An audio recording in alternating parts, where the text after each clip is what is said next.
Your championship game officials: Mickey Crowley from Holbrook, New York, Charles Raines from Fremont, California, and Jim Burr from Albany, New York. The alternate, Tom Harrington. Kansas in blue controls the opening tip. The championship game is underway. And a backcourt violation. Right away, Adonis Jordan was not in the front court. Jim, if he had kept running, he might have been all right. But when he took that little jump step over the top, it drew the attention of the official. So Bobby Hurley and Duke now set the offense for the first time. And as expected, straight man-to-man. Randall on Leitner. They get it to Leitner on the baseline. Back out to Hurley. Kubek to Hurley. It'll be some battle inside. Leitner and Randall. Swinging it around. Kubek takes a three. Oh!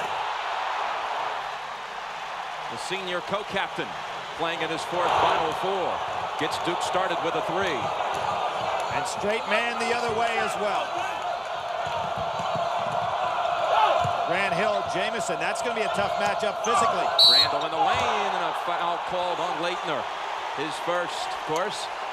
So Randall doing a little work in the lane and drawing some attention from Leitner.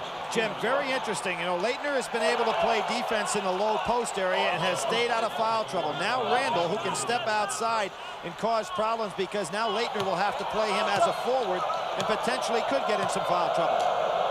The potential switch there would put Leitner on Jamison if he gets in some foul trouble. Well, they back of the rim the first one, Billy, and this is the real trouble spot for Kansas. Amazing, Jim. This club, one of the best field goal shooting percentage teams in the country, and yet a terrible foul shooting team, meaning that they work so well within their offense to get shots. Perimeter shooting has not been a big plus for them. Thomas Hill, he'll take the jumper. And Maddox with the rebound. Watch Thomas Hill on Terry Brown, trying to keep him away from hitting one of those three early. Traveling on Randall. He got caught. That was a great switch by Grant Hill, dropping down inside off of Jamison. You can see Randall wants to put the ball on the floor, forcing Leitner to play him from out front.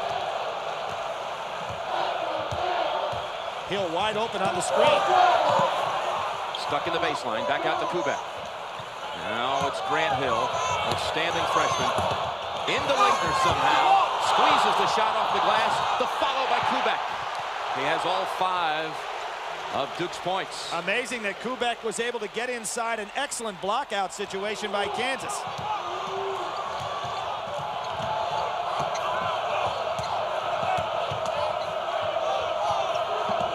Watch the nifty point guard here, Adonis Jordan for Kansas.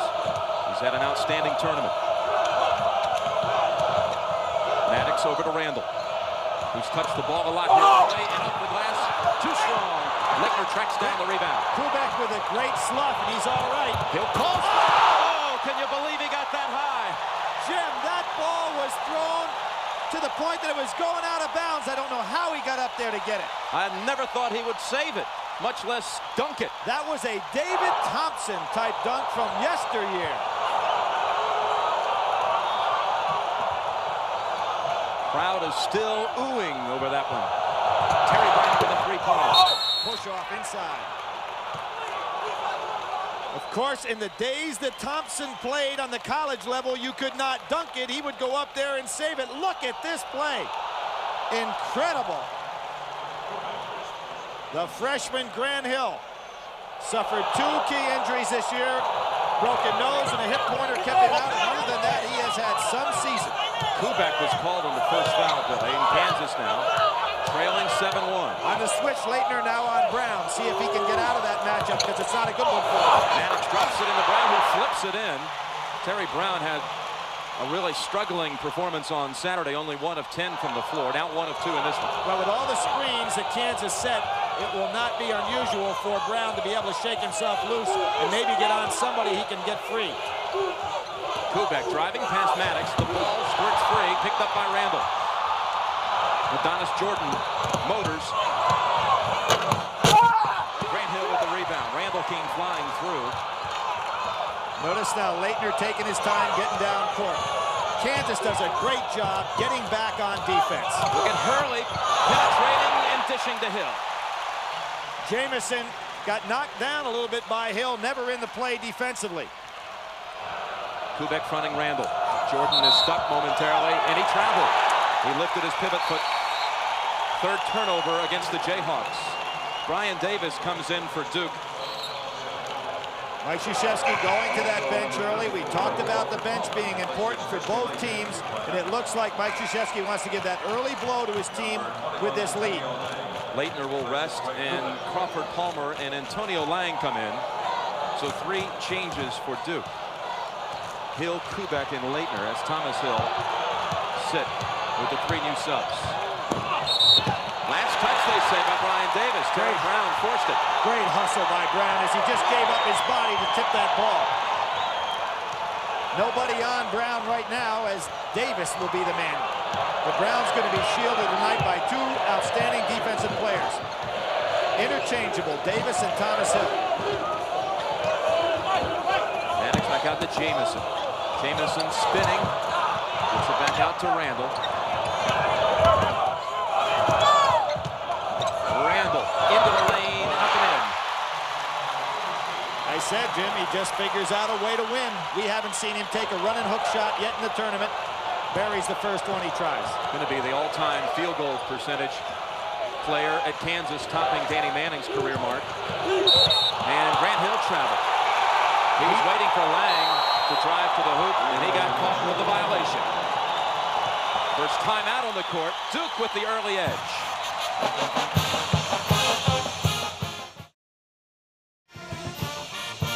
Well, Duke has the record for the most trips to the Final Four without a championship. 8 previous trips without the title. This is their 9th. Houston, if Duke wins tonight, would be the next on that, well, that dubious distinction of having your alma trips. mater, Yeah. Jim. Relax a little bit. Guy Lewis brought him 5 times, however. Inside, Alonzo Jamison. Missed the easy one. Leitner and Maddox fighting for the rebound. Good save to get it to Davis. Second great play by Grant Hill in terms of his explosive leaping ability. Hurley tried to bounce it into Hill. A tie-up situation. It remains Duke's basketball on the possession arrow. You can see Mike Krzyzewski put in subs just to give Leitner that small, about 2-minute break there, including the timeout. Leitner came back in during the timeout, as did Kubek. Hurley underneath. Out to Leitner. So far, Jordan and Hurley have been a Mexican standoff, neither one able to initiate much offensively. Kubek now in a jam. Good overplay defense. Maddox all over. Got a hand on it. Brown makes the steal as well. Nobody screened away and stepped out to give a passing lane. Lobbing it into Randall. Good pass by Maddox. Randall scores. 5 points for Randall. Jayhawks within 2. Jim, it's nice when you've got a man 6'8" that can step outside because he gets a good angle on that pass. Hill, interior pass to Leitner. Foul called on Maddox. And let's get a report now from Leslie Visser. Jim, right before the game started, Kansas trainer Mark Cairns rubbed a great deal of analgesic on the lower back of forward Mike Maddox, who you know has a chronic lower disc problem. Roy Williams said right before the game that Mike is particularly sore from having to play, if you'll pardon the expression, back-to-back. Jim? Ooh. Now Mike Maddox will rest, and it is difficult for this young man whose career will close out tonight. He played on the '88 title team. Did Maddox. Now Leitner will attempt 2.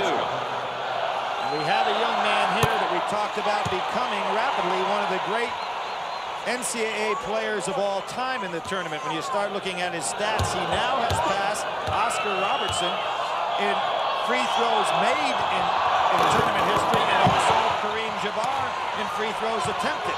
And he's got another year to go. In fact, he passed Jabbar with the 2 free throws at the end of the Vegas game.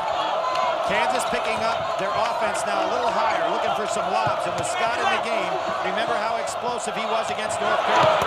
Brown hits the 3. First time today he was not guarded by either Davis or Thomas Hill. Bill McCaffrey is in for the Blue Devils. And a major factor for Kansas if he can get loose. Made 11 threes against North Carolina State earlier this year, and only 1 for 11 against North Carolina. So it shows that he doesn't mind taking them even when he's not hitting them. Laettner, right over Randall. Look at the soft touch by Laettner. And you couldn't have asked for better defense than what Randall put on him. Bumped him going across the lane and had a hands up in good position on the shot. Yeah, you're right, Billy. ACC fans familiar with Terry Brown. Off Yeah, to a good start. There's Scott just in. Oh, he missed the easy one. The tip once. Randall again. Woodbury inside. Put it on the floor in a tie-up situation. Kansas basketball. Is there something about that rim, Jim? Remember during the semifinals, in that particular case, it was North Carolina that could not get those close-in shots to fall.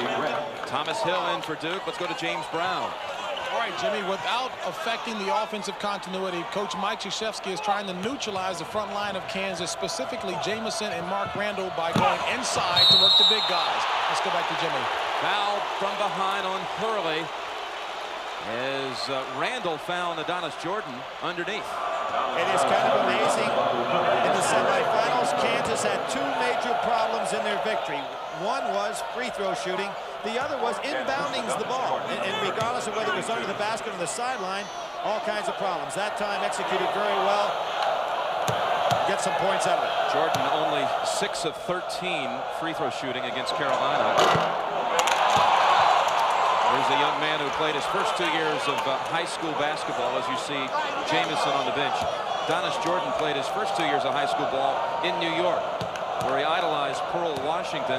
Then he moved to California for his last 2 years. Played high school ball at Brett Saberhagen's high school. Tunstall comes in, replacing the shooter Jordan. Now it's time for Bobby Hurley to start to penetrate. As Jordan goes out, who did a good job on him. Let's see if Hurley doesn't try to take Tunstall a little bit. Here he goes. He's up the hill. Laettner now back outside, sees McCaffrey. Davis with Scott on him. Drops to the hole, gets the spin off the glass. Ryan Davis with a great semifinal game, coming right back offensively, showing he's more than just a defensive stopper. He had 15 in that game against the Runnin' Rebs. And a foul called away from the ball. Thomas Hill trying to keep Scott out from the low post. Here we'll see that drive. Excellent penetration, stays in the air, and then the perfect rotation on that shot for the layup. Well, that was Hill's first foul, Thomas Hill. 4 on Duke, and Maddox comes back in. Jamison as well, as Brown and Randall get a rest. Roy Williams going to match up Mike Krzyzewski, trying to keep people fresh. Here's your problem, inbounding the ball. At last they get it to Jamison. Different philosophy here by Duke, and the fact that they play everybody out high, even if the man's not a three-point shooter. They want to put pressure on that ball. Woodbury. That's a kick. Bounced it right off the foot of Laettner. Kansas controls. Bobby Hurley would have had that one on a steal. 2 super subs you alluded to in the opening, Billy, are in the game. Richard Scott for Kansas, who will inbound, and of course Brian Davis. We've already seen him excel tonight. Laettner almost stole it. Maddox saves it. Good pass underneath. Scott missed the easy one. Block out by Davis. He's got 2 men all alone, but just couldn't release the ball. Laettner wants it. Hurley goes to Hill instead. Back out to Hurley. Sets up the 3 with the feet and nails it.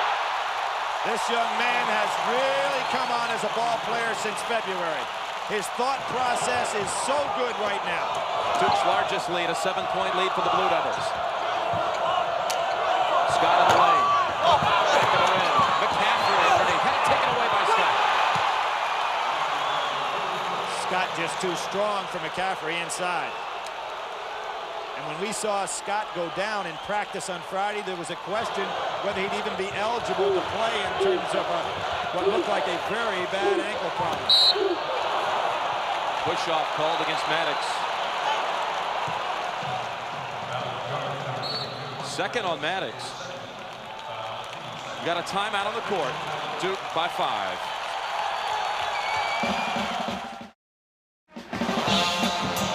The Hoosier Dome in Indianapolis. Jim Nance and Billy Packer, James Brown and Leslie Visser with us as well. Duke with the 5-point lead on 7 of 9 shooting to start, including 6 in a row, a current string. It's Duke's basketball at midcourt after the foul on Maddox. But Jim, when you shoot that well and you look up at the scoreboard and you're only up 5, you know you're playing a Kansas type of game. This team just stays right there. There's the double team. Hurley's got to keep that dribble alive when he sees it coming. Duke snaps it around quickly, and Thomas Hill is free. Comes up short. Laettner right underneath. He was hacked. Oh, it looked like Randall had all ball that time if they call it on him. It is on Randall. His first, and team foul number 3. Jim, one of the things, particularly out in the front court area there, you cannot pick up that dribble. Bobby Hurley has to keep it alive when he sees the double team coming at him. Then people can make the quick break with the dribble. He can hit the pass or drive through that double team and find himself with a 3-on-1 opportunity. Laettner with 2. This season, Laettner had 17 double-doubles, points and rebound games. That compares to Danny Ferry's 10 double-doubles. 7 more than Ferry. Back in '89 when Ferry was the National Player of the Year. And it shouldn't surprise us he's doing so well from the free throw line. He led the Atlantic Coast Conference in free throw shooting last year. Almost a pick-off by Davis. Randall sets it up for Maddox. Way too strong. And off the hands of Thomas Hill. Let's get a report now from James Brown. All right, Jimmy, staying on top of every statistical disadvantage, Coach Mike Krzyzewski told his guys who were being out-rebounded on the offensive glass. If you can get to the ball, get a body on a man, tap the ball to one of your men, we're being out-rebounded. Let's go back to Jimmy. Kansas is 5 for 15 from the floor. Jordan, three-pointer. Excellent screening on the inside. Not surprising, Kansas has out-rebounded everybody they've played in this tournament. And without having a true power player, they just all rebound so well. Good defense by Jamison. Laettner tried to force it inside to Thomas Hill, and Jamison reached around. Got Maddox open. But Laettner fronted him. Now Brian Davis way out ahead. His teammates don't see him. But Thomas Hill not looking. Now that's the second time that Duke had a break available and didn't look for it. And so far they have had no easy ones on that break, with the exception of the great Hill dunk on that long pass. Now McCaffrey with the ball inside to Laettner. Swings it over. Hurley, three-point slide. Out in bounds. First missed 3 for Duke. 2 for 3 now. He had to make a tough catch. He wasn't squared up to take that jump. Randall quickly inside. Sees Maddox. A high-low feed that Kansas uses with either Maddox to Randall or the other way around is tough to defend because that good angle a tall man has. Kansas within 2. Hurley's waiting for Randall to come out at him.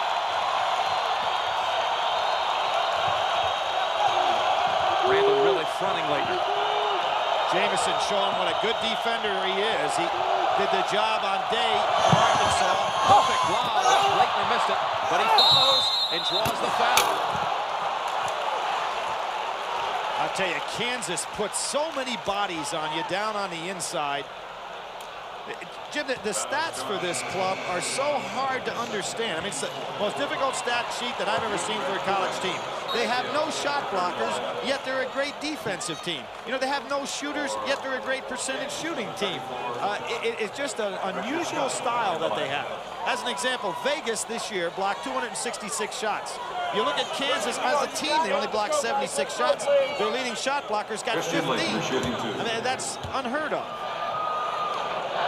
Billy, the graphic pointed out that Randall now has 2. So 2 on Randall, 2 on Maddox. Laettner returns to the line. Woodbury has come in for the Jayhawks. Now the lineup for Kansas: Woodbury, Jordan, Brown, Randall, and Scott. You know, the record for block shots in the NCAA tournament in just 4 games, David Robinson had 23. That's more than any Kansas player has had in the entire year. Here's Crawford Palmer in for the Duke Blue Devils. Yeah, the young man with the 15 blocks to lead Kansas rarely plays, David Johanning. That shows they're playing great position defense. Scott over to Jordan. Randall's got a mismatch. Yeah, had Hurley on him. No foul called as he uses the glass. 7 points for Randall. So far, Kansas doing a great job running their offense to the point they're getting switches by Duke that set up mismatches on the inside. Grant Hill takes the step to the hole, whistle, and a foul call against Kansas. And I think it's on Woodbury. Now, there you can see the mismatch. Randall recognized it, and so do his teammates. And he takes it right to the hoop. There's that blue-collar worker again. There he is, Mark Randall. Foul is on Woodbury, indeed. Inbounding it to McCaffrey. McCaffrey with 12 points off the bench for this team, the season average. Here he is. Good shooter. Did you notice the nice bounce on the shot after he released it? Gave him that little extra follow-through. Billy, they ruled out a 2. 4-point lead for Duke.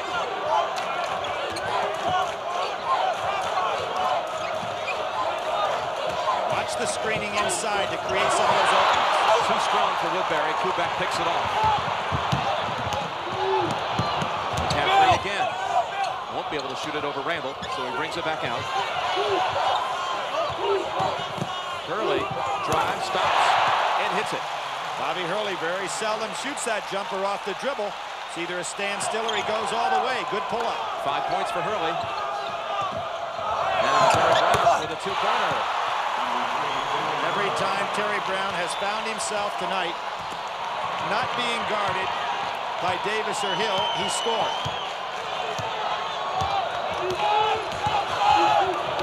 Grant Hill thinks he can take Woodbury. Trying to take him out for the second time. Randall's out. And nobody on the boards for Duke. Leitner's on the bench. Duke was out-rebounded by 14 against UNLV, but still managed to win.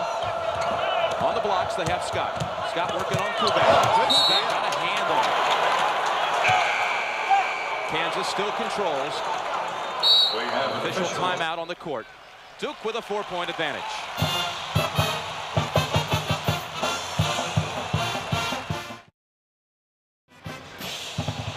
Thus far, with Duke leading by 4 and 7:36 before the half. Duke 60% from the floor, but Kansas with the advantage on the offensive rebounding stat sheet, 6-3. Jim, Duke goes to his zone. They've got to keep their eye on Brown now. Tunstall's in for Kansas. They swing it around to Tunstall. They'd like to go all the way cross court to Brown. Way too high the pass for Brown, but he's able to save it. He'd scare me to death if he get in the zone. Good steal. Leitner got a hand on it. Now, Hurley trying to race it ahead. Surveys the court and goes to Grant Hill on the wing. So Leitner skips it over to Hurley. Back inside, stolen away by Jamison. And it's Kansas basketball. Let's get a report from behind the bench with Leslie Visser. Jim, in the last timeout, Roy Williams told his team that in the half-court offense, he wanted them to pass the ball 5 or 6 times, crisp passes, and when they doubled down on freshman Richard Scott, he was to kick it out quickly. Jim? All right, we'll keep a track on that. 2-3 zone, the thing to watch. Thomas Hill reached in, knocked it out of bounds. What Roy Williams upset about there are lob passes against the zone. He wants crisp passing, but what's happening right now, Kansas guys aren't creating a passing lane for the man that's got the ball. So consequently, he's got to throw it over the defender. Just the lob pass. Sure. A couple of dangerous ones already. Tunstall comes back out to Brown. Jamison sees a hole. There he is. Brown. Jamison on a great look. He took the whole zone with him when he split.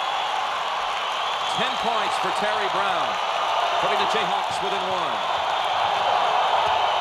Hurley. Tunstall from behind, got a piece of the arm.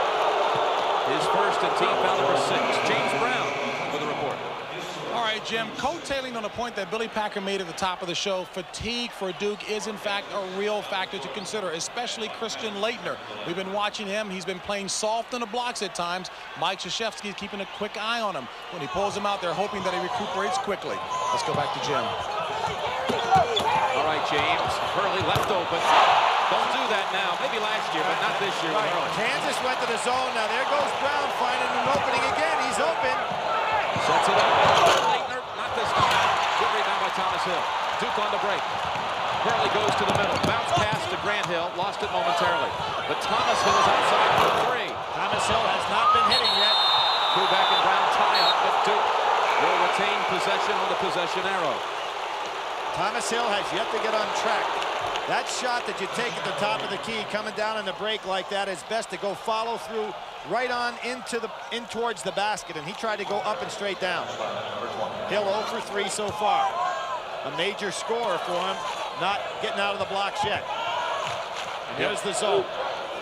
Hill, in fact, is their number 2 scorer, Thomas Hill. Jamison out front, a very good defender to have on the point of the zone. Kubek, three-pointer short. Leitner was fouled as he had possession of the rebound. Foul called on Jamison. And that'll put Duke on the line with a 1-and-1. 1-and-1 for Leitner. Jim, you can see what's going to happen right now. Crawford Palmer coming in for Leitner. So anytime that Mike Krzyzewski can get a little working room score-wise, he's wanted to put him on the bench to save that fatigue factor that we've been talking about from setting in.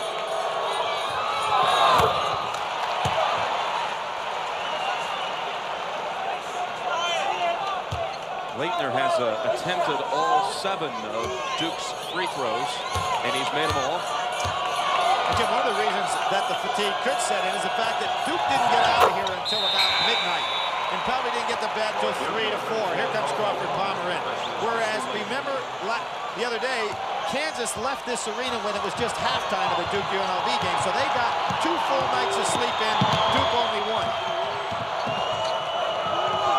Jamison turning around with Hill on him. Grant Hill in the lane. Get it out. Grant Hill gets the rebound. Foul on Maddox. That's number 3. That's a technique that Kansas used. When you get a defensive rebound, they attack it, so you can't make a crisp outlet pass. Maddox with 3, and Kirk Wagner now comes in for him. And what that hurts Kansas, not only defensively with all his experience, but also the great passer that he is from the top of the key. Duke really moving to the foul. Grant Hill, a freshman. He had attended Final Fours in the past as a spectator with his father. Of course, Calvin Hill, the former Dallas Cowboy, and now Vice President of the Baltimore Ravens. Missing the 1-1. 5 minutes to go in the half. Back to man-to-man. Wagner was held by Davis. Great positioning and the perfect angle to get that 45-degree pass on into the post. 5 team fouls on Duke. Kansas will inbound with Wagner. Screen across. Duke stays in the zone now.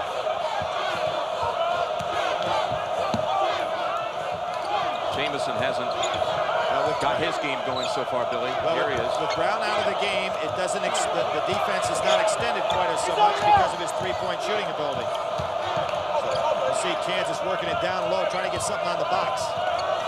There it is. Into Randall. He's posting up Palmer, and he scores it. Palmer just did not get to the spot in the zone. He knew exactly what Randall was trying to do to him and let it happen. 9 for remarkable Randall. Early wisely keeping the dribble alive.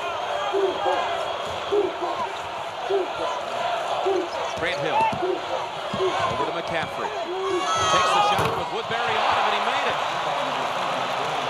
Billy McCaffrey coming in and playing very well in the semifinals and equally well here tonight. Offensive foul called against Kansas. Alonzo Jamison, his second.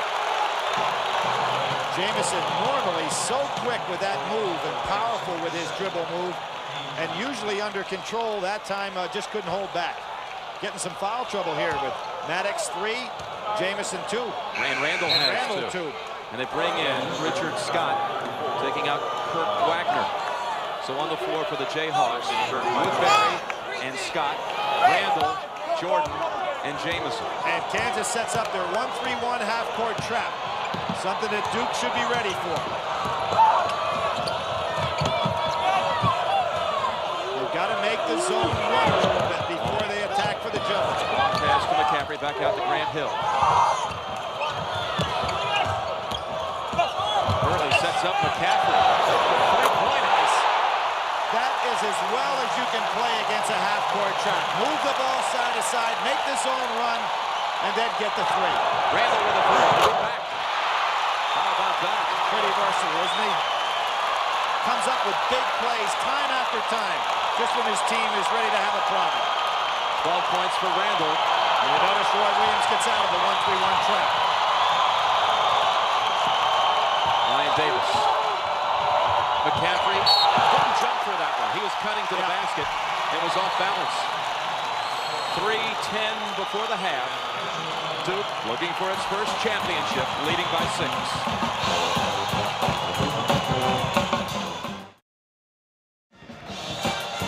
Leitner is shuttling in and out, Billy. We saw him check in with the scores table as they broke for the timeout.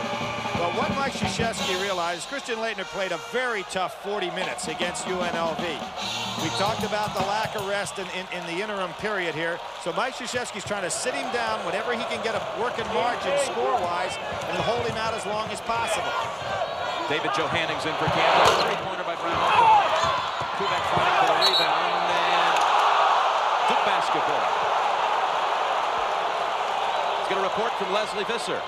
Jim, in the last timeout, Roy Williams addressed a couple of aspects of the offense. He told Brown, get us a three. He told the offense he wanted more movement. He said, I'm preaching passing. And he also said, in drive and keep the ball in front of you. Jim? Speaking of threes, Mark Randall's a moment before was his first career three. Tried to go inside the Leitner, and a foul call from behind on Woodbury. Big break for Duke because that was not a good pass to the post. And Mike Krzyzewski looks at Billy McCaffrey and says, no need to force it inside. And he's absolutely correct on that one. There's another Jayhawk with 2, and that's 10 on Kansas. So Leitner will shoot 2 with them in the double bonus. How about Randall hitting his first career three? He had said, I'm going to come here. My career, of course, ends in Indianapolis at the college level, but I'm going to walk away with one before it's all said and done. That's 9 for 9 from Leitner, and Jim picking up on that. As I said at the top of the show, Randall just figures out a way to beat you. Now, why would he make the three or even take the three now? You know, I mean, here you had a tight situation. Duke with his largest lead at the time. You figure he goes with the offense. The kid just figures out ways to win. Patrick Ritchie has come in. Leitner good again. And 12 for Leitner.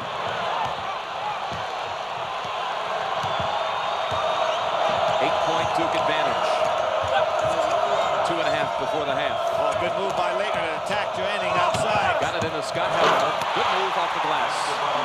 That was worth the gamble. You have a new player coming in, not real fresh. Leitner tried to attack him, backfired, but still a pretty good move. Leitner trying to take advantage of the sub. Johanningh. Oh, Johanningh got a block. That's the man you talked about. Yeah. That's his 16th block on the year. That's the top mark. The intimidator On Kansas. There's Ritchie in a jam in the corner. Gets it back out. No, McCaffrey got a hand on it. And to his better judgment, decides not to go into the second row. There's Leitner. Now he figured twice, and it turned out to be wrong both times on Johanningh. One, he thought he could steal the ball from him, and it backfired. Two, said, I'll take this guy. He's not fresh. Goes inside, and Johanningh gets the ball perfectly blocked. Johanningh could have faced Leitner a few more times. He originally had signed with Clemson, and then a series of knee injuries. He ended up in Kansas after 3 operations, in fact. Ritchie bounce passing it inside to Zoe Jameson. Short on the layup. Right off of Grant Hill's hands, and let's get another report from James Brown. All right, Jim, Mike Krzyzewski has his checklist of notes as well. The big note on the last timeout, he says, fellas, let's not forget the history of the Jayhawks. No lead is big enough against this team, so don't even worry about watching the scoreboard. Keep the pressure out. Let's go back to Jim. Terry Brown with a three. Double screen. Here they've got the numbers for the first time tonight on the break. Grant Hill blocked again by Johanningh, but they call him on the foul. Does Kansas get back on D? One of the real good things about this club, they do all the little things right. Look at how those guys hustling back down court. Johanningh almost coming up with a sensational block. Now, Duke crossed half court with the numbers, 3-on-2. They ended up not being able to convert because of good hustle. James talked about no lead too large against Kansas. As you see Brian Davis in for Duke. Kansas was down 9 in the first half against Carolina and down 12 at the half against Arkansas. Came back to win both. Grant Hill mentioned he had attended Final Fours. He was in Lexington, Dallas. He was, in fact, in Kansas City as a spectator, high scorer with his father. Kansas City when the Jayhawks won the title in '88. Well, I'm sure Roy Williams wished that his recruiting efforts at Grant Hill would have been better if they had Grant Hill be playing for North Carolina, which was really his favorite school as a kid growing up. And Roy Williams at that time was recruiting him when he was just a sophomore in high school. Ryan Davis too close to Richie, and Davis called on the hack, his second, team foul number 6. Still not in the 1-and-1. And Roy Williams was checking out Grant Hill as early as his sophomore year. That was when, of course, Williams was at Carolina as an assistant to Dean Smith. Good off the hands of Jamison. Billy, you pointed it out earlier, having problems on the inbounding. Oh, what are they calling here? Mickey Crowley has overruled it. Mickey Crowley says it's going back to Kansas. I don't understand that call. Maybe he said there was interference on the sideline with the... Let's see this one. Goes up. There's no question who touches the ball last. I didn't understand it. Didn't see any interference either. 1:15 before the half. Duke by 7. Jordan has been able to shake Hurley. Hurley hasn't been able to shake Jordan, so it's been a Mexican standoff for those two. Good back screen. Johanning way over to Adonis. The inside, Scott missing, but followed by Johanning. Hey, some quality minutes from this guy, unexpected. This bench is amazing. Saturday it was Scott. It's been Tunstall in the tournament a number of times. Richie sometimes during the course of the year. Today, Johanning. Hurley having stopped his dribble. Leitner almost lost it. See, Johanning doesn't have to worry about foul.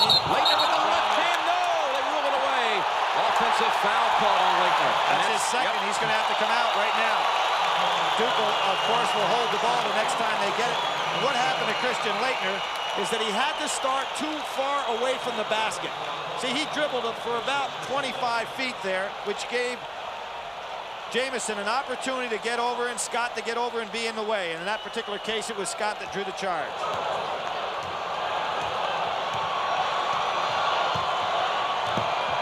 Final 25 seconds of the first half. Duke is 28-0 this year when leading at halftime. Oh, there's a walk. Scott got by with that one. Duke will be leading at the half. It's a question of by how much. Hold on a minute. They say he stepped on the line. He was not forced out. Scott stepped on the line. Duke will have a chance with 11.8 seconds. Two back in. Davis out. Mike Krzyzewski realizing he wants offensive players in now. Hill comes in. Palmer out. So basically he's going to play this remaining 11 seconds with basically a guard lineup on the floor.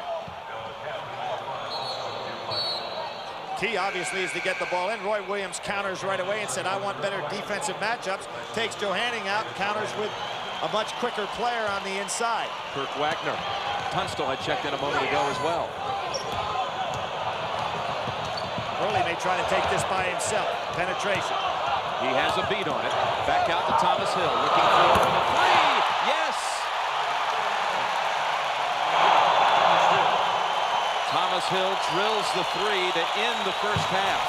With the score, Duke 42, Kansas 34. CBS Sports coverage of the men's NCAA basketball championship game will continue after this message and a word from your local station. An 8-point lead for Duke after 8 empty trips to the Final Four.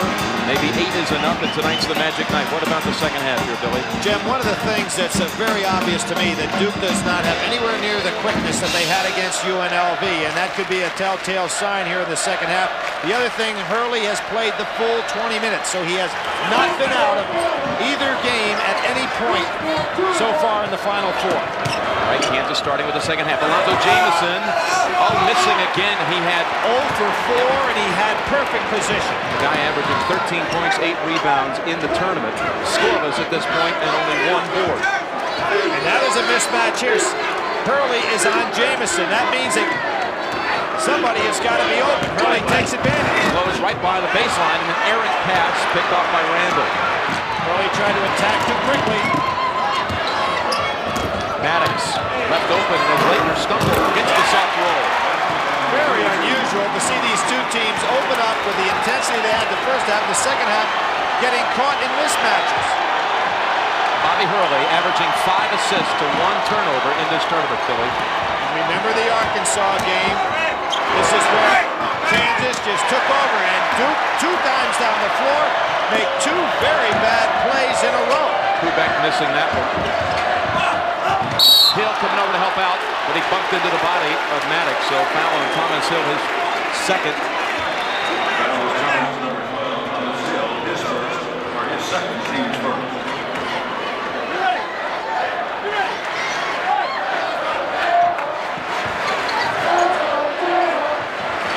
Passing for the Jayhawks. Down 6. Working it around for a three-pointer. Leitner takes the rebound. Hurley looks ahead. Sees his men. Hill to Hill. Turnaround spin move. No good. Jamison. There's a rebound for Zoe. That's a tough hoop down there. Neither team able to capitalize on those up close.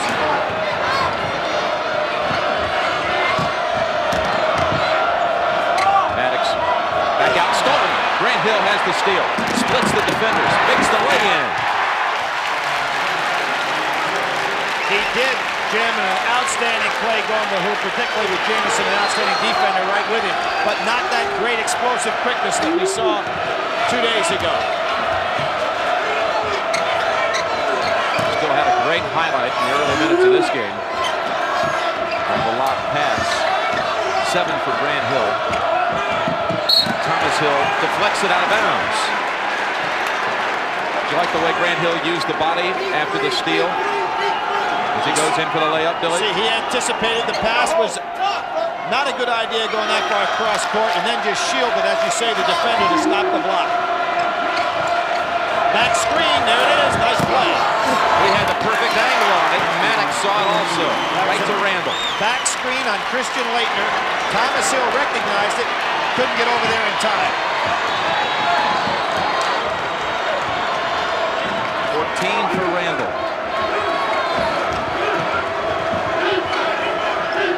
With that bad back, it's amazing how Maddox can get out and guard a man away from the basket so well. Leitner kind of forced that one, and Brown knocked it out of bounds. We'll see what I talk about, a back screen. See Brown coming up. He gets Leitner. No place for Leitner to go. Too late. Hill doesn't get over in time. Hill traveled. Mike Krzyzewski and Roy Williams are getting to be like 2 jockeys right now on horses that are kind of collapsing coming down the stretch. I mean, neither one of these teams playing up to par. Both of the guys off the bench with the whip, trying to get them back into focus here as they were in the first half. Ryan Davis in for Quebec.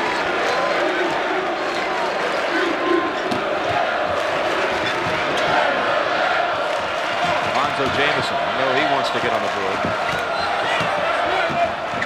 He's got Hill posted up now. Brown driving, off-balance shot, oh, in and out. Spun out. Grant Hill on the baseline. Hurley swings it over, sets up Hill, back over to Davis. A better open shot. Back to the rim, and Maddox has it. Duke not converting here in the second half. Giving Kansas a chance to get back in it. Grant Hill tried for the other steal, but called for the foul. Grant Hill, it's his first, and Coach Krzyzewski dials M for McCaffrey. He had a pretty good first half. McCaffrey came in with 7 points off the bench in the first half. You see Jamison bending over, grabbing those shorts, so maybe he's showing little signs of wear here. He wants to drive. Yep. Dishes instead. Left-handed layup by Randall. Had to do it too. Used his body as well. 4-point game, Billy. Mike Krzyzewski's got to be getting a little concerned now because his team not executing on the half court. McCaffrey, 1 dribble, and he hits it. That's a 2. McCaffrey getting that nice bounce off of there. He had the ankle injury earlier on this year, took away an awful lot of his game, and they're going to Laettner down low. And they called it on Laettner as Randall really had him posted up. That's his third, Jim. Serious problems for Duke inside. They may have to start showing some zone, and in this case, they go to Palmer. Palmer's already taken the warm-ups off to check in for Laettner. Great position by Randall. That's the old deal. Fatigue makes cowards of us all. Laettner a little tired, not fighting for position as well as he normally would. Just one of those fatigue fouls. Mentioned earlier now as Randall will attempt two. Kansas's all-time shooter percentage-wise from the floor. He played high school basketball for a pretty accurate shooter. Matt Calvin was great shooter. Yeah, one of those ABA player. One of those 90% free throw shooters. Randall missing them both. Well, Grant Hill is coming up big time after time on the boards.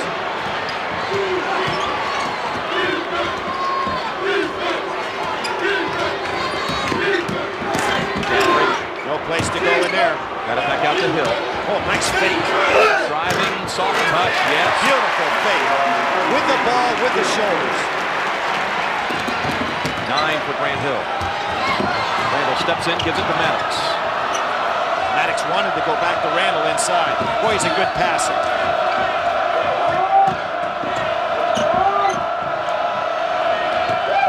When you think back in the semifinals, when Duke beat Kansas and Danny Manning got in that serious foul trouble, played very little in the first half. Duke able to pull that game out with Johnny Dawkins, worked their way to the final against Louisville. That was the 86 one, and then Kansas came back and won in 88. 2 bodies down. Jordan takes the 3. Good no calls by the official. No advantage gained by defense or offense. McCaffrey says, why not? Wow! How about his game tonight, Billy? McCaffrey with 12, his season average. We talked about strangers off that bench. Scott tonight really does nothing. You know, Johanny comes off. We haven't seen him before. He gives him great quality minutes. And now for Duke, McCaffrey putting on a show offensively. The lob, Maddox wasn't ready for it. A turnover and a timeout. Thomas Hill will be checking in. Television timeout. Duke with an 8-point lead.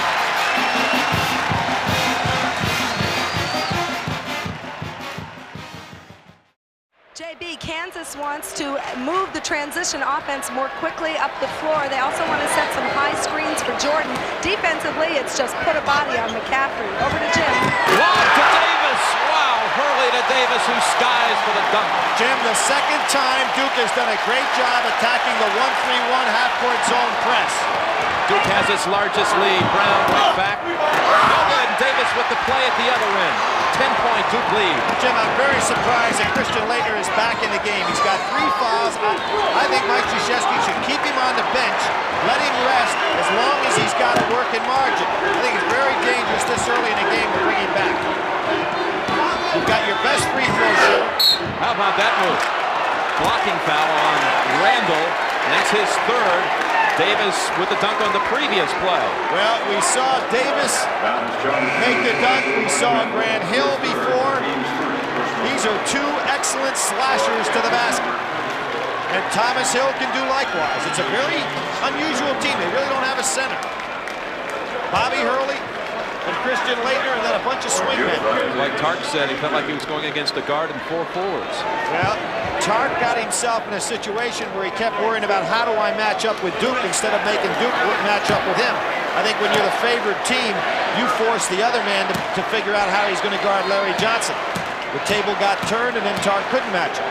As I mentioned, that's 3 on Randall, but only the first team foul on Kansas in the first 7 minutes now of the second half. Davis missing the first one. And I think Duke has come out of that timeout, as James Brown reported, very spirited. Here's one of their real leaders, too. A young man who worked last summer on Capitol Hill for Senator Terry Sanford. Will work on Wall Street this summer. Missing them both, however.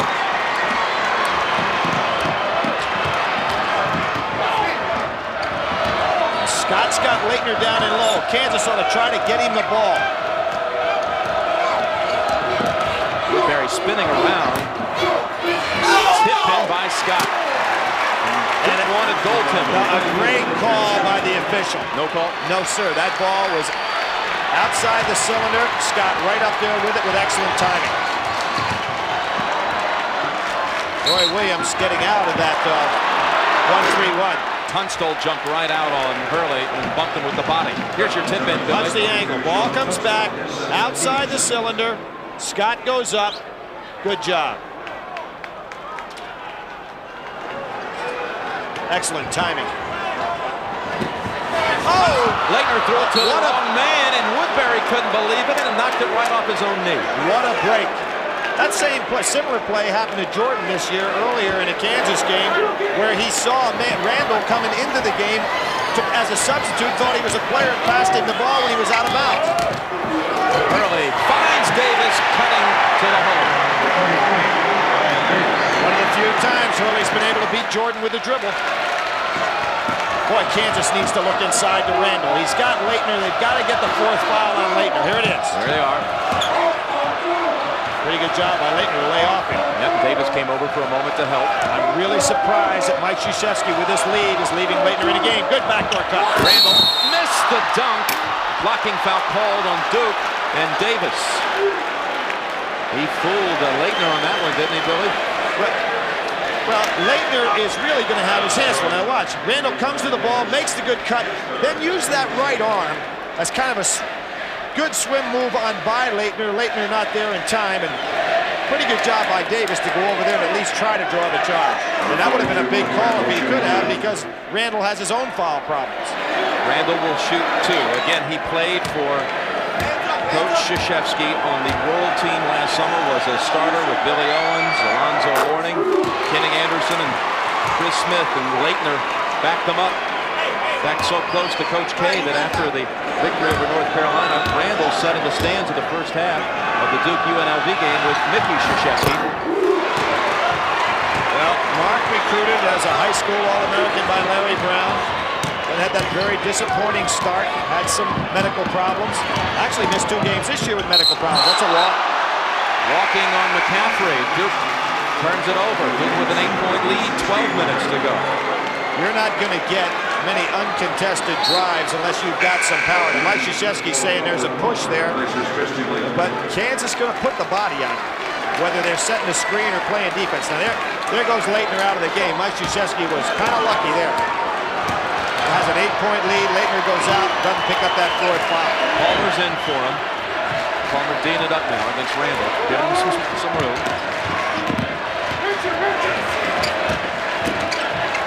Jordan finds Randall. Tunstall. Nice help. Nice help by Davis. Tunstall was on the line. Duke will have the basketball when we come back. 11:41 left in the championship game.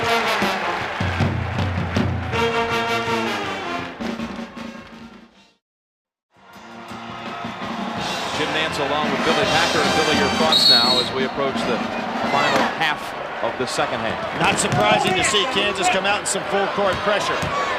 Key thing here is Christian Leitner and Randall. Both in the games in foul trouble. Randall hasn't had much of a break as far as a physical standpoint to get off the floor. Leitner has had some subs. Davis somehow got it over to Leitner, who laid it in. Davis has been coming up big in both games here in the Final Four. You notice how Leitner's laying off Randall now on the outside. Even though Randall did hit that 1-3. He's letting him handle the ball on the pass. Jamison underneath. Out fake, blocked by Grant Hill. Well, is Grant Hill a lot better defender than we've given him credit for? I mean, he's been assigned to tough people and carries it out. Had a rough regional. Just seemed to be all thumbs in the regional, but he is really playing well in the Final Four. Good, solid screen. Oh, nice. Turnaround in and out. Hill tried to tip it in. That's Duke's first miss after 6 straight from the floor. Tunstall, too strong on the lay-in. Look at little McCaffrey travel. What happens when you rebound against Kansas? You have got to do one of 2 things. Either get the ball out immediately or protect it, because they attack you when you get a rebound. That time, and that's the second time tonight McCaffrey's gotten a good rebound, only to have it taken away from him. Roy Williams with a smile over there. You know, Roy Williams and Mike Krzyzewski, both entry-level coaches at grad assistants, a job that the college presidents say that they've got to do away with now. And all college presidents would love to have these guys coaching. There's a steal and ahead to McCaffrey. Big play for Duke. Getting a little work in margin. I think you're going to have to see Brown back in the game as we are right now so that he can get that three going. He's got to get the three started. Some kind of offensive power. Duke goes zone. And almost another steal. Into the hands of Scott. Hill gets the rebound. They've got a chance for a break. Duke has its largest lead, a 12-point lead. Hurley will slow it down. Protected that ball nicely.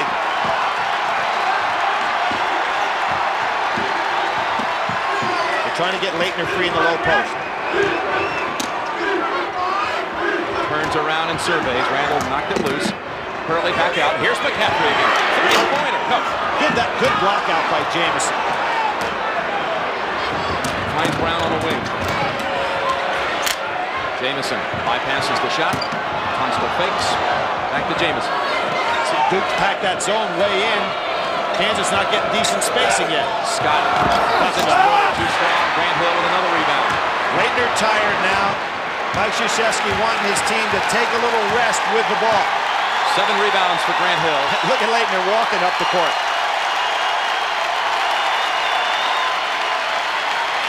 Got to watch 5 seconds here.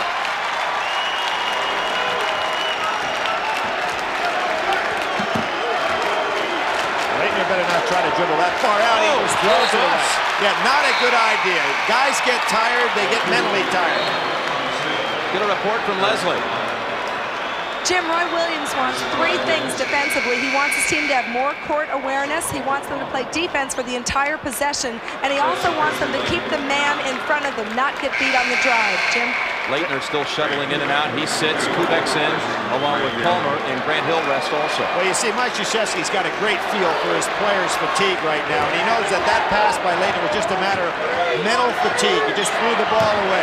Gets him out of there, lets him sit.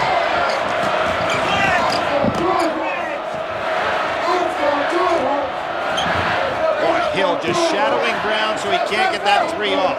Brown not having the half he did in the first half. Jamison now takes the 3. On the floor. Kubek has it. Swings it down court. Hurley will go to the line for 2. Good hustle by Scott to get back in. Nice clean play. Let's bring in James Brown. All right, Jim, during the last timeout, Coach Mike Krzyzewski calmly looked his guys in the eyes on the bench with the assurance of a family doctor and said, fellas, this is the point during the game where Kansas traditionally has made its run coming back from major deficits. These are the most crucial 4 minutes coming up. Let's not give up anything easy, get easy layups, and we can go for the jugular. Back to Jim. And here comes a Carolina-type move. This is, of course, a Carolina Roy Williams training place called the Blue Team. They don't have a name for it at Kansas, but a wholesale change, Billy. Well, I think what you're seeing from Roy Williams here, an opportunity for him to get his 5 key players over there, and he's going to give them a tongue lashing, telling them, guys, we are now in a situation where we're going to have to go to war for the next couple of minutes. Don't be surprised to see them back in shortly. And now he's got basically some fresh troops out there to go after Duke. This was primarily to get all 5 fellas on that sideline to give him that final talk. Here it is. Talking to one of the players, Richard Scott, who committed the foul to put Hurley on the line. Bring in Leslie Visser quickly. Jim, that tongue lashing was emotional by Roy Williams. He told his starters, don't worry about the score. This is just a basketball game. Now get it under control. Jim? It's slipping. That's down 14. Wagner's in. You talk about Mike Krzyzewski being a disciple of Bob Knight. Well, look at the zone. He's playing the 2-3. He is his own man, and this is excellent strategy on his part. Too quick a pass for Wagner, and Duke has the ball back 8 minutes away from the championship with a 14-point lead. I would say that Roy Williams will be putting those guys back in on the next possession. comes the trap. Nice job by Hurley to beat it with the dribble. This young man has not been out of a game yet in the Final Four, and he's got the stamina to hang in there. Plummer now handling They it. don't want him handling it. Maddox on him. They don't want him handling it. Television timeout with 7:47 to go. Duke has its largest lead.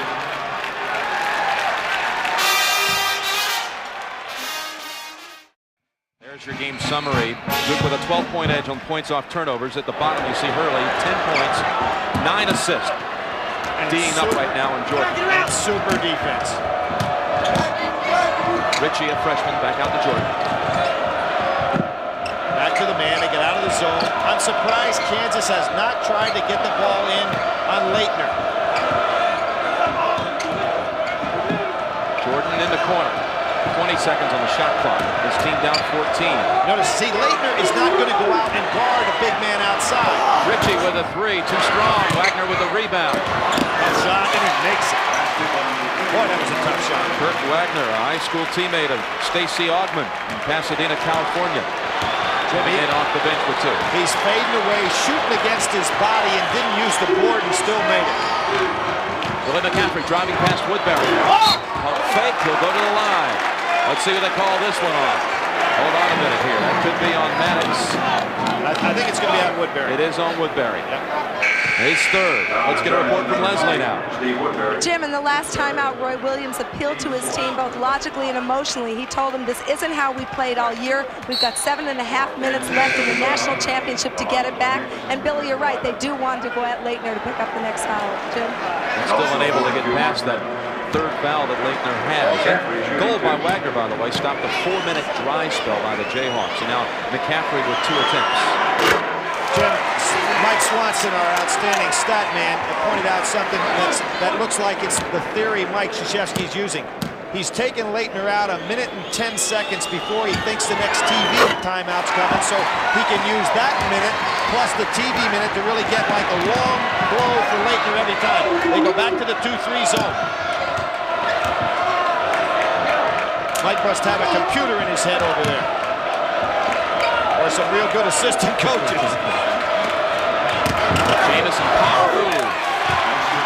Second time, Kansas has done a good job splitting right down inside against the zone. That's the first 2 points of the game for Jamison, averaging 11. But what the zone is also doing is taking some time off the clock as Kansas needs to pass the ball.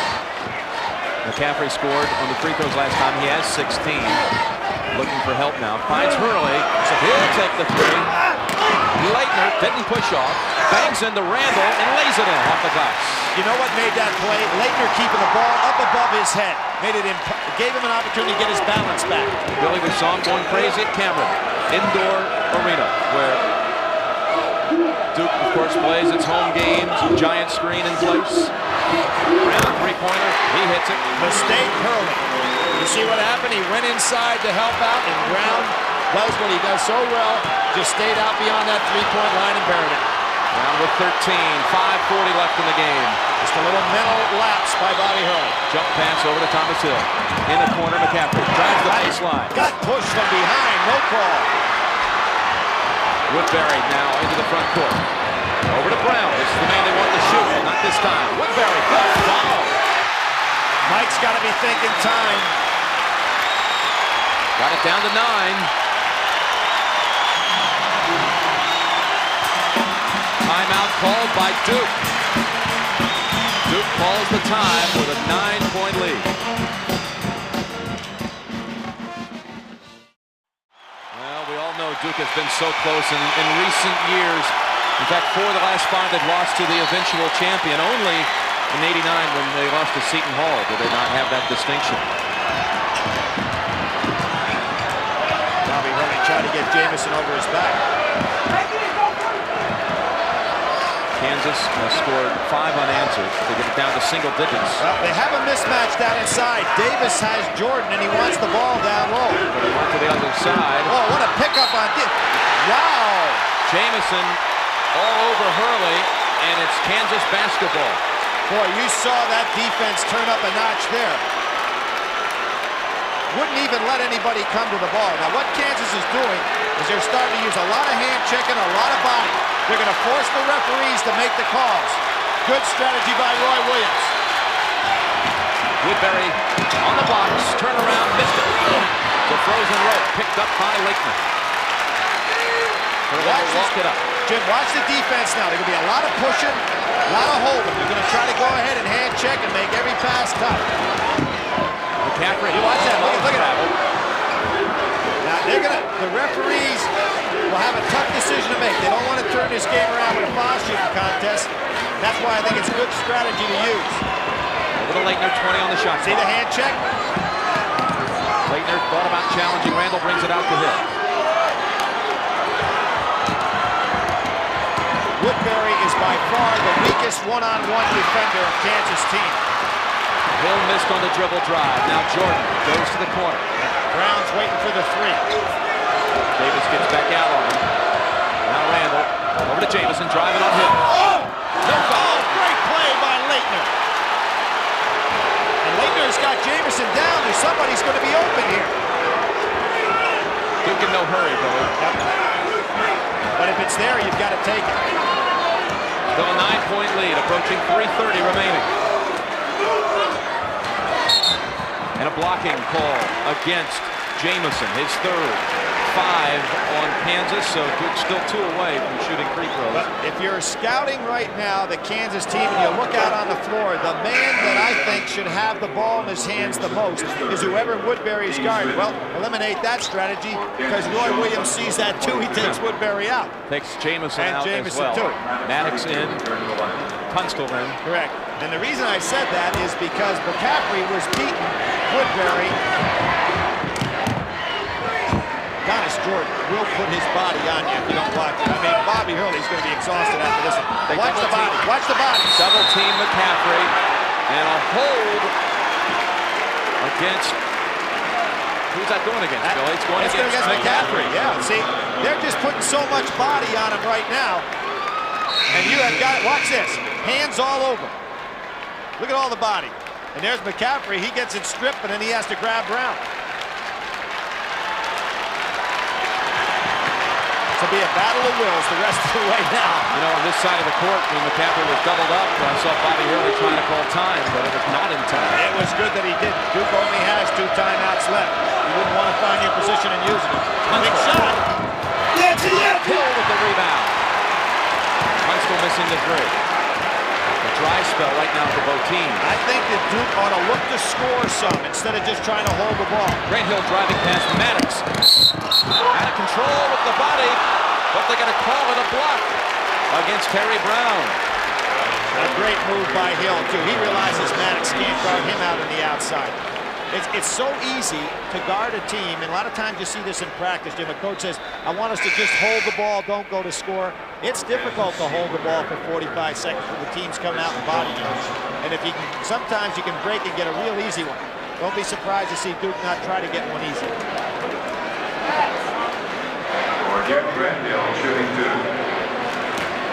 Ferry right back in. And Hill at the line to shoot 2. And 1 of 3 from the line tonight. The freshman from Reston, Virginia. And considering the way Duke is going to try to use the clock, if you're Roy Williams, you got to be thinking about getting Brown on track with some solid screens for a 3. Jamison in for Maddox. Good move again by Roy Williams, and the fact that he saw right away that they were going to break Maddox down with the drive. Jamison, a much better defender on the perimeter.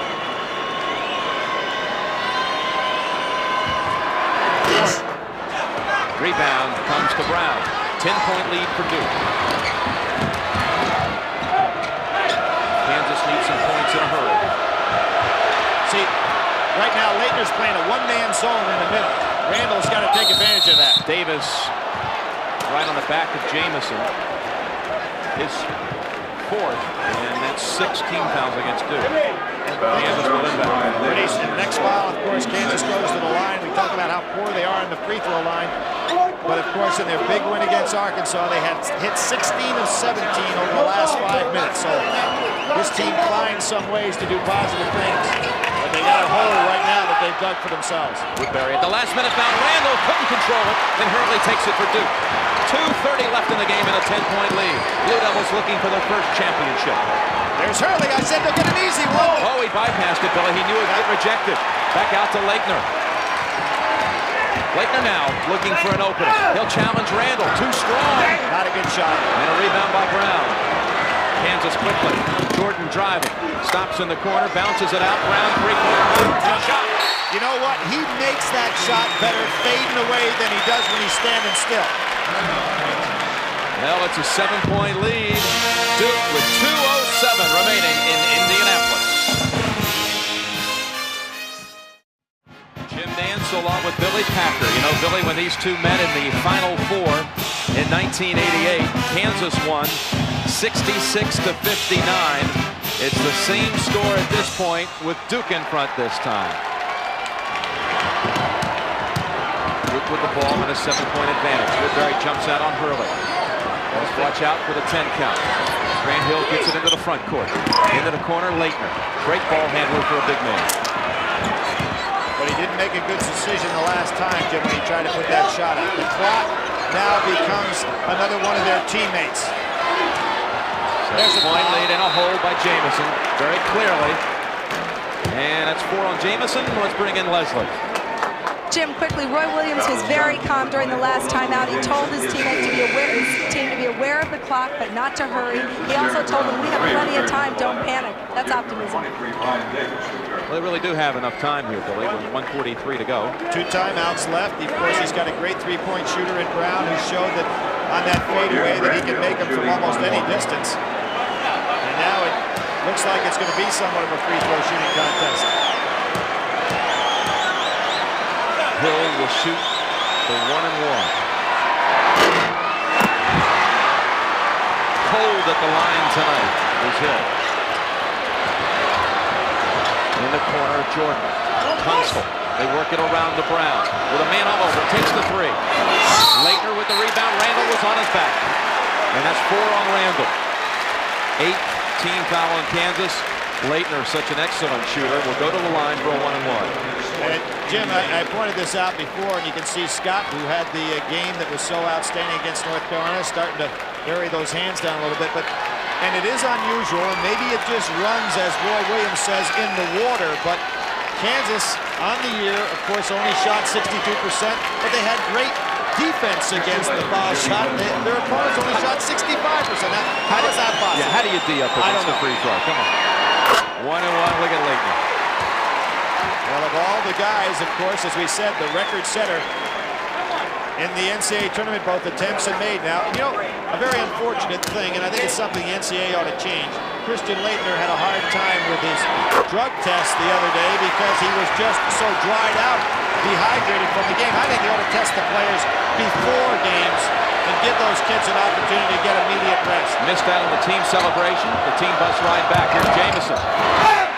He's got a man free. They've got Grant Hill, but Leitner was jammed by Jamison.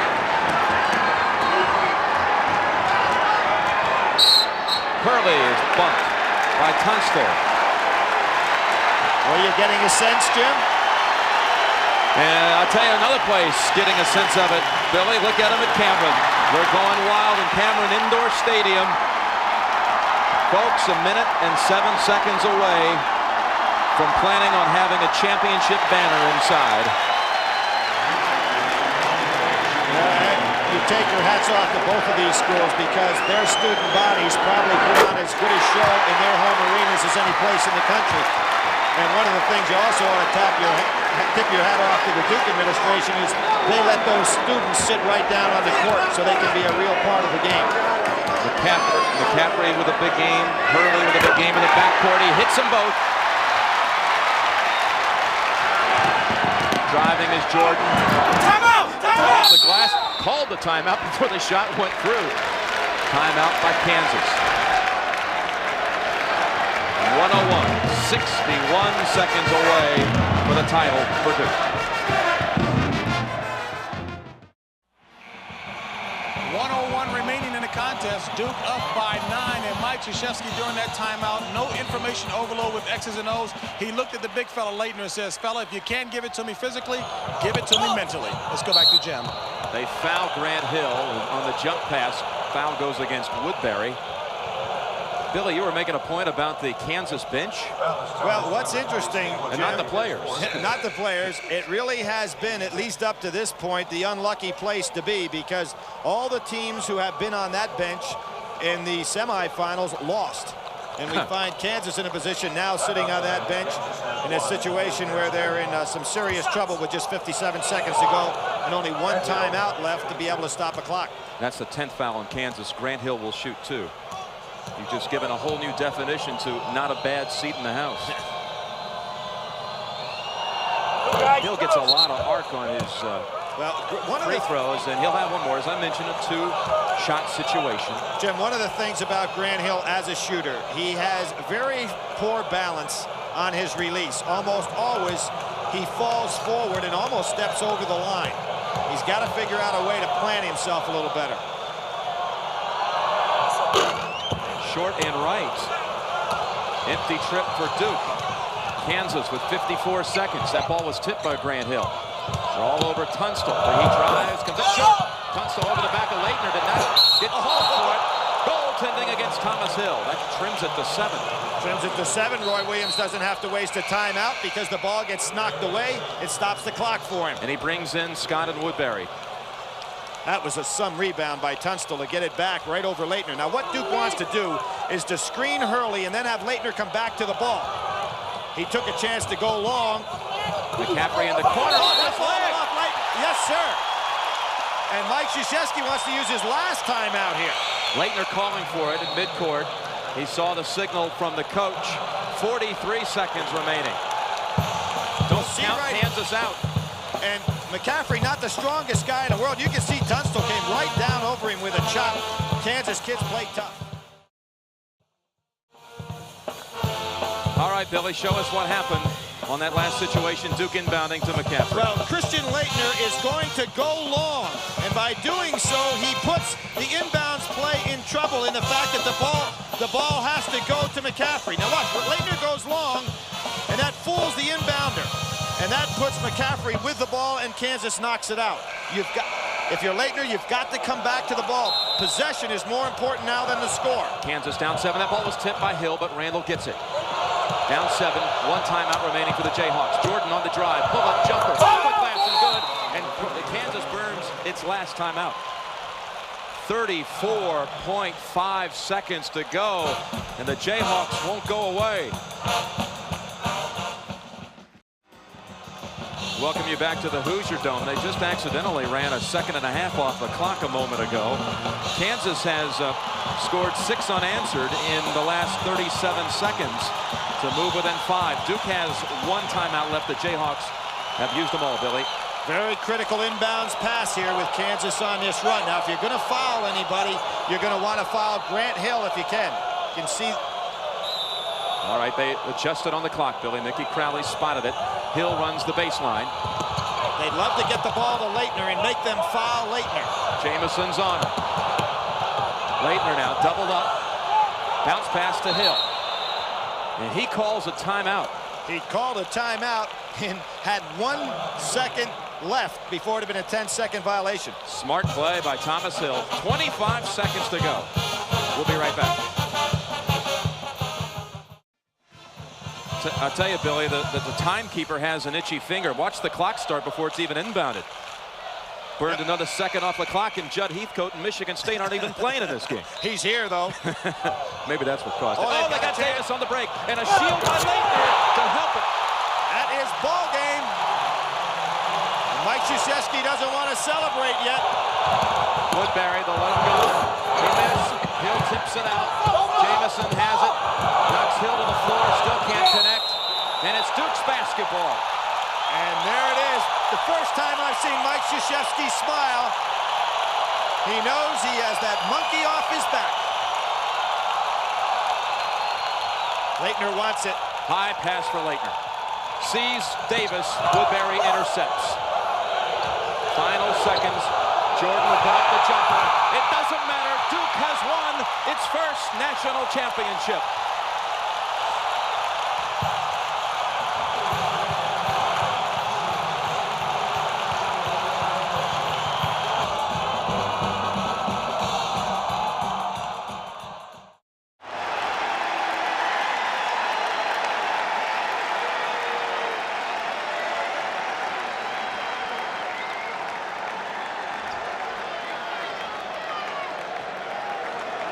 Weber and Leitner. And the 1992 championship game is underway. It's going to be King on Hurley to start.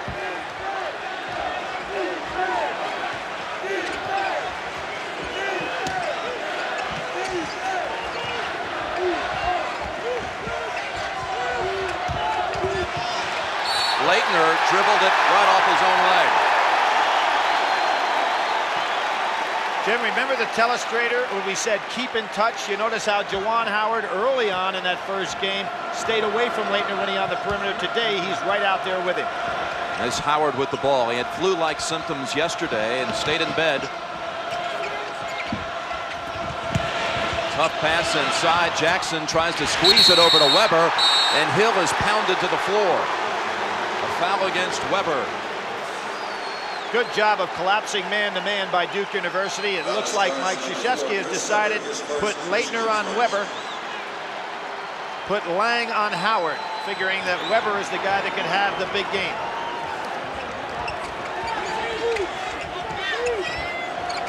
Leitner. Hill gets the long rebound. Stripped out of his hands. It belongs to Duke. Grant Hill with 3 great putbacks for offensive rebounding baskets in the Indiana game was a key to that great run that they had to get back in the lead.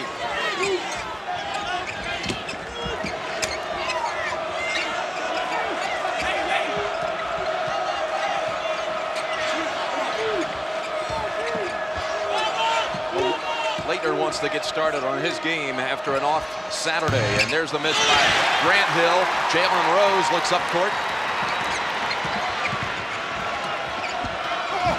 Howard, and a foul against Thomas Hill.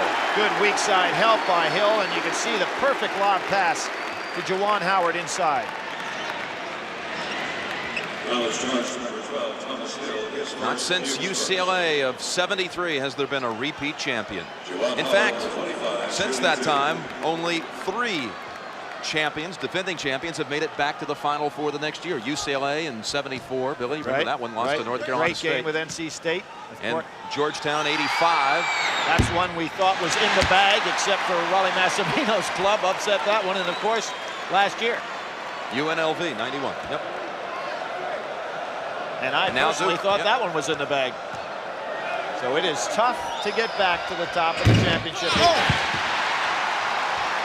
Still looking for the game's first point. Hill will drive to the paint, give it back to Thomas Hill. Hurley inside to Leitner. Stolen away by Weber. Not a good pass by Leitner. 2 turnovers by Leitner. Howard has the blocks. Too strong, and another foul inside. It'll be Jalen Rose coming over the back. Teams are a little tight, Jim, to start this ball game. Foul is charged to number 5, Jalen Rose, his first, team second. So the first on Rose and the second against Michigan. And you notice what Duke is doing early on here. They're having Bobby Hurley go down low, let Grant Hill take the ball up on the top. Hurley being a better perimeter shooter. There he is. Thomas Hill on the tip. Basket by number 12, Thomas Hill. Duke going to that double low post with Bobby Hurley stepping out. We know what a good outside shooter he is. Big overplays by Duke. I'd expect Rose to try to dribble Hurley on inside, shoot that leaning left-hander of his. He's now posting up down under the basket looking for the lob pass.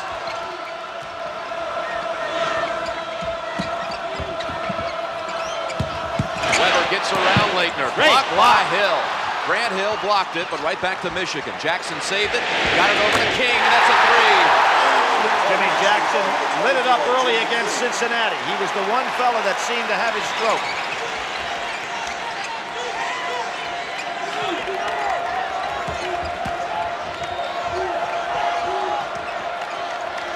Both teams very tentative offensively to start this game.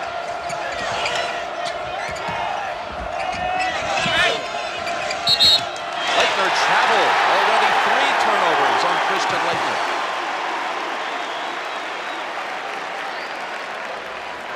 Jim, I'm surprised that Duke doesn't start Leitner down low. Try to get him on a roll with some easy baskets as opposed to playing on the perimeter so much with Howard.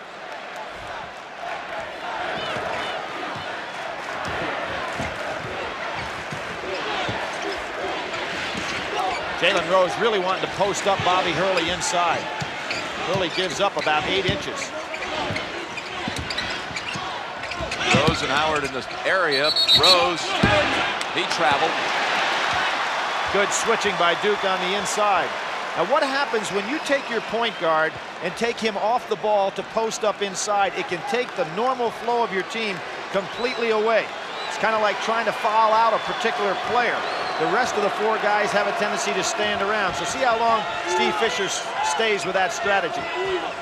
Duke is only 1 for 5 from the floor. The only basket a tip in by Thomas Hill. Leitner doubled up. Excellent double team. It leaves Lang wide open. They had 2 Duke players and only 1 Michigan player under the goal, but right off the fingertips of Lang. They credit the turnover to Leitner, so that's his 4th. Cherokee Parks had such a big game on Saturday. Replaces Leitner.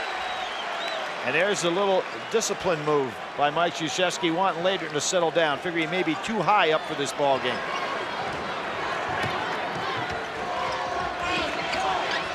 Here's where Rose can be more effective. Howard right over Parks. He challenged it right away. Goodbye, Mr. Weber.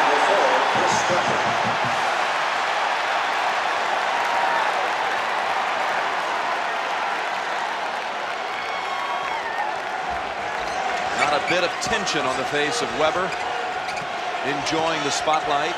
He's been smiling since they took the floor, savoring the moment. Hurley, a long-range 3. Oh, he sets a Duke record with 6 threes in the victory against Indiana. And Jim, they were huge threes because Duke was really struggling at that time. Hurley tries to make the save, but he was on the line. Our first dead ball under 16 minutes. 15-15 to go. First half.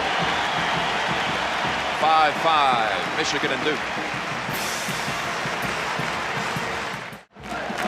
Interesting story for each team, a similar story. There's Freddie Hunter, the captain of the Wolverines, finally a scholarship player the 2nd semester of his senior year.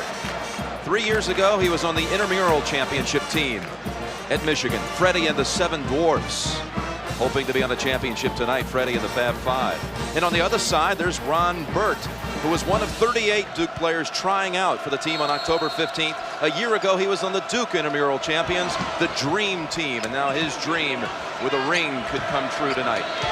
Jim, Leitner back in the game. Mike Krzyzewski just trying to get his head on straight with a little bit of a sit down. Now this is a better matchup for Duke with the big team, Cherokee Parks, and it allows Hurley to play Jackson, who is not a big scorer. Offensive on Weber, and that's his 2nd. He fouled out in the first matchup this year against Duke. And you'll see Christian Leitner gets over in front of him. Weber really had an angle, but he pushed off with that inside hand. And Jim, not only did he foul out of that game, we remember what happened in the Southeastern Conference, the Southeast Regional game against Oak State, when he had to sit down with foul problems and thought it was all over, and his freshman teammates said, hey, we're going to win this one for you in advance, and they did. Yeah, he fouled out of that game in only 18 minutes. So Eric Riley is in for the Wolverines, replacing Weber.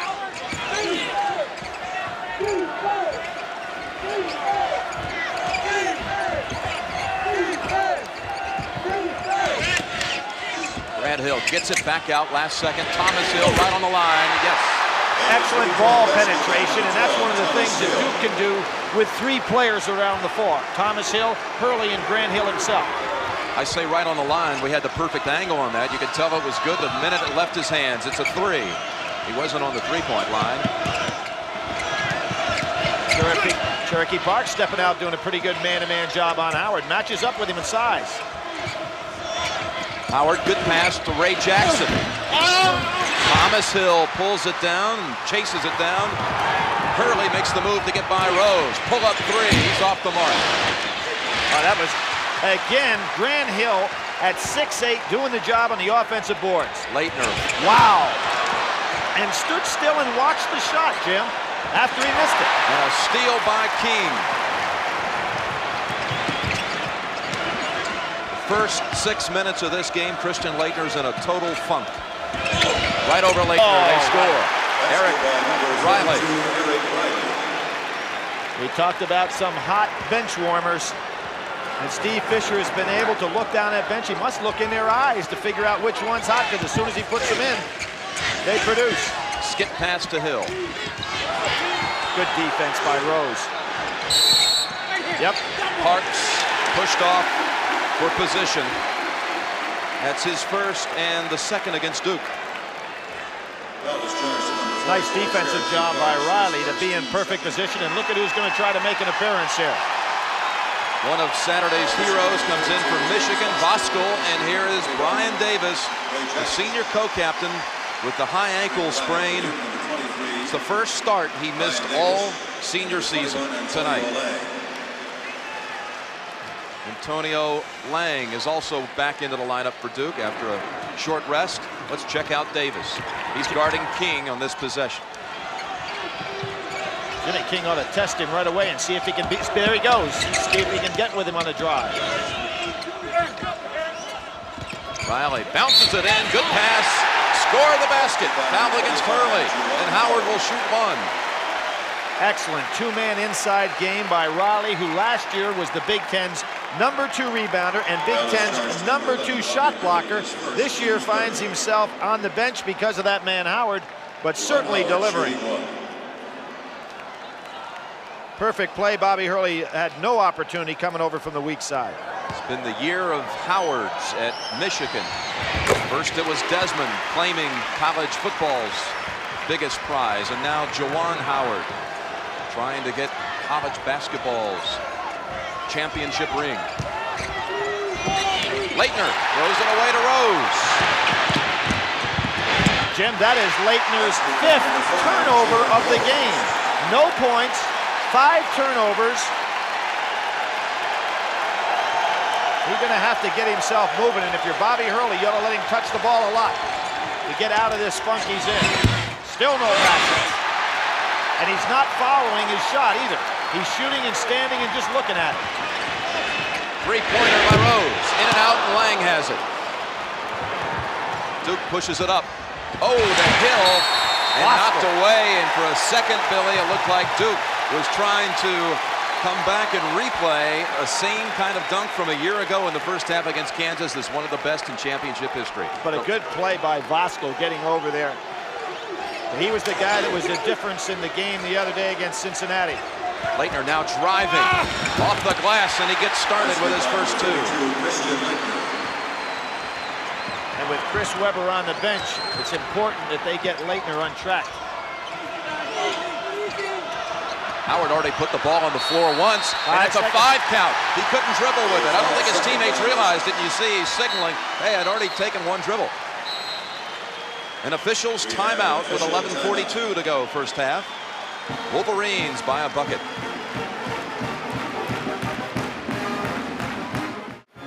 Broadcasting legend Kaywood Ledford calling his final game tonight for CBS Radio. The voice of the Kentucky Wildcats. Let's listen in. It has to be a very sore ankle will inbounds the ball. Well, the real problem when you have an ankle as sore as he has, he can't make quick cuts to the basket, so I don't think he'll be as effective. If he can react, then he can be a somewhat of a factor in this game. Hurley working around the top of the key, can't get through, gives it off to Thomas Hill. We can just call him Hill now because Grant is on the bench. They go inside to Leitner. And Leitner trying to throw it back outside, throws it away. Rose driving, alley-oop, tough shot by King. Turnovers, Michigan has 11, and they've gotten probably about 6 of those off of Leitner's turnover. 14-10, Hurley drives to the right side. Going inside, here's Lang, and he is fouled by Howard. As he tried to reverse layup, Howard got him. That is Howard's first, number 4 against the Wolverines, and will put Antonio Lang on the line. Among the Duke starters, he is the poorest free throw shooter, 66% coming into this game, and he's looking for his first score of the game right here. He'll get 2 shots. Michigan has been to the free throw line 3 times, made 1. This will be Duke's first 2. Michigan with a 4-point lead, 14-10. Antonio Lang puts up the first of 2. No good. And boy, it was a brick. Oh, boy. He pounded the backboard with that one. The only chance it had was to bank in off the board. Didn't make it. Lang back on the stripe. Shots up. Rattles a rim, but it stays in there. 14-11. And Duke goes to a full court press for the first time. With the ball is Riley. Puts down a dribble. Shows some. Oh, he throws a bad pass. After the trap got him, he leaped into the air, committed himself. Kaywood Ledford. Wide. Our best wishes to Kaywood, working the game on CBS Radio with Quinn Buckner. And you know, Billy, when Duke knocked out Kentucky in the East Regional Final, Mike Krzyzewski and all that pandemonium went over to the Kentucky broadcast setup, got himself a spare headset as Hill hits, Thomas Hill, and wished Kaywood Ledford all the best in his retirement. A class move by Mike Krzyzewski on what had to be a disheartening moment for Ledford, who thought he might be going back to the Final Four with his Kentucky team. Of course, the last time a Kentucky team played in a Final Four here was the only one ever held in Minneapolis, 1951, and they came away with a victory. There's Hurley with a breakaway. Picks up the loose ball and takes it to the glass for 2.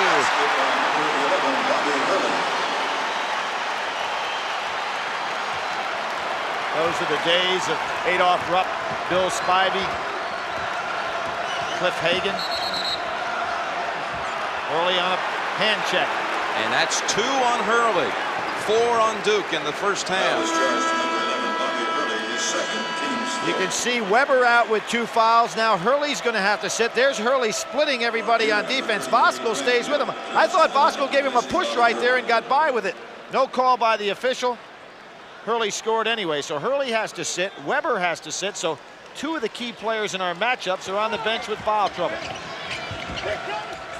And Leitner in a situation where he has 1 basket and 6 turnovers. Brian Davis is defending Howard. Here's the matchup. Howard shoots it over him for 2. What about Brian Davis from what you've seen so far, Billy? Well, he's able to get up and down the court, but I don't see any movement out of him in regard to quickness and all. That'd be anticipated. I have never seen Duke turn the ball over quite as much as they are today. Very uncertain in their offensive set. And a lot of that being the fact, I think, that Christian Leitner has not taken over on the offensive end.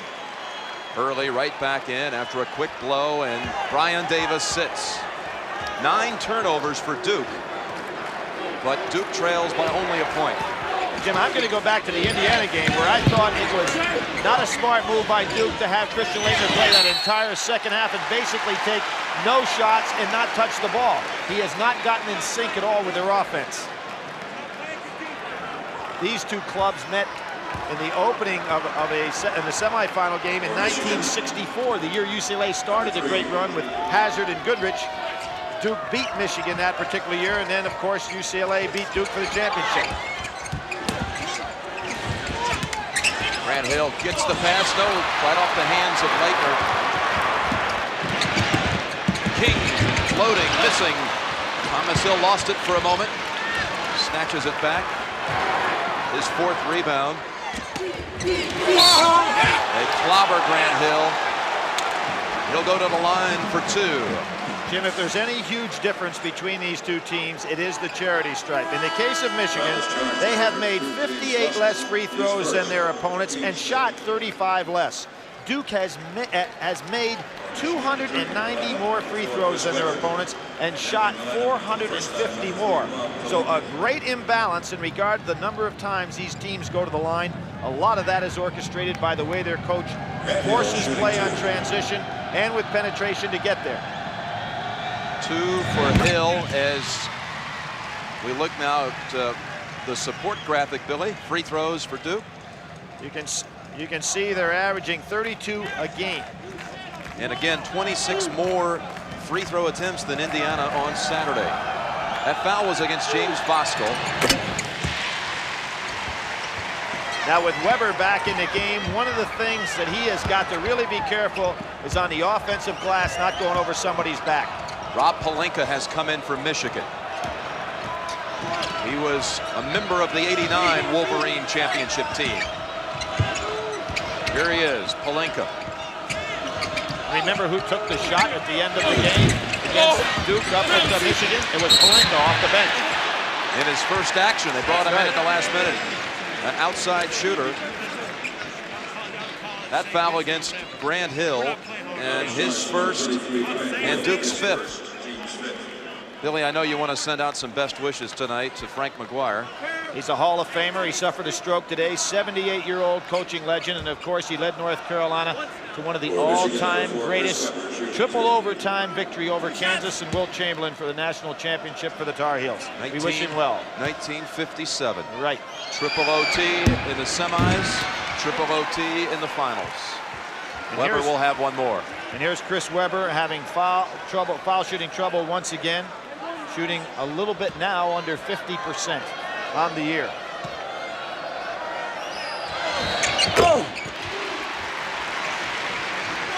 And the two leaders for Duke University on the bench, Davis and Leitner. Mike Krzyzewski has seen about all of Leitner he wants for this period of time. He's just not getting it done. Early. Parks tries to tip it in.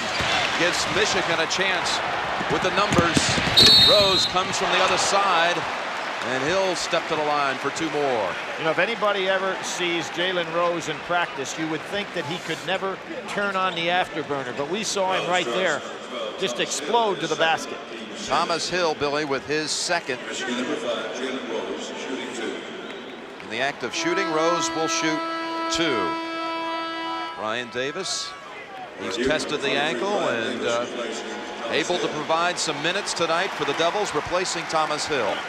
Jalen Rose, a year ago, led Southwestern High School to the state championship in Michigan, same school that produced Anderson Hunt and his high school coach, Perry Watson, now on the staff for Steve Fisher. Watson, of course, incredible leader, 2 state championship teams there. Incredible overall record, was picked as the National High School Coach of the Year, and they were the #1 team in high school basketball a year ago.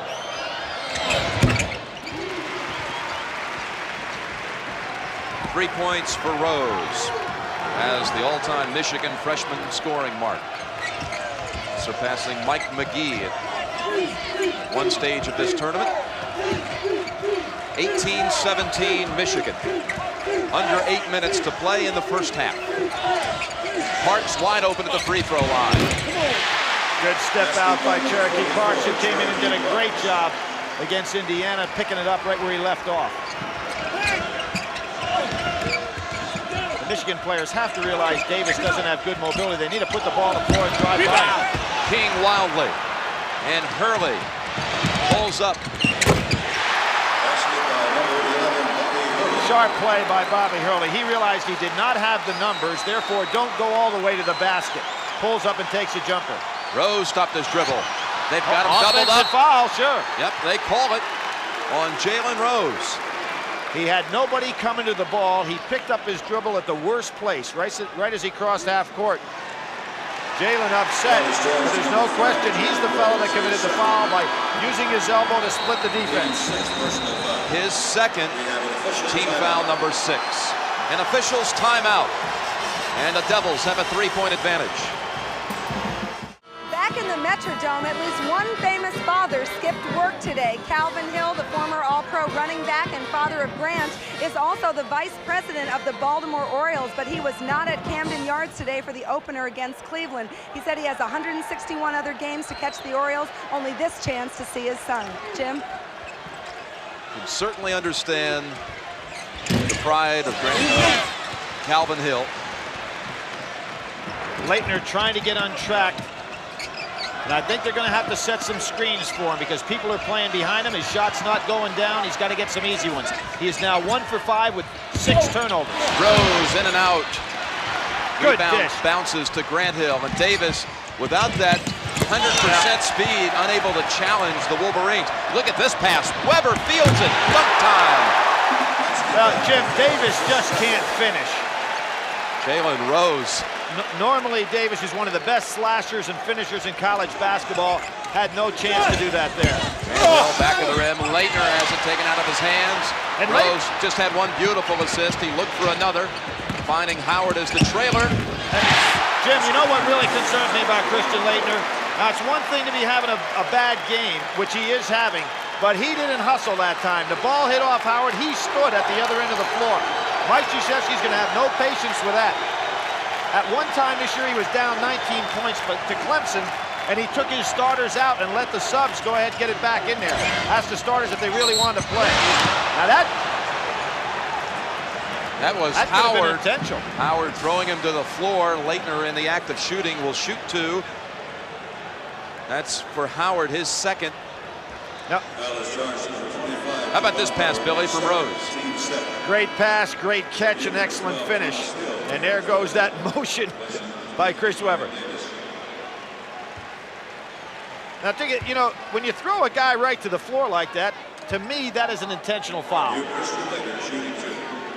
Billy, if it seems like Christian Laettner has been on the college basketball scene longer than any other player, it's only because that's true. He's played in more tournament games, and with this one tonight, it's his 148th game at Duke, and he passes Danny Manning for the most games ever played in college. Well, Danny Manning, in his final game, put a team on his back and carried him to a championship. So far, Christian Laettner is not getting that done. Of course, you can't fault them in one respect. Without him, they wouldn't be here. Lang in for Laettner. He passed Elvin Hayes, the Big E, although he's had numerous more opportunities, Billy, than Hayes had in the tournament. Manning, the 3rd all-time scorer. Well, he has a chance also to become the all-time steal leader, beating Mookie Blaylock if he can get 2 of those.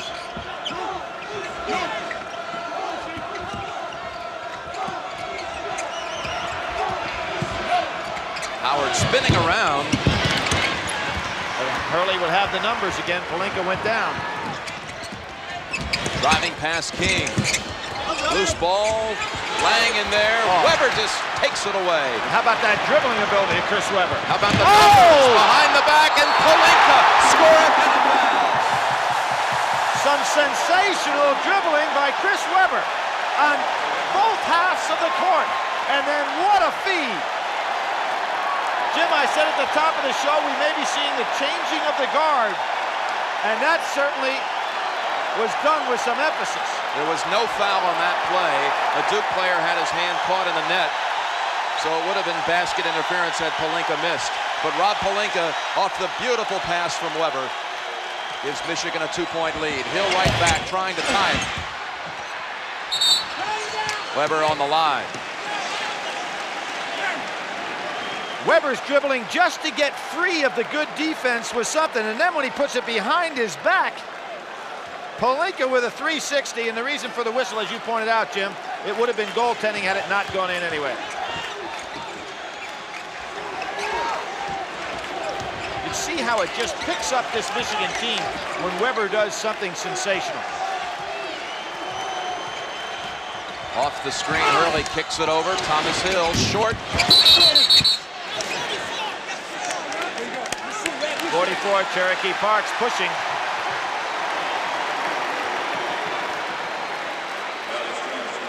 A moment ago, Krzyzewski dealing with Christian Laettner.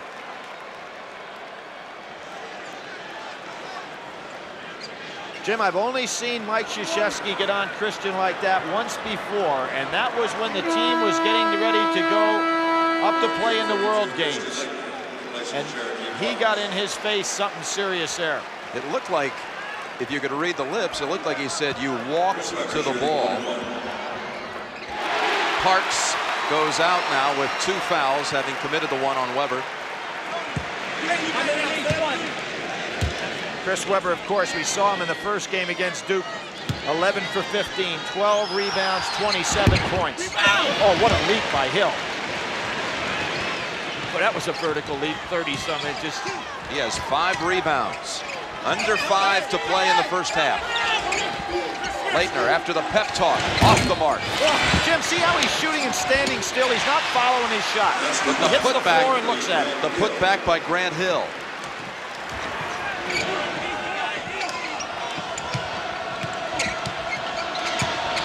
Good ball handling by Howard, and dishes on the baseline. Webber missing. Rose follows. No block out on the wing by Bobby Hurley. but excellent ball handling by Howard and Weber.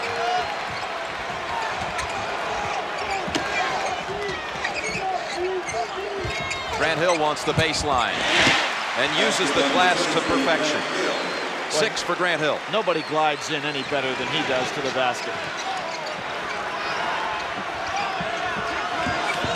Back screen that time. Howard almost had it.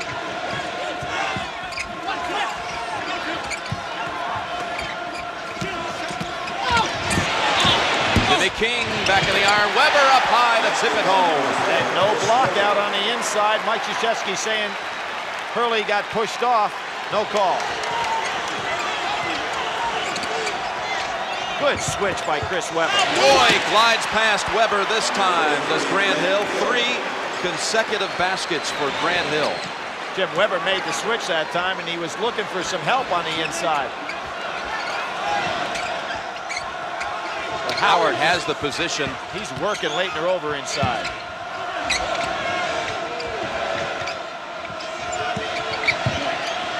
Rose over the top. Leitner's second rebound. And here he is walking down the court again. Hurley. Lang with the loose change. Jim, Leitner never crossed half court on that possession. You don't know if he's sick, but he certainly is a major story in this first half. And for Duke on the negative side.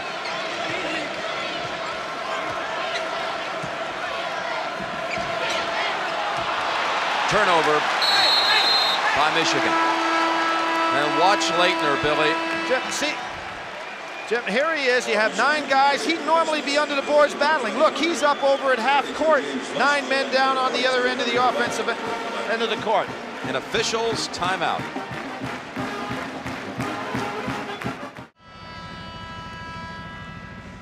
Over 50,000 inside the Metrodome with 2 minutes to go in the first half. Billy, the game summary. To this point, your thoughts? Well, kind of interesting. Duke is getting the job done on the boards, and even though they're hitting the offensive boards, they can't get the putbacks because Michigan filling right in on them. Good block out by Grant Hill. Smart play. Here's some numbers now to support what you were talking about. Field goal percentages, Duke under 40%.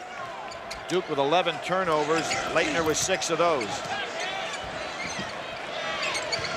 Being guarded now by Riley. Doubled up. Use the left hand. Strongest move, perhaps, of the 2 games in Minneapolis. Jim, when a guy's having a bad game, a big man, it's good to get him down in the low post and get him the ball to get some confidence back. He's been playing so much on the perimeter. When you're not hitting your shot, that's tough for a big fella. Remember Freddie Hunter? We told his story, how he was on the intramural champs. Here he is in the game now. Oh, and he throws it away. Hill stole it. Made a great play, actually, to deny Jimmy King. Leitner thought he might challenge Riley. He's looking to get in the low post. There he is. Hill has to just throw it right into the hands of Oscar. That was another bad pass. It was. Leitner put Hill in a disadvantage there. Good hedge by Lang. Now he's got to stay with it. Rose up high. So smooth. Jalen Rose, such a smart basketball player. When he saw the hedge taking place by Lang stepping out, he forced Lang to take him, and Lang can't stay with his dribble. Duke kids look very tired at this point in the game. Going to hold it for the last shot of the half. And Steve Fisher's not coming out to play him.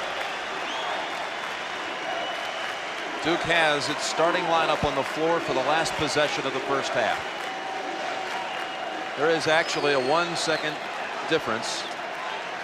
Jim, I think that Duke is much more effective in this set when Hill takes it inside because he can play over bigger people, but it's going to be Hurley this time. Hurley gets the motor running at 10. Look for Thomas Hill on the double screen. Here he comes. Hurley driving on King. Leitner outside, makes the head fake. Leans in, off the glass. No, back of the rim. And Michigan will go to the locker room with a 1-point lead.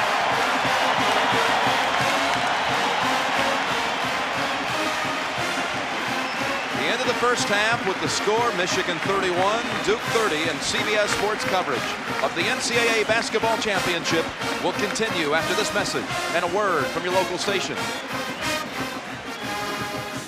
Michigan 31-30 at halftime. A close first half.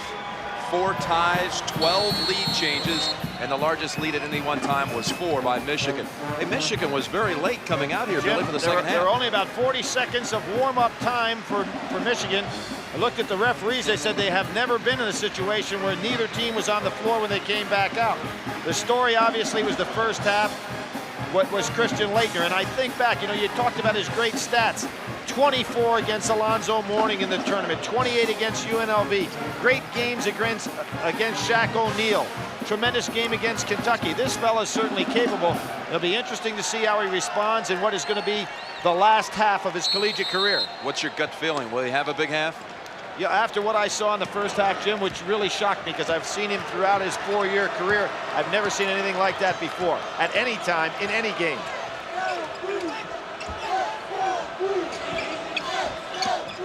Good cut by King.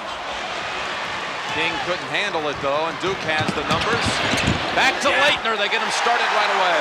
Well, if you're going to get a big man started, get him down low. That was a good cut by King. He just couldn't handle the pass. Solid screen, looking for the lob to Howard. He's got good post position. Flips it over, half hook. And Michigan back in front by 1. Lang has got to recognize when he's going to be back screen like that. Laettner, he launches the jumper, and he hits the 3. His first shot really from the outside. He may be ready to answer that question. Off the fingertips of King. And there's Christian Laettner beating everybody down court, getting back down in position. Teammates cheering him on, cheering on their captain. Hey, Mike Krzyzewski said, let's get the ball to the big guy.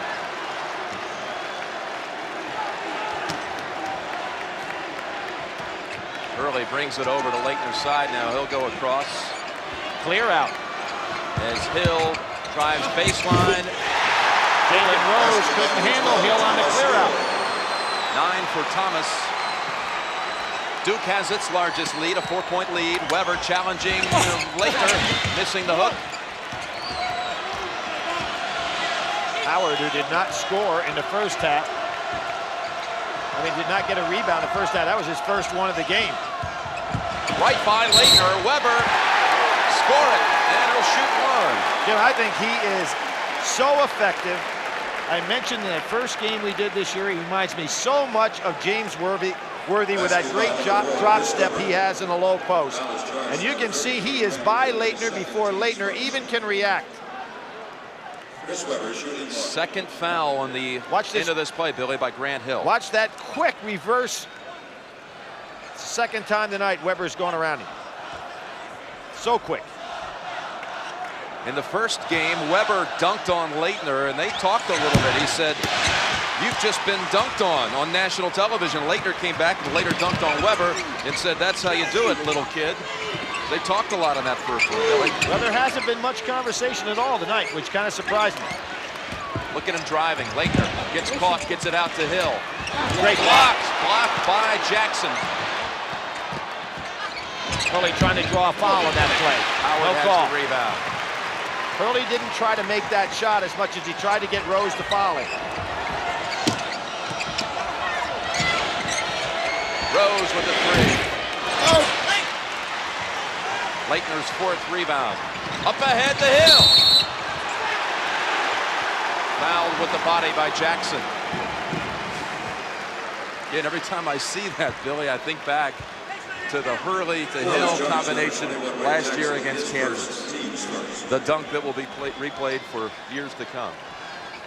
The one you compared to David Thompson. Yeah, related to David Thompson, which took it all the way back to 1974. Thomas Hill. That's short. There's a push off inside. And is that Rose's 3rd?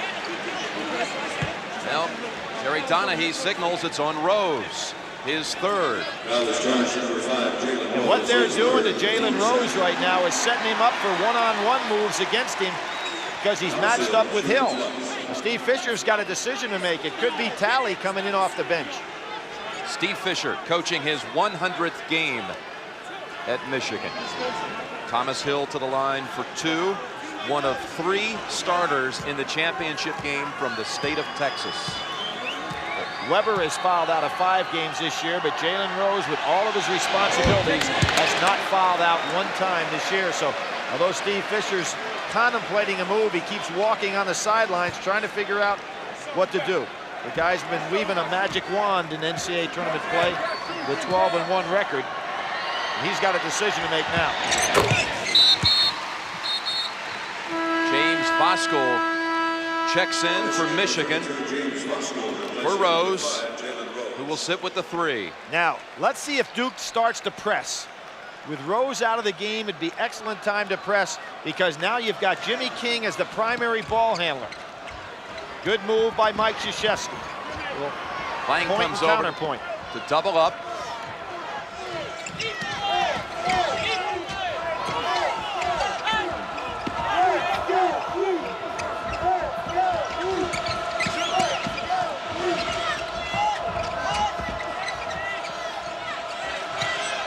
King, 2-pointer, had a foot on the line, and Leitner has the rebound come right to him. Lang bouncing it into Hill. Oh, that's 3 on Weber now. 3 on Weber, 3 on Rose. A repeat of the Indiana situation where 4 players fouled out, and Duke put them in a very precarious position on that great run they made in the second half by going to the charity stripe time and time again. Weber had looked like mostly all ball on the play. But his 3rd, and Thomas Hill back to the line. Billy, I mentioned a moment ago that 3 starters from the state of Texas. There were pickup games in the Dallas area at the Redbird Gym south of Dallas just this past summer. Jimmy King, Thomas Hill, Larry Johnson. If you think about it, Shaquille O'Neal, the players that have come out of the state and have left the Southwest Conference, it's alarming. Now here you can see what Steve Fisher's doing. He's playing the percentages. He comes back with Rose, who has 3, but he knows that Rose has been very good at being able to protect himself and not fouling out, where Weber has not. And he knows he can't have both of them sitting at this key juncture in the game.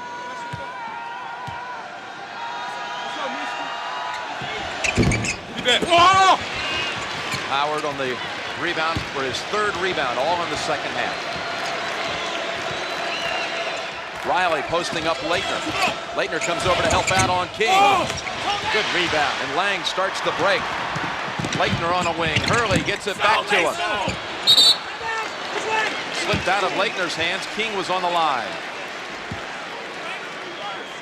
Another great event starts Thursday night on CBS. Late night highlights. The first round of the Masters, both Thursday and Friday night. Weekend coverage coming your way as well on CBS. But you can see they want to get the ball to Thomas Hill down there. He's got Rose on him. He's trying to post him.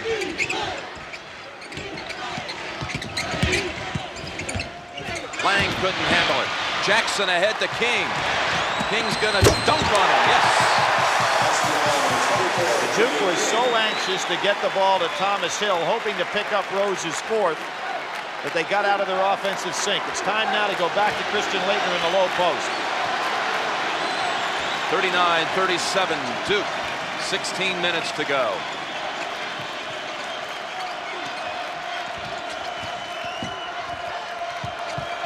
Grant Hill slips it in to Lang, and Duke dunks right back on Michigan. 3rd time today that Grant Hill has taken him with that floater on the baseline.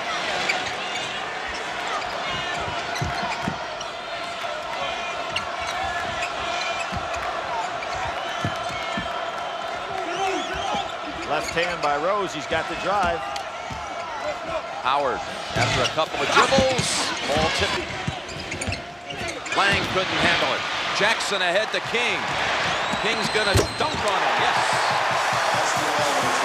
The Duke was so anxious to get the ball to Thomas Hill, hoping to pick up Rose's 4th, that they got out of their offensive sync. It's time now to go back to Christian Leitner in the low post.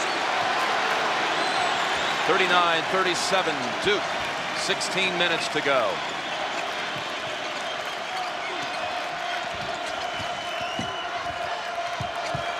Grant Hill slips it in to Lang, and Duke dunks right back on Michigan. third time today that Grant Hill has taken him with that floater on the baseline.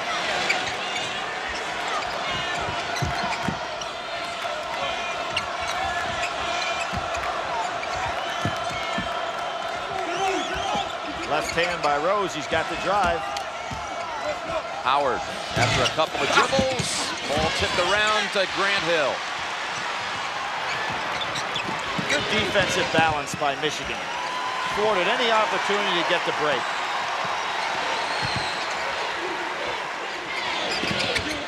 Immediate double team. Three-pointer is short, way short. And with a dead ball under the 16-minute mark, an official's timeout in the national championship game. The Metrodome opened 10 years ago this week with a Twins game, and now it's the third largest house to a college basketball game. The Superdome in New Orleans, next year's Final Four site, has the top 5 attendance figures of all time. The Astrodome is next, and then the Metrodome. Billy, take it away with the game summary. Well, you look right there. It's pretty even all the way around. Leitner looking a little better here in the second half. And what Steve Fisher has done is said, I've got to come back now. I can't let Duke open up any margin. So he's come back with both Rose and Weber. Both have 3 fouls on them. Left-handed clear out for Rose. Hurley does a nice job on defense. Riley, he's hit one turnaround, not this time. And a push off on Leitner. Weber and Leitner could have been called either way as they were both battling for position. But Weber had the inside. It was an anxious moment there for Steve Fisher, but Leitner is whistled for his first and only the second of the second half against Duke. Ray Jackson inbounds. Take it back out to King. Riley. Had it stripped away, right back, Riley. It should have been a jump ball situation. It was blocked, and he caught it, and then came down. Blank sets the screen for Hurley with the left hand. Weber knocks it out Riley, of the pack. what a play by Riley. Strong rebound. Just as he came up with a huge game against Oklahoma State, he's in there today. He's got Hurley down in the low post. And he pushed off Riley. Yep. Great acting job by Bobby Hurley. Riley had him pinned down inside. He wasn't patient enough. That's his first, Michigan's 4th team foul of the half. Cherokee Parks in for Duke. And Brian Davis comes in, laying out, Grant Hill out. Jim, the thing that's interesting about Brian Davis, we saw him try to loosen up that ankle before the game. And he didn't have an opportunity, obviously, to loosen it up because Duke was only out for about 30 seconds of warm-ups to start the second half. Let's see if it's really tightened up on him now. There's a switch. Doubled up Leitner. Well, see, Parks is not going to be played from there.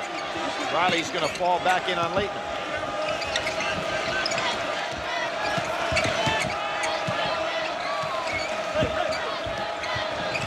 Duke looking like they wanted to get something down inside with Parks and Leitner in the double low post.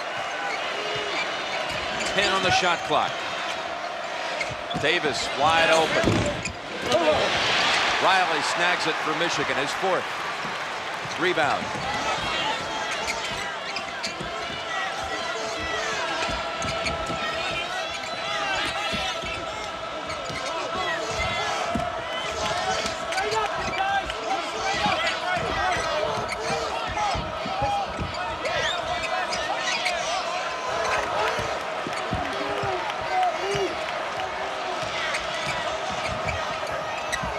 Rose wants some help. Weber thinks he can take Cherokee Parks with a dribble. Must beat the shot clock. Well, they got a little too frenetic at the end of that, and Rose dribbles it off his leg. Now what Mike Krzyzewski going to do, he comes right back with Grant Hill, and he says to Brian Davis, thank you very much for giving me 30 seconds that I needed, young man. And even though he missed that jumper, I think Mike Krzyzewski felt he just had to give Grant Hill a rest.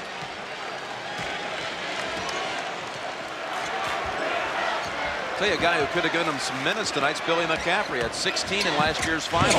Hurley missing the layup. Leitner on the follow. No, Parks. He'll go That's to the line. another one on Rose. That's his fourth. Great follow plays on the inside by Cherokee Parks. Number 5, Jalen Rose, his fourth personal foul. And what Jalen Rose is saying to me is replay that one, see if that was my foul. And you know what? That one might have been, not the first one. And he's got to come out of there now. It's got to be Talley coming in, and it is going to be. That was a great defensive effort, the last possession of Michigan's on behalf of Duke. Just took away every shooting opportunity. Parks and Leitner talk. He's the heir apparent to Leitner's position. And what a way to burst onto the college scene by making your first 11 field goals in college. That's what Parks did. And now Talley comes in and Rose out with the 4 fouls.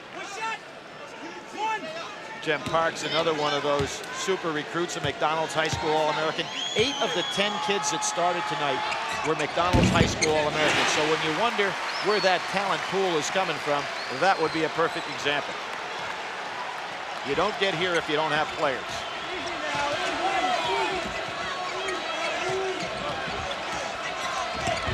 Riley really backed in on Parks and then pinned the ball to the floor, but they get the whistle now against Hurley, his third. Well, remember the occasion where Riley was impatient, and the foul was called on Riley. This time, Riley just stayed with it, and they picked up Hurley, so that was pretty even trade-off. Duke leads it 43-39 with 12:30 to go. Nice fake. Nice fake. Too strong on the shot. Weber with the rebound to kick it out to Talley. Short on the 3. Tapped again to Talley. Bounces it right into the hands of Davis, who returns. And you notice Davis said to Bobby Hurley, no fast break. This game has been lacking almost completely of any transition baskets. Jim, you said it right. It's like a heavyweight boxing match by 2 old heavyweights that are just slugging at each other, neither one able to break open. No knockout punch until, well, look at that, almost going in on the alley-oop pass. And it was really, it would have been an easy play for Hill had that been thrown on the money. Bobby Hurley can't believe he misjudged that one. Not a pretty game at all.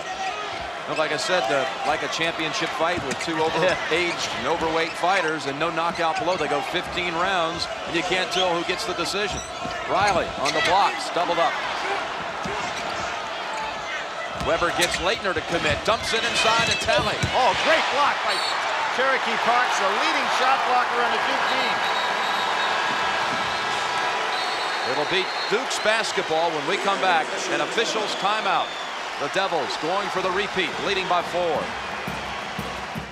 Jim Nance and Billy Packer.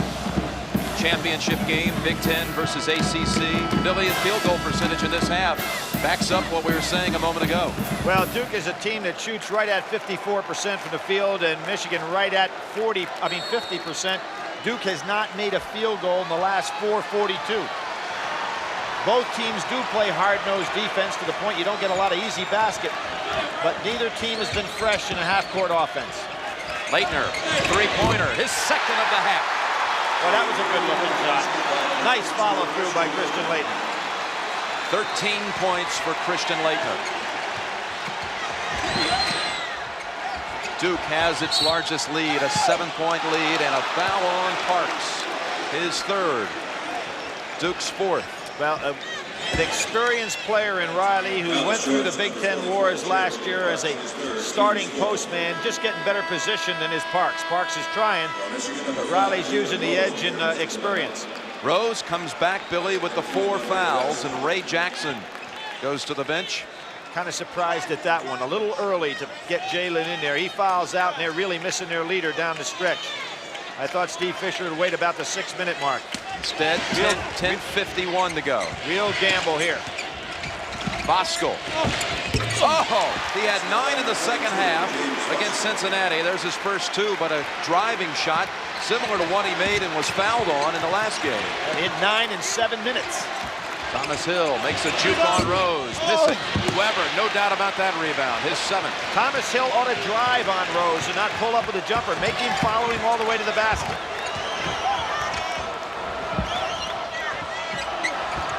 Hill steals it. Oh, Duke. almost the 5th foul on Rose. Hurley. They can't buy a basket. Only the 3 by Leitner in the last 6 minutes. Hurley's 3 for 11 from the floor for the game. Isn't it amazing how much quicker Voskuhl seems than everybody on the floor? He's got the fresh legs. What we're seeing in the Duke team is a club that has really had the battle to get here, and they are just worn down. The lead had been 7 a moment ago. It's down to 3. Weber with 12 points. Mike Krzyzewski using a little clock here. Parks over Weber. Voskuhl. I thought the other 32 might get it, but Voskuhl gets the rebound. Leitner was too far under the basket. Leitner's trying to push himself to run, but he just has no legs. Michigan turns it over. 17 turnovers against the Wolverines as Lang and Howard return. And at the conclusion of this championship game, Billy and I will be selecting Chevrolet Players of the Game. In conjunction with the award, Chevrolet will donate a $1,000 scholarship to the General Scholarship Fund of each school. Jim, we talk about the men's championship with the guys not having any legs. The women had to come back without the full day's rest. So our hats off have to go to Stanford for their conditioning. Lang in a jam out to Hill. Hurley pump fake, sets up the 2. Boy, Weber is controlling the boards. And Hurley reached in. And for Hurley, that's 4 on Hurley. 4 on Hurley, 4 on Rose. Well, neither team really has a man that can replace Rose or Hurley, but you'd have to throw it back over to Michigan, assuming if something happened to Rose, at least they have Talley, who was a starting point guard in the Big Ten last year. So I'd say advantage Michigan. I wonder if Duke is going to try to go a little zone.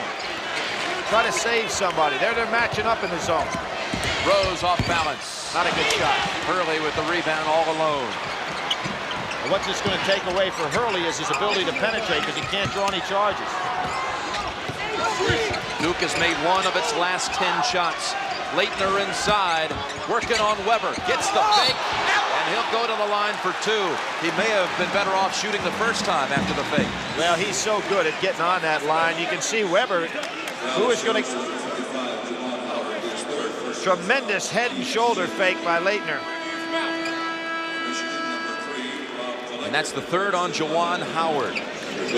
Colonel Leitner will go to the line. That's what his teammates are calling him. He won all of these College Player of the Year awards and just recently was named the Rupp Award winner. And when you get the Rupp Award presentation, they make you a Kentucky Colonel. So kind of ironic with what he did to Kentucky this year. They call him Colonel on this Duke team now. Davis in for Hurley. Yeah. And Rob Pelinka for Michigan is back. And Jim, you can see what Mike Krzyzewski is going to do when Hurley went out this year, as we remember, with the injury to his foot. It was Grant Hill that went to the point guard position, which is what he's going to have to do tonight. But without Brian Davis, that means Hill really would have to play almost all the remaining minutes while Hurley sits down. So maybe that injury to Hurley during the season actually helped Duke, because they experienced playing without him for a little bit. Give Leitner his due. He has come back with 10 points in the second half, and Duke leads by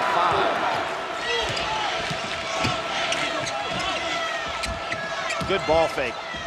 Howard finds an open King in and out. Pelinka keeps it alive.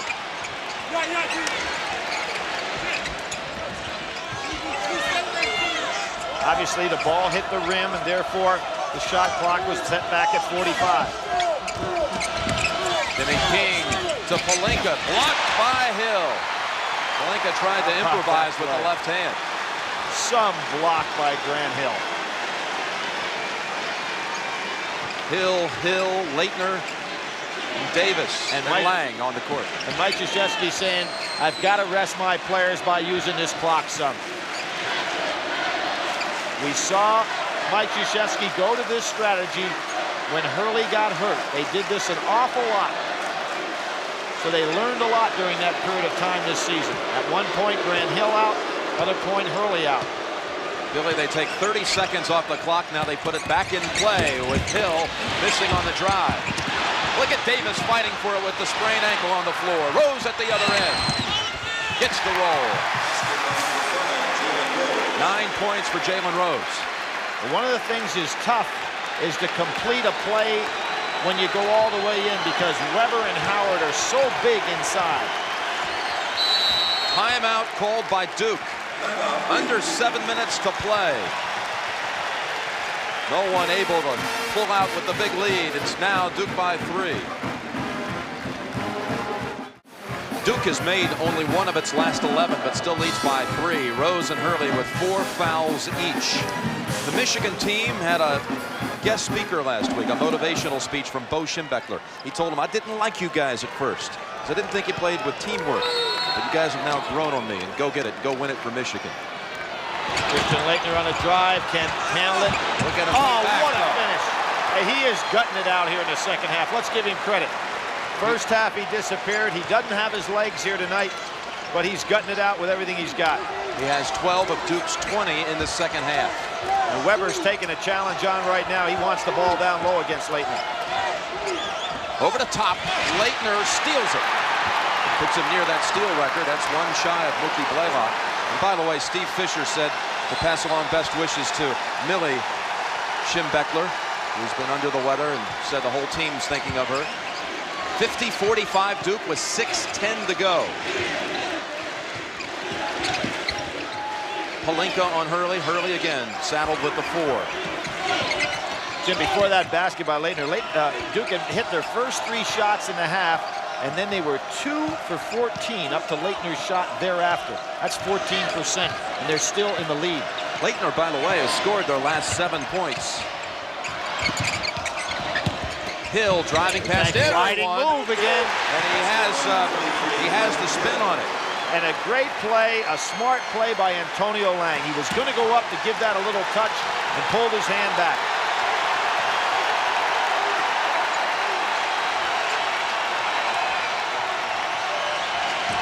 There are going to be some tired fellas when this game is over.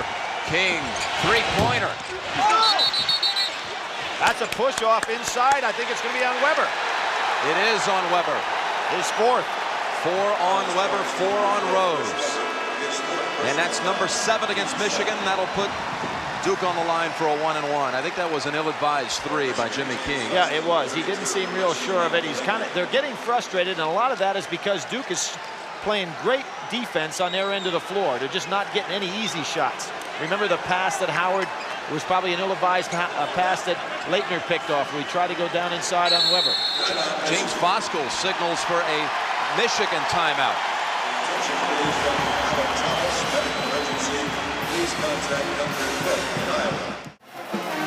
5:17 to go. Duke with a 7-point lead, which matches its largest lead. Each team has used a timeout in this half, 2 remaining for each. Duke has the arrow. Jim, what I think we're going to see out of Duke the rest of the way is they're going to pull that ball out, try to take 30 seconds or so off the clock on every possession. 1-and-1 for Laettner. And they are now back to what has become a Duke trademark. They have made more free throws than Michigan has shot. Laettner says, I've got a bad memory. I don't remember last year's championship. I want another one. And he hits 2, and he is starting to take control of this game, Billy. Yeah, he's shown a lot of courage in this game. Coming off of that first half and coming back the way he is now. He has 19 points, and Duke with its largest lead of 9. Duke picking up their defense man-to-man, and Howard banging Lang inside, as is Weber with Laettner. Voskuhl. Oh! Laettner blocked it. I think Laettner enjoyed getting up there on the boards on that one. Foul on Antonio Lang, his first. Jim, it's going to be really interesting to talk, regardless of the outcome of this game, to Christian Laettner afterwards and find out if he was physically or mentally drained at the start of this game, because it was so unusual to watch him not follow his shots, not be able to get up in the air.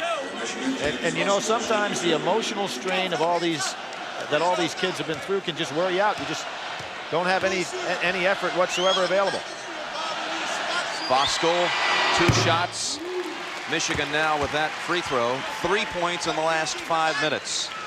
Voskuhl and Riley were redshirt freshmen on that '89 championship team. They sat on the bench in street clothes. Now trying to contribute to the Wolverines championship hopes And look tonight. at what happened. Michigan realizing Duke's going to try to occupy some time, picking up full court. Boy, that's asking a lot of effort. Steve Fisher has his team well scouted. Leitner. Voskuhl almost had that one.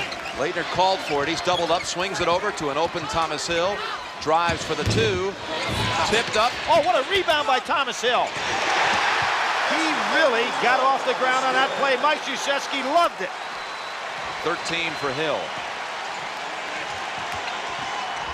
Voskuhl, 3-pointer. Oh, there was a push-off by Jimmy King. He knocked Thomas Hill right under the basket and got away with it. Duke has possession and a 9-point lead with 4 minutes to go.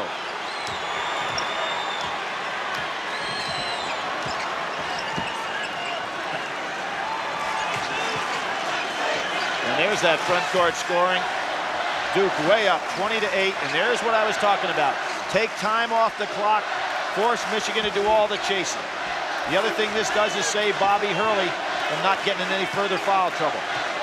15 of the 20 points you just saw front court scoring and a half for Duke. Coming from Leitner, who really is backing in on Howard. Sets a screen now for Hill. Oh! Mike Krzyzewski is exhorting his team on the sidelines like a super jockey over there. He's got them going down a stretch again. Weber. Tough shot, he made it. Basketball number 4. 3:15 to play. Steve Fisher's going to have to press full court as Duke is going to occupy this clock. He's got to come out and get them.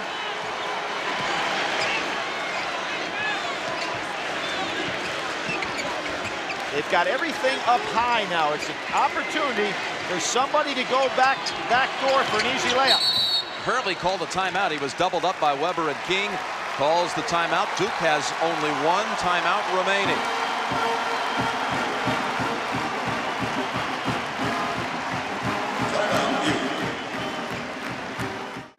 Duke led by Leitner's 19 points. First half, he had 5 points, 7 turnovers. Second half, no turnovers and 14 points. What a turnaround, Billy. Just a real great gut check by Christian Leitner, the player of the year. This is not unusual, however, because Duke, Jim, on the year has had 122 more assists than turnovers, and for Michigan, they have 37 more turnovers than assists. So Duke is playing to form here. Down to 14 seconds. Is the shot clock. Clear out. Rose has got a tough man. Got to watch his 5th. Hurley with under 5. Good block. Hill has to beat the clock by a second. And tipped up and in by Grant Hill. Grant Hill, 3 offensive tip-ins against Indiana with a crushing blow, and he comes up with 1 here. That's big basket. 2 putbacks tonight for Grant Hill. And 9 rebounds. Double-digit lead for the trying Devils. to get Voskuhl for a 3. Stolen by Hill. Now Michigan really has to come out with some kamikaze pressure. Steve Fisher can't wait any longer. Under 2. Under 2 to play. Lang is open. Lang for the jam.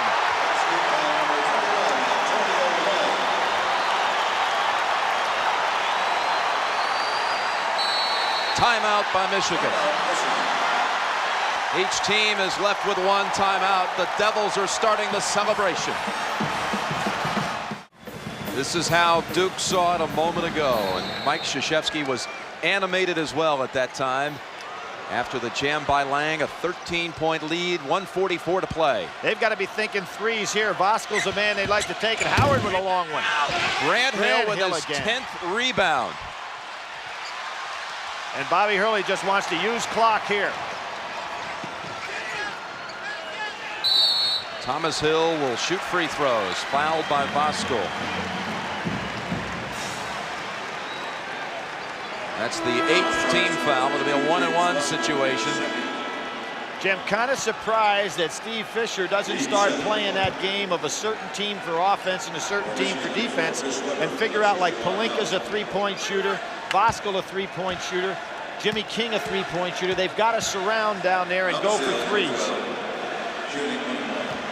1 and 1 for Hill. 13 points, 7 rebounds. And that second number, Jim, is the one where he has played a huge game tonight. Called upon to go inside time and again to rebound, and he's come up with some great plays. Came to college as not one of the most heralded recruits, but has certainly become a valuable player for this team. Even played for the U.S. team in the summer, Billy. Big future, Thomas Hill. Weber with his 11th rebound. He has another double-double. Rose with a 3. Tipped over the backboard. Duke basketball. Michigan has gone now almost 9 minutes with only 6 points.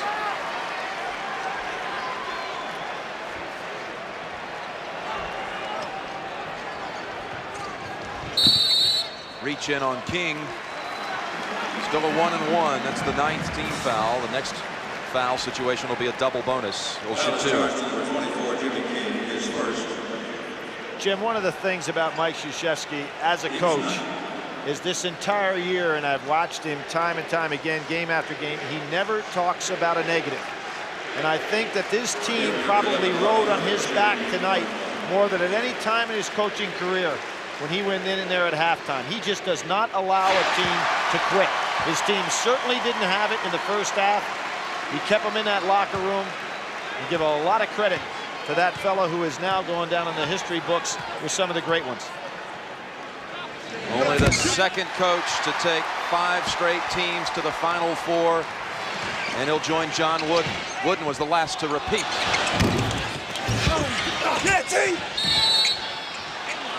Michigan ball. Now what Duke could do is break Michigan's back now, because Michigan is sending 5 men to the boards. All Duke should do is tap the ball long, and they'll find Bobby Hurley alone for a layup.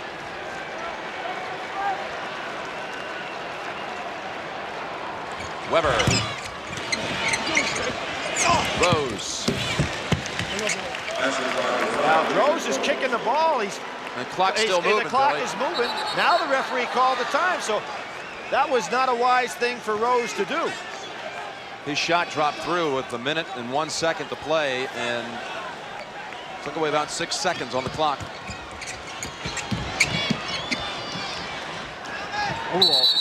Pass with nothing on it. Riley could have picked it off. Thomas Hill will shoot 2. That's 10 team fouls. Repeat winners, UCLA. Well, so many times in that remarkable stretch. Cincinnati, Bill Russell in San Francisco, Kentucky, and they were known as Oklahoma A&M back in 45 and 46.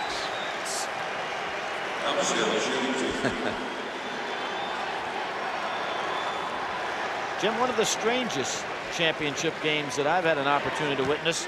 There's a man here tonight in the crowd by the name of Jack Gardner that took 2 different teams twice to the Final Four and championship. Utah and Kansas State. Actually was the coach of the Kansas State team that lost to Kentucky, and he has seen every single Final Four. There may be somebody else in this arena that has, but that's some record. Wonderful man, Jack Gardner. Hall of Famer. Hall of Famer, age 82. Jason Bossard for Michigan. We'll see some minutes.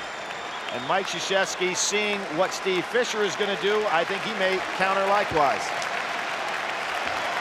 Nonetheless, the final seconds of Christian Laettner's career coming to a close. His jersey will never be worn again. It's already been retired, and here comes Duke on the break. Behind the back, Hurley to Hill. Why not? That's the play that was available. Nobody back for Michigan because they're sending 5 to the boards. Rose. Laettner flips it back, burns some time, and King back to the front court. See what Mike Krzyzewski's saying is foul, because can they're not Hurley even in the 1-and-1 yet. Set him up? Yep. And a timeout called by Duke. He wanted to get the other players in, Jim. That's why they called the timeout, not to rub it into Michigan.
Really the first time we've seen Mrs. Leitner. She's been in a lot of pain with that neck operation several months back. First time we've seen her smile. She sends a kiss down to Christian Leitner, who has checked out of the game, and number 32 will never be worn on the floor again for the Duke Blue Devils. 2,000 jersey has points, been retired. A 2,000-point score, 1,000 rebounds at Duke University. Certainly one of the great all-time players in college basketball history, and I'm so happy for him at what happened in the second half. That first half, it was had to be a nightmare for Christian Leitner. Well, they wouldn't have made it to the Final Four 2 times in his career if it wasn't for his heroics. Exactly, and you can see the Fab Five now starting to realize what it takes to get over that hump to be the national crown.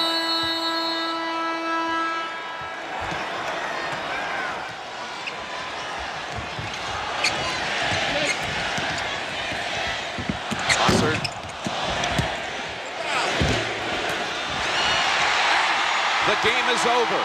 The Duke of Destiny has won it. For the first time in 2 decades, college basketball has a repeat champion.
1,500 miles away, you can still feel the celebration back from Cameron. Duke is the 1992 national champion.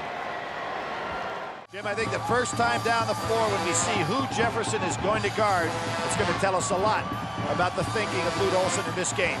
Is it Battier or is it Williams? Tipped out to Woods in Arizona with first possession. And Battier is going to take Woods on the inside. That kind of surprises me. I thought it'd be Sanders. Woods dumps it inside. Jefferson. Yes. Jefferson's going to be a tough matchup for Dunleavy, who's giving up a lot of power. And it looks like it's not going to be either. It's a zone. A matchup zone by Arizona. They really did a great job changing up their defenses when they played against Michigan State. Jason Williams short on the 3. He struggled from behind the arc Saturday. Ball picked up by Duhan. Williams, good head fake. Here comes the trailer. Dunleavy. Battier on the follow. He'll head to the line. Dunleavy missed some easy openings early in the basketball game the other day against Maryland. He has got to be able to finish. Duke's road to the title game through Monmouth and Missouri, then UCLA and USC, knocked out in Philadelphia, and Maryland for the 3rd time in the season. Biggest comeback in Final Four history, pulled off by Duke. 22-point deficit, 33-point turnaround. Arenas called on the foul. Battier missing on the first. Jim, Arenas is holding his right underneath his throat. I don't know if he's already been affected, but you can see he's got that shirt on. We'll see how flexible he is, particularly if he has to go and reach for a rebound or a steal. Armin Katayan reported in the pregame show that he's only 50% tonight. Woods gets it down low. Left hand, good again for the Wildcats. Their first 2 trips, working it inside both times. Battier giving up a lot of size right there, and I'm really surprised it's not Sanders. They stay right in that matchup zone. They send Boozer in. He'll be checking in a moment. That's deflected by Michael Wright. And Woods on the baseline. Good ball. Trying to call timeout. Good job by Wright getting out there, and here's that half hook. I really think Battier's given up too much size to be able to handle Lauren Woods if Woods is going to get the ball in that lower position. Boozer comes in right away, and that's going to force Woods to have to play a low post player that's going to score. A minute 15 into the game for one of the real stars of that comeback victory on Saturday. Williams on the drive. Oh, what a move. That was a man-to-man in the out-of-bounds situation. Williams took advantage of it. Gardner not even close to stand in front of him. And it still is Battier on Woods. He's got to play in front of him and get some help on the lob. Michael Wright steps past Boozer, has it deflected, and Dunleavy flies through for the rebound. Excellent block by both Battier and Boozer on that one. Three-pointer, short. Well, we can see what's happening right there. Is Battier, if they're going to play man-to-man and Woods is going to guard him, Battier is going to pull him outside for the jump shots. Right by Gardner. No help inside because, as usual, Jason Williams will use that rim to ward off the defender. He uses the cylinder about as well as anyone. He's good for really one does. of those a game, at least.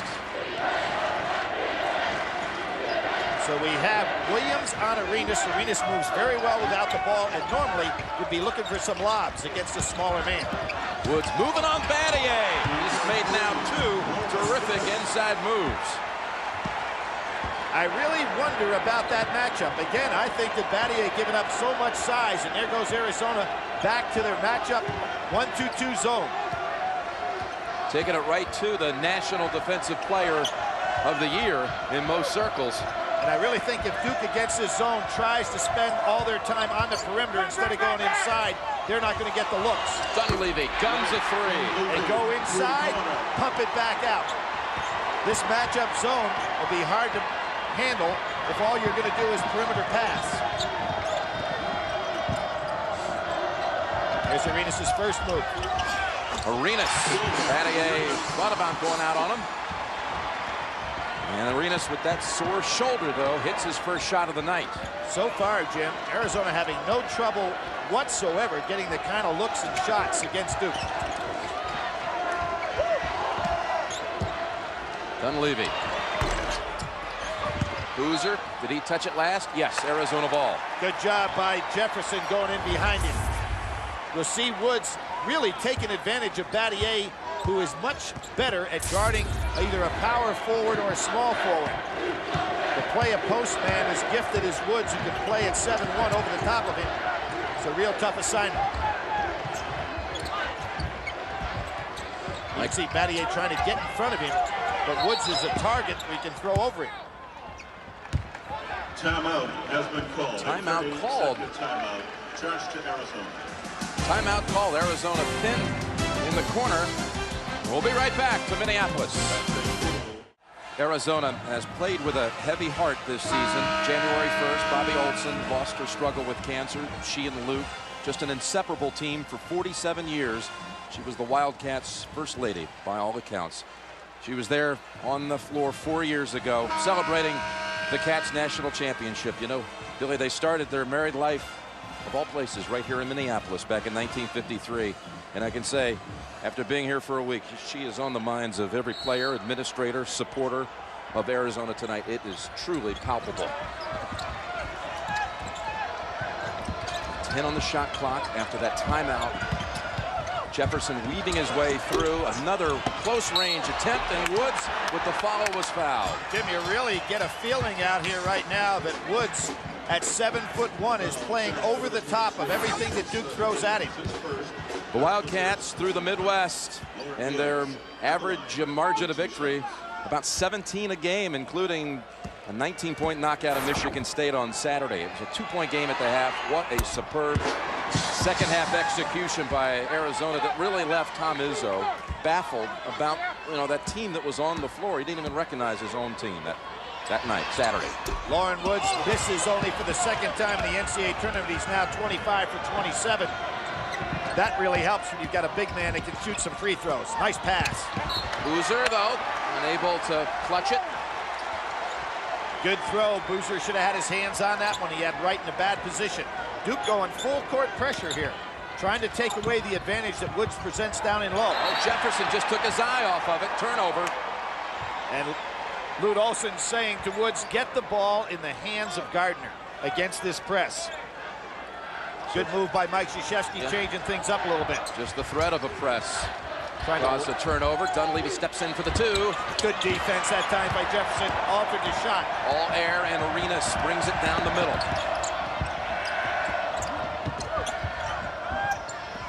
Inside right, who warmed up in the second half against Michigan State with action like that. He was in a game-and-a-half slump, though, before he got cooking against the Spartans. Jim, I really have not seen anybody handle Duke so easily offensively as what we're seeing out of Arizona right now. Boozer inside, and he's going to the line. Count the basket. Good attacking the defensive zone with the pass inside or the penetration inside instead of just relying on the 3. Good move by Duke University here. Lauren Woods trying to stay out of foul trouble. When you take a look at one of Arizona's loss when they had everybody back together, that overtime loss in Los Angeles against UCLA, Dan Gutsurek played 41 minutes in that overtime. He had 22 points and 17 rebounds. Lauren Woods fouled out, just 1 for 5. So you have got to occupy him in the offensive low post, as Duke's now doing with Boozer. Woods with 5 points. Arizona by 2.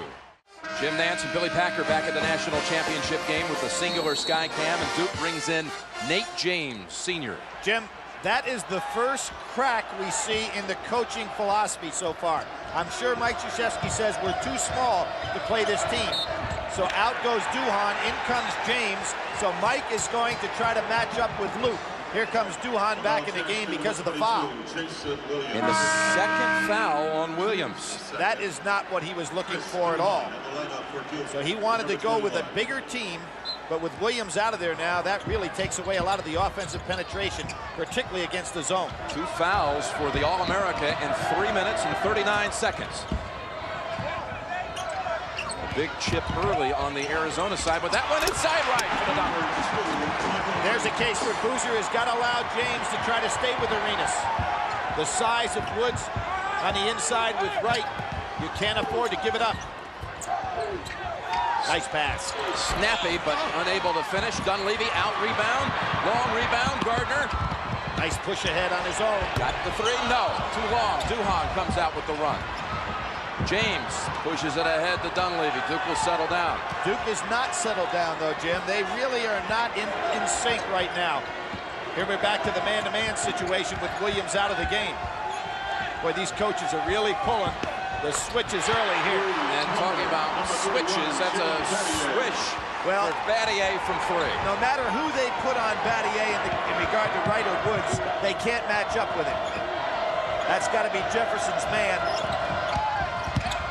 Arenas drives, no foul, and Boozer clears for Duke.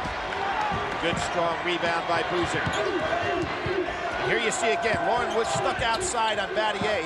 He's in a lot of trouble if he's going to have to play him out there. Battier recognizes that, staying up at the top of the key. He goes by. Yep, pushes it to the corner. Duhan with the lead, and cleared by Jefferson. I think Duke should have been a little bit more patient there to let Battier play with Woods some. Arenas to the paint. Woods on the follow. Over the back on Battier. Woods over Battier's back. I think Woods anticipated that was going to be a shot by Arenas, Jim, and when he got out of position. He knows he missed a chippy. Yep. Take your championship game experience to a new level. View replays from tonight's game through iVision, only at the internet's home of college basketball. CBS.sportsline.com, AOL keyword CBS Sportsline, as Sanders comes back, the starter for Duke, and Justin Wessel and Eugene Edgerson, who's often been like the winning edge coming off that bench for Arizona. Hey, both of these coaches have won national championships. It's the first time ever in a Final Four where we have that situation, and also 2 coaches up for Basketball Hall of Fame voting. So it's really an interesting situation to watch them pull lineup after lineup out here, matching up with each other. Gardner had a pick from Wessel, thought about it. Now they'll reset. They've gotten off good shots throughout now the start of this game. Wessel couldn't reach it, and Sanders takes it away. Blue Devils with the steal. This is not the lineup that Lute Olson would like to have out there, but he's trying to steal some minutes so he can get Wright and Woods back in there without any more foul trouble. Straight man-to-man here now by Arizona. They're both on the bench with just 1, Wright and Woods.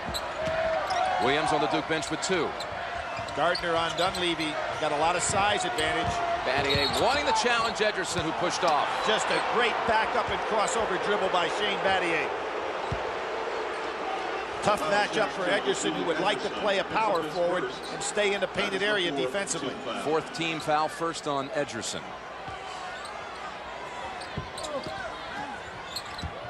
Sanders sets a big screen. Battier, though, short on the three. He was leaning on that shot, Jim. Did you notice that? Yep, Gliding. off balance. Yep, he was gliding as opposed to normally squaring up and taking a jumper. Arenas, though, he's set. Too strong again. You know, Duke has got an opportunity with some of these rebounds to get out and run. They haven't tried to get their break started. And I don't think Gilbert Arenas is anywhere near 100% healthy, Jim. It's kind of obvious. He's just not exploding like he has been. Now Wessel's got the job with Battier. Switch off back to Ederson on Battier. 10 on the shot clock. The freshman Duhan takes note. He needs to keep the ball in his hands and go ahead and break to the basket. It's taking too much time. And that's going against Duhan. Very good job by Gardner. Duhan had to recognize at the 8-second mark to get the clear out started. Got the under 12 timeout. Duke shooting only 31% at the start. Duke has already launched 8 threes in this game. They're averaging 30 attempts per tournament game, but a big note again, Williams out with the 2 fouls, and he remains on the bench out of this break. But Luke Walton, number 4, comes in, first action of the night for Arizona. Well, Jim, the last time in this tournament that Duke really exploded with a three-point shot was that 18 for 38 threes against Monmouth. But the better teams you play against and the looks they're taking away from the three, Duke is going to have to score inside or get it inside and go out. Lauren Woods on his return, coming up short, tried that left-handed move again. I think both of these teams are showing each other a little bit too much respect. To the hole, Battier. Didn't have the right spin on it. Nobody finishing strong so far. Arenas backs off the challenge, presented by James Gardner. Somebody's wide open. It's Woods. Again, another short one this time. Falling away, he'll head to the line for 2. Tuesday on CBS, illusionist David Copperfield performs his greatest challenge ever inside a tornado of fire, an all-new special live. That's tomorrow night. Copperfield, Tornado of Fire. So that foul on Dunleavy, his first. And Billy, you talked about it, one of your Packer points, his ACC heritage. Lauren Woods starting at Wake as a freshman when Tim Duncan was a senior. The last NCAA tournament game he played was on Arizona's floor, where they were knocked out by Stanford. Got exposed to the school when a year later decided he wanted to transfer. He had seen it, liked it, and went back there. But the Duncan influence on Woods, what was that like? Well, it was really tough because Lauren was a McDonald's All-American type player, a heavy recruit, whereas Tim Duncan was not. But Duncan improved so much over his career. By the time that Lauren got there, Tim was a dominant player. And Lauren could really never adjust to that extreme very well and had all kinds of problems. And it's good to see that he's been able to get his career back on track. James, baseline jumper, rattles it home for a 2. That's a big shot. James has been a very valuable player for Duke, has played fewer minutes of late than he's normally, but he is a guy that can go ahead and hit that 3-point shot. Big lift for Duke if they can give him the minutes. Easy baskets early for Arizona, but Cats have missed their last 6 attempts. Walton, turn around, ends the streak. Walton, a good passer, good shooter, can put up some big numbers. He's got a good head. You see some nights he steals the ball. He knows how to handle the ball extremely well. Can be a key man off the bench. So just as we talked about James off the bench, Walton fits the same bill. Duhan over Woods. Wow, what a shot. You're talking about a shot that he threw up over a guy that's blocked 20 so far in this tournament. He gauged it, the arc, just right. He really did, Jim. You'll watch that arc as you're talking about, right up over the top. Terrific job on his part. Here's the pickup full court again, and just as Lute Olson suggested, get the ball to Gardner, get out of his way. He thinks he can handle it. Just dribbling one-on-one. Williams has come back on the floor for Duke with his 2 fouls. And he's guarding Walton, which is a tough task for him. Walton will take him inside. And Boozer also returned. Woods, too strong. Boozer with the board. Boy, Woods putting up a lot of shots so far for him, which takes Arizona somewhat out of their offense. He's 2 of 6, Billy, from the field, and we're midway through the first half.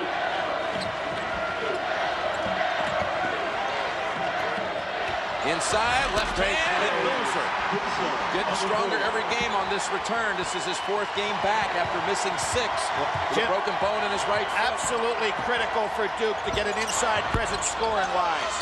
Now they're starting to pick up the intensity a little bit. Oh, boy, that could be Williams' 3rd. He was lucky there. Arenas, and out to James. It was How huge would that have been? Well, he knew it. He did a twister-like move to get away from him. Again, Boozer doing a good job. He's got Woods inside. Great post up. What about that fake? A great drop step. Lauren Woods is occupied now, and when you have him occupied with an offensive player, he's no longer available to play that one-man zone and block the shots. Boozer had 19 in the win against Maryland. He's a bruiser again tonight with 7 early. Walton steps in, gives it up, Woods. Another attempt, good this time. Good job by Lauren Woods. He's taken over the offensive post-up moves, and he's just a little bit too big for anybody that Duke puts on him. Back to the zone. Bad pass by Williams. And Woods was eyeing it all the way. That had no chance for success. So the All-American so far has not been able to get it going on either end of the floor. Walton's pass picked by Williams. Arenas chasing. That puts Duke up by 3. And believe me, watching Arenas there, Jim, I'd say 60% because he has explosive speed. Big play by Jason Williams. First thing he's been able to get done tonight. Gardner went down low over Duhan. Gardner really was having problems in the NCAA tournament. Getting up to the Illinois game, he was 8 for 23 up to that point, and then had 18, and of course, the big 21 points against Michigan State. It's Woods and Battier, that matchup again. Duke ought to take advantage of it, get it out to Battier. Nate James, Coach K said he was their MVP the second half of the Maryland game, and Walton with a hand on that one. James had 9 rebounds in that victory against the Terrapins, 6 on the offensive end. First foul for Walton. And how about this road, this attempted road to the championship all over again, just as the routing was back in '92.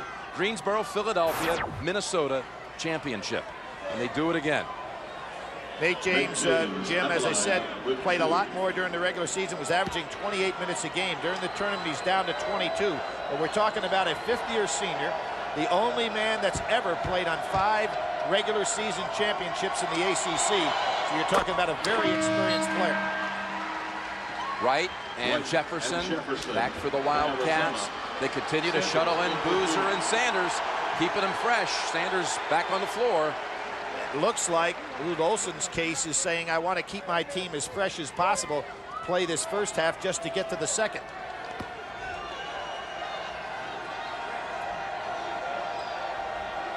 Like Battier, James closing out a career here tonight. Good tap. And almost into the arms of Battier, but Wright, no one's going to take it out of his hands. Sanders going way up over everybody in the secondary position. And there's Battier again. Woods getting good position on him. Jefferson kicks it out. Probably should have shot that jumper, don't you think? He was wide open inside. Wright's got position, though. Look at this.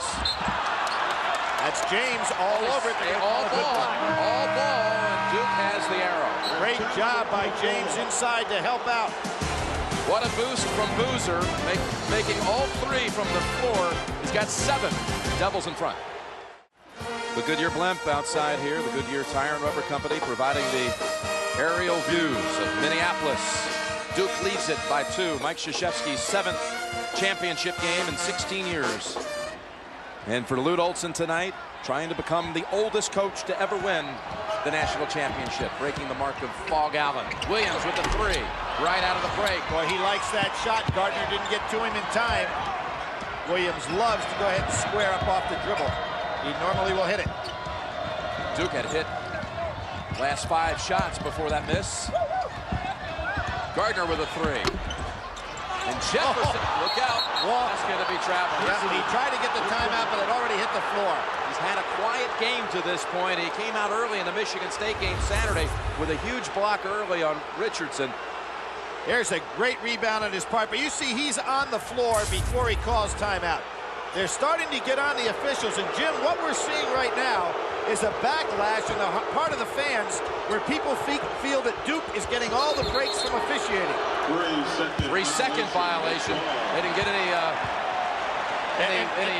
citing that time, Billy. Well, what is really interesting here is because of the Maryland game and the way that Duke goes to the foul line more than their opponents, with the exception of the Duke fans, it seems like all the fans are in favor of Arizona. This will be interesting to watch and see if they get momentum off the crowd.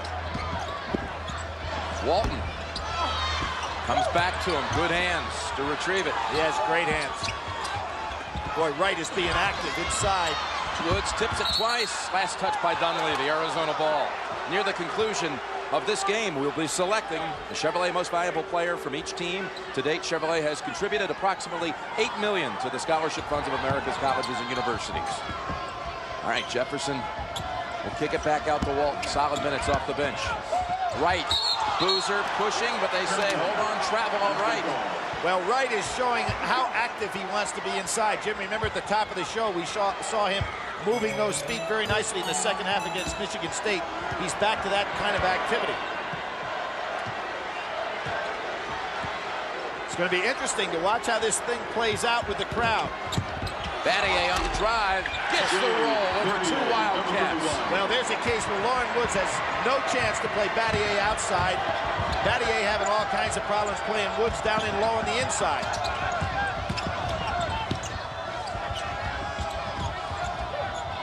Good defensive job by Duhan. Gardner had a terrific crossover dribble. See, here's what we have inside. Woods with the left hand again. He can really shoot it either way inside. He's having a very aggressive start to this night. Here you have a situation. Woods can't handle Battier when he's outside. Battier can't handle Woods when he's inside. Watch Battier will take him again on the drive. They cleared out for him. Woods shut down. Battier wants the ball back. Williams wants the 3. Walton with the position underneath. Bad move by Duke that time. They should have got the ball right back to Battier. Williams went for the steal. Jefferson, great pass inside. This is rejected by Boozer. And a fast break on a sit-down play by Battier. Williams nowhere to go, just throws it up in the area. And now the crowd is really unhappy. There was no call at the other end. There is no question, Jim, that this is a repercussion against the Duke program by people who said we've seen enough from officials that give Duke the breaks. I've never seen this before in a basketball game where you figure the crowd basically is interspersed among all kinds of fans.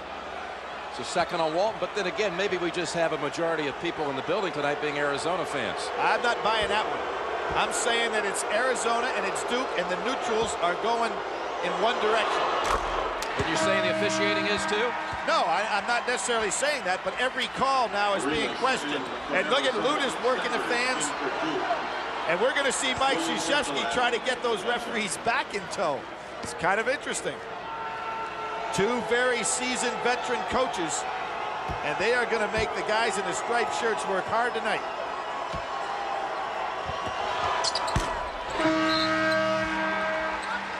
And Nate James returns, Williams out. And Mike Krzyzewski says, good job, and he was referring to his players. Battier looking to help out a little bit on the press, but good job by Arizona in the fact that they feel Gardner one-on-one can bring it up. So Woods goes low again. Jefferson suspends and bangs home the jumper. Beautiful shot. It sure was, because he went up for his normal jump and let Dunleavy come right down and stayed up there. Terrific pose. He had to take a personal timeout in mid-flight. He really did. They challenge him to go that way. Dunleavy short, but gets it back. Has a great nose for that. Battier, open 3. Boy, when Duke does get the open looks, and Battier would like to have that one back because Wood was nowhere near him. Couldn't have had anything more set than that. Feet were set, everything was square. Set play coming up right here. Double for Arenas coming out over the top. Arenas, pure this time. They say it's a 2, foot on the line. Boy, good job by Gilbert Arenas. He's not as quick as normal. so he went ahead and got that extra dribble to get open. He had some of the pre-championship game jitters and worried about that shoulder last night and went out late with one of the assistant coaches to a local high school just to shoot some hoops. Last night around 10 o'clock local time. And here's Duhan, yes, with the three. Young man who was recruited as one of the best shooters coming out of high school in the country and really looked originally to make the play as opposed to look for his shot. Now that he's looking for his shot, it's coming back. Woods, the pass to Woods is getting there so easily. Battier on his back. Battier too small for him, and great job by Woods to take advantage of it. Timeout has been called. Woods with 13 of Arizona's 29.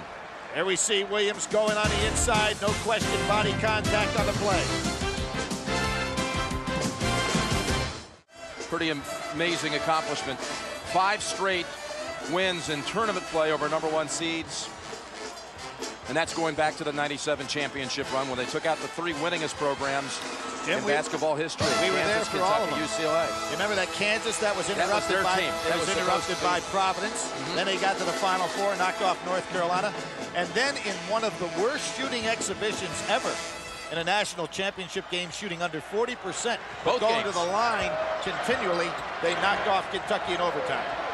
Only team to ever win the championship when shooting under 40 in both games at the Final Four. There's Williams knocking down a 3. It's amazing how quickly he can spin against his body and square up. Right inside. Terrific pass by Gardner. Again, Duke has given up a lot of size in those matchups when James has to play against the right. Duke not taking advantage of Battier as much as they could. Again, Williams. He can sometimes get a streak going where he just thinks he's not going to miss for a long stretch. He did it in Philadelphia. 19 unanswered for his team. Great rebound. Jefferson sets up Gardner. Arenas. It'll be a 3rd try for Arizona. First time we've seen him extend. Williams on the drive. Kicks it corner. James 3. Short. He never had the ball in his hands on that shot, Jim. Battier. Steps past Jefferson. Now the pace starting to pick up here, a little more frenetic. But because we have such good individual defensive players on the floor, those open looks are sometimes not there as you normally expect. Battier would normally hit that shot.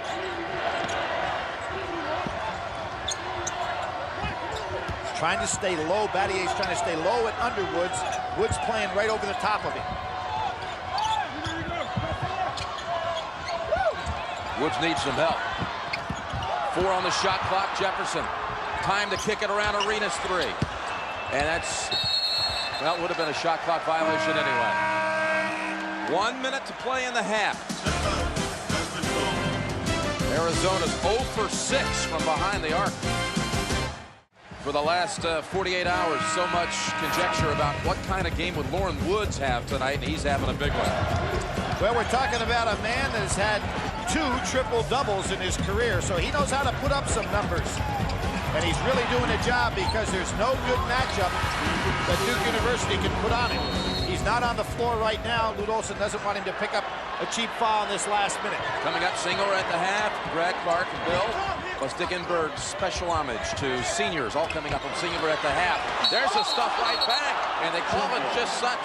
And it's Maryland, sorry, it's going Arizona's way. But we're talking about, again, this issue here. What was your reaction to that one right there? Well, I thought it was an excellent play. Just as we saw down the other end, right on the ball. Wright was all over it. Good call. Only 14 fouls on Duke in this half.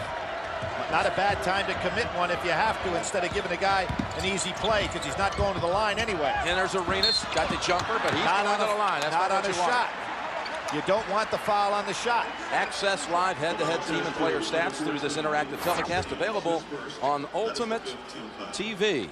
The Midwest Regional MVP, that was Gilbert Arenas to the line for 2. Again, while making a steal on Saturday, jarring shot to a Michigan State player, going for the ball, and shoulder has caused him considerable pain. Jim, I think that you have to make Arenas move in this game if you're Duke. I'm very surprised that Williams is coming back into this game. Remember, he's got 2 fouls on him. There's 35 seconds. You know how Jason Williams likes to drive to the basket in these situations. If you're Arizona and Lute Olson, you want to say, try to draw the charge, don't go for the block. His free throw for the tie. And that was a bad foul by Duke University. They had fouls to give that wouldn't have put Arizona on the line. Instead, they allowed Arenas to get the shot off before they committed the foul. So Duke can go for the last shot. And it's man-to-man. The matchup, Walton, Dunleavy. Let's see where it is. I think Duhan, with the somewhat injured Arenas, may be your best bet so that Williams doesn't draw this charge. Gardner, 22 on 22. Williams! Basket. And Jefferson swats it away. Great job by Williams to get inside without committing the foul, and Mike Krzyzewski immediately takes him out of the game so he can't get it on defense. Goaltending on the way down. They rule it. Here's a case where Gardner should have just tried to stay in front of Williams and not tried to guard him to stop the shot. 3 seconds and a half. Gardner must take it. Got it off in time. And Duhan with the excellent D there to shut him off. So the goaltend call gives Duke the lead by 2.5. Arizona had a lead at one point of 5. Duke's largest lead was 4. Billy, that first half really helter-skelter style of play. We thought it'd be a little more high octane. Let's go through your game analysis here. Well, 3 is the number, and although Duke is only 4 for 15, they have a 12-0 lead in the 3 department, so a big advantage for them because in the case of Arizona, they haven't been able to do anything. Boozer's breakout, I think he's done a terrific job, particularly in the fact that you now have to consider him a starter. He's mine. This has been a 0 factor, and the reason for that, Arizona playing an awful lot of matchup zone. That's something we may see more of here in the second half. And Wood's homecoming, it's been a great one. 13 points, 4 rebounds. Duke has had nobody that can match up with him. Let's go over to Armin. Thanks, Jim. And speaking to Coach Olson, he's exactly what you said about helter-skelter. He said we have to be a little more patient inside. We're getting the ball in there, but we're not being patient. On the other end, the players are talking about energy. They're saying, Lauren Woods, if we bust our butt, we're going to walk out of here with a ring. Jim? All right, Billy, again, this style of play, is this what you expected we would see here? Not at all. As a matter of fact, I thought it'd be much more up-tempo. They like to play that way. Arizona is 16-0 when the game is played at 80 points or more. They do not play that well when it's below that, so not a good sign for Arizona. Unless the tempo gets moving. Battier baseline for a quick 2. He had only 6 in the first half. Boy, that was a great job by Battier because Wright was over there to draw the charge. I don't know how he was able to weasel his way through there. Gardner's got to get on track from the outside. Right over Battier at the other end. We'll change in matchups here now. Michael Wright, 8 points on the night. And let's see if we're going to see the defense. And it's still Woods on Battier. Boozer. Nice job. Boozer showing that touch on the inside. Didn't always have it. Sometimes would just go up just too strong. But, Jim, that's a great move by Duke. Go inside now with the pass. They don't have to do it just with dribble penetration. Gardner gives it up to Woods. Back out, kick, Jefferson all set. And Battier brings it down. Much as we saw James miss a jumper before because he didn't make a clean catch, that happened to Jefferson as well. Williams, 3. Boy, Boozer doing the job. Now they've got to switch. Now Woods back on Battier, and I'm really surprised they don't keep the ball in Battier's hands.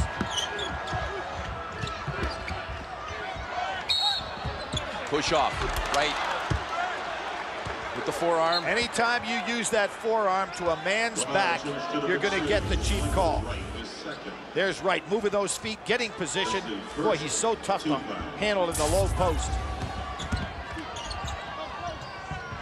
Williams turns right around, fires the 3, strong again. Boy, Jason taking the quick shots, isn't he? And Lute Olson said he wanted his team to be a little bit more patient. Not there, there's a push from behind. Williams is made now 1 of 8 from 3, and that's almost approaching the numbers on Saturday for the game against Maryland. Well, it has been interesting how he has been able to go ahead and shoot in such streaks. There's a cheap foul on Lauren Woods. his second, Billy. And if I'm Duke University right now, Battier from the outside, making Woods guard him and try to have Battier dribble against him. Let's see if they're going to get him the ball. Dunleavy takes on the great defender, and Woods clears. When will Arizona hit a 3 tonight? They're 0 for 9. Driving, Gardner draws. One on Duke. I really thought that Duke wasted a very good possession that time down the floor. Dunleavy took that shot too quickly, never gave Battier a chance. That's on Duhan. Thursday on CBS. Find out what more than 20 million viewers already know about every week. CSI, the hottest new show, following Survivor. Thursdays on CBS. Duhan with his first, and Gardner to the line. Well, Jim, this may help Gardner right here. He hasn't hit anything from outside. Sometimes you go to the line, it helps you get your rhythm on the shot, and when you see them go through that net, you start getting some confidence. So it's a real good thing to have a shooter get to the line when he's having a bad night. Sophomore from Indianapolis, where Arizona won its championship in '97. He didn't go to the Final Four in '97, but in '91, the other time, last time before that the event was held there, Duke won the championship, and he went to the free shoot around on Friday just to watch Duke practice. Traveling called against the Blue Devils. Jason Williams not getting anything going at his guard position. Mike Krzyzewski very concerned here, and it might be, Jim, when you think about it, and he did drag the feet, good call by the officials. It may be the 2 cheap fouls he picked up, which threw him out of his rhythm early in this game. He hasn't been the same since. Turned it over 3 times in the game. Woods takes the 3. Follow up, Arenas.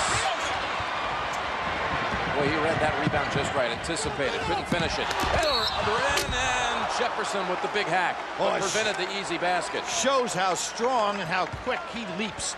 Great job by Boozer getting out on the break, and nobody got back. Good job by Williams to see the open man. You look at Jefferson explode to stop that dunk. Coach K shuttling the 2 centers in and out of the lineup, but Boozer coming on big again here at the Final Four, just as he did on Saturday.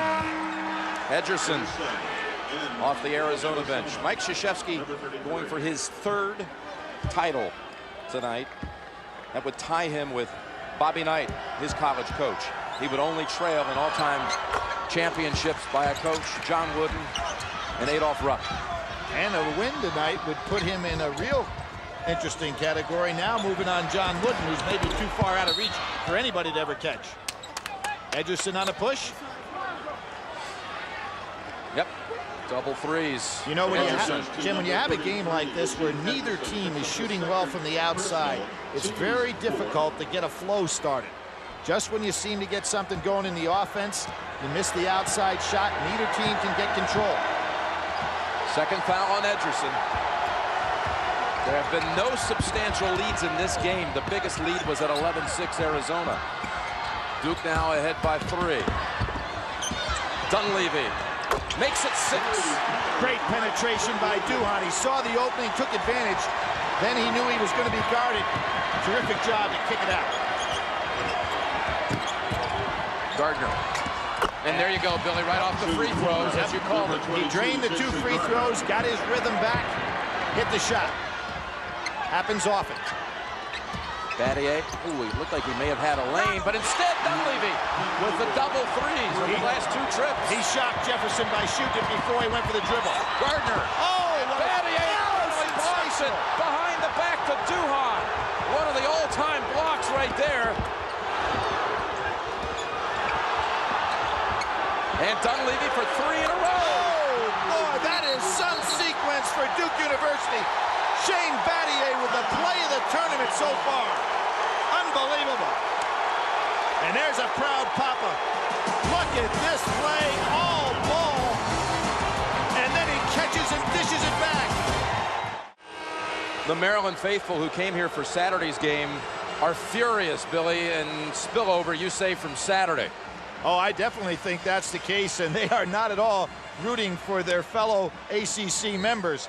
Now, there was terrific contact created there because the block was so strong that it knocked Gardner to the floor, but there wasn't the body contact for the foul. I thought a good no call by the official. A steal, and Williams spins on Edgerson. Edgerson with the reach in. Dunleavy, though, just had a stretch somewhat dwarfed by that incredible play by Battier that Dunleavy knocked down 3 threes in 46 seconds. 9 points in under a minute. There's his father. Right there. You know, interesting story. He was recruited. He played, obviously, at South Carolina, but was recruited to Duke by Hubie Brown. Ended up not going to Duke, went down and played for the legendary Frank McGuire at South Carolina. And now he's got a son at the school that he originally thought about going to.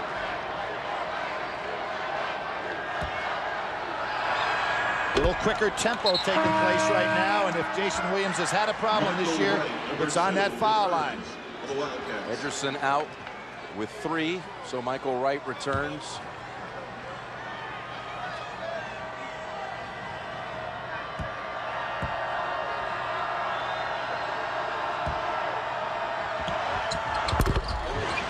His mother, Althea, a guidance counselor, educating educators, family.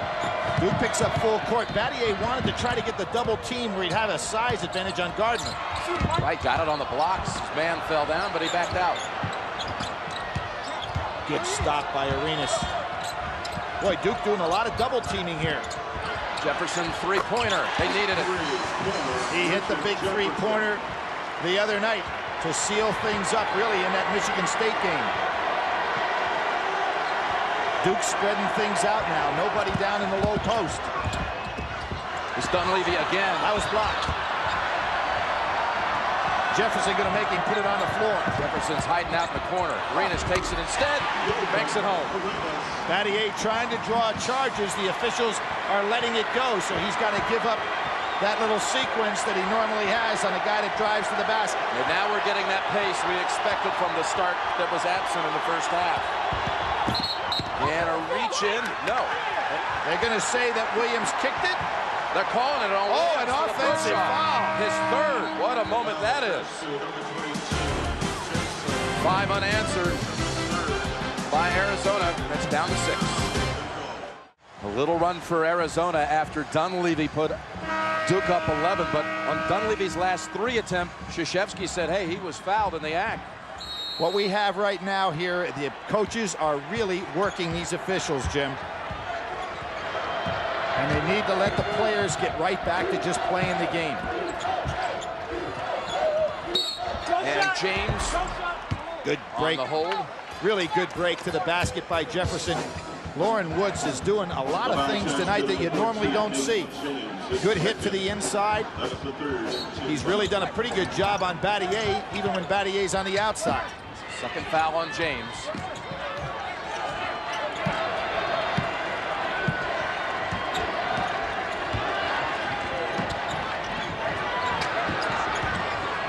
Again, a good play by Woods. Woods back out to right. Inside power move and one. All that was set up by Lauren Woods. He had the guts to take the outside shot when he was wide open. Opened up things for Wright on the inside. The big fella's doing quite a job in this game. At the line with 1 shot. And Wright so powerful in that low post.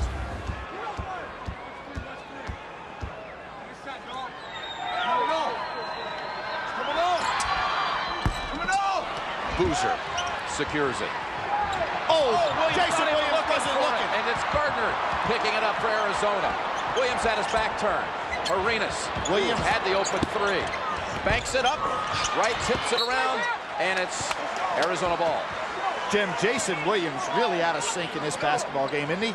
Normally, he would be coming back to get the ball. Instead, he was running down court with his head turned. Big possession here for Arizona. Woods delivers. He is playing a terrific basketball game. 9-point run for the Cats. They've had big second-half explosions throughout this tournament. Big ones against Butler. Big one against Michigan State Saturday, and they're having one now. And right on the back. Little touch fouls are being called in the low post, so it's a good time to get it down in there. There you see Jason Williams running up the floor. He's a guard who always should have his head turned back the other way, coming back to get the ball to relieve the passer. Third foul on Wright. Dunleavy returns. James out. That's the 6th team foul on Arizona. Duke in the first half was in a great situation in regard to fouls, Jim. They never did get themselves up to the bonus. Battier. Great fake. Jefferson soars for the rebound. Surprised Battier didn't take that all the way to the basket. He had Woods beat.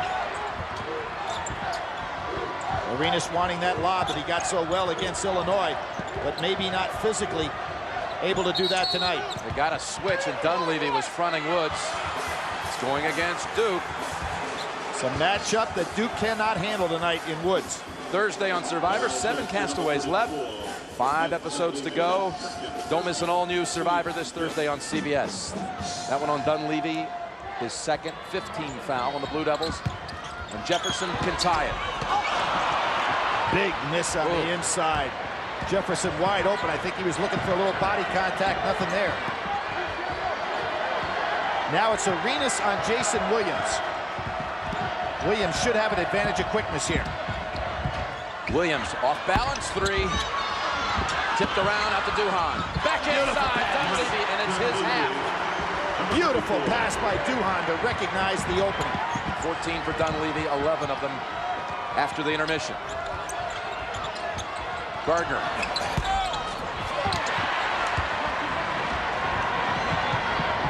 Just when Arizona seems to be able to get in a position to make the strike. Look at this one. Front of the rim. Woods was under it.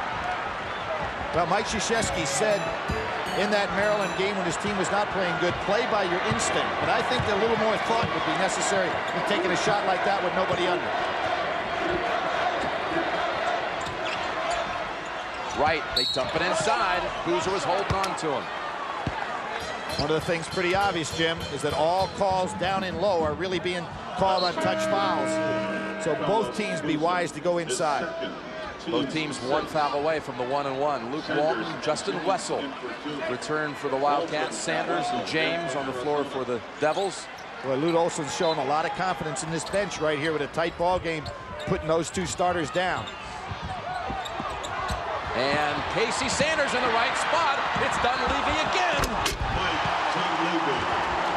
Boy, his dad doesn't get to see him play very often, but he's making this one a very special night. He really is.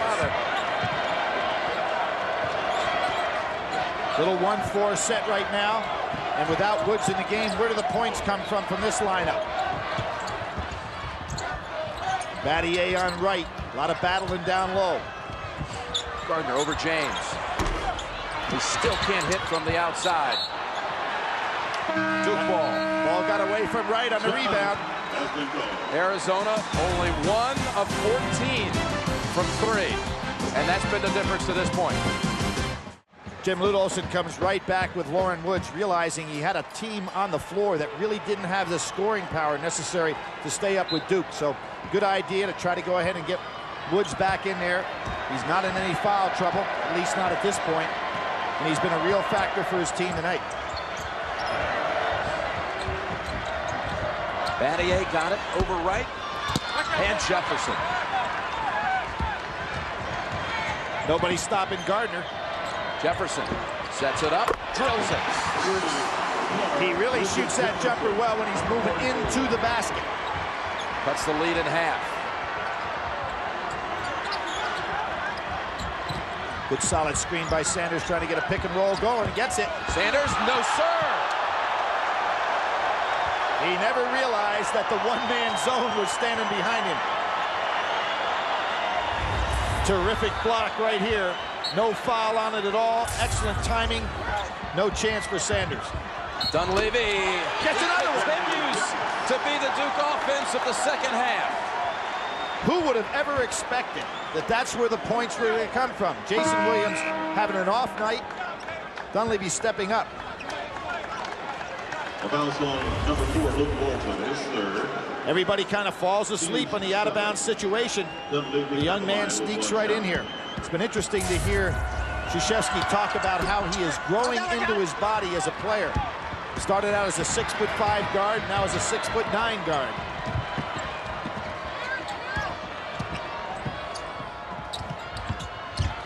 Jefferson weaves it. Thought about it, goes back out. Gardner, same thing. Oh, Williams could have Been called for his fourth. Jefferson too strong. Another good solid rebound by Boozer, going up strong with the two hands.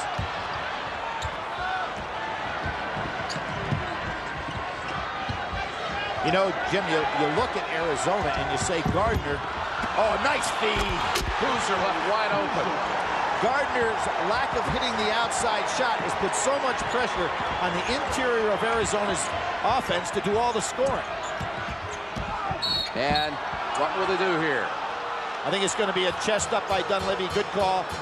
Jefferson beat him on the dribble. And that'll be a 1-and-1. It's on Dunleavy, indeed. His third. Williams goes right by. Good pull up in his part. Right-handed come over. Right. Walton doesn't get back there in time. Just a good dish. So the 1-and-1. 7 fouls on each side. Boozer with another big solid rebound. Duhan gets right past Jefferson. Dunleavy. Beautiful fake. Beautiful fake by Dunleavy. Froze the defense because they thought it was going to be rotated to Williams. Kept the ball himself. He has had some explosive games, Jim, but this is the best he's ever played in a situation like this.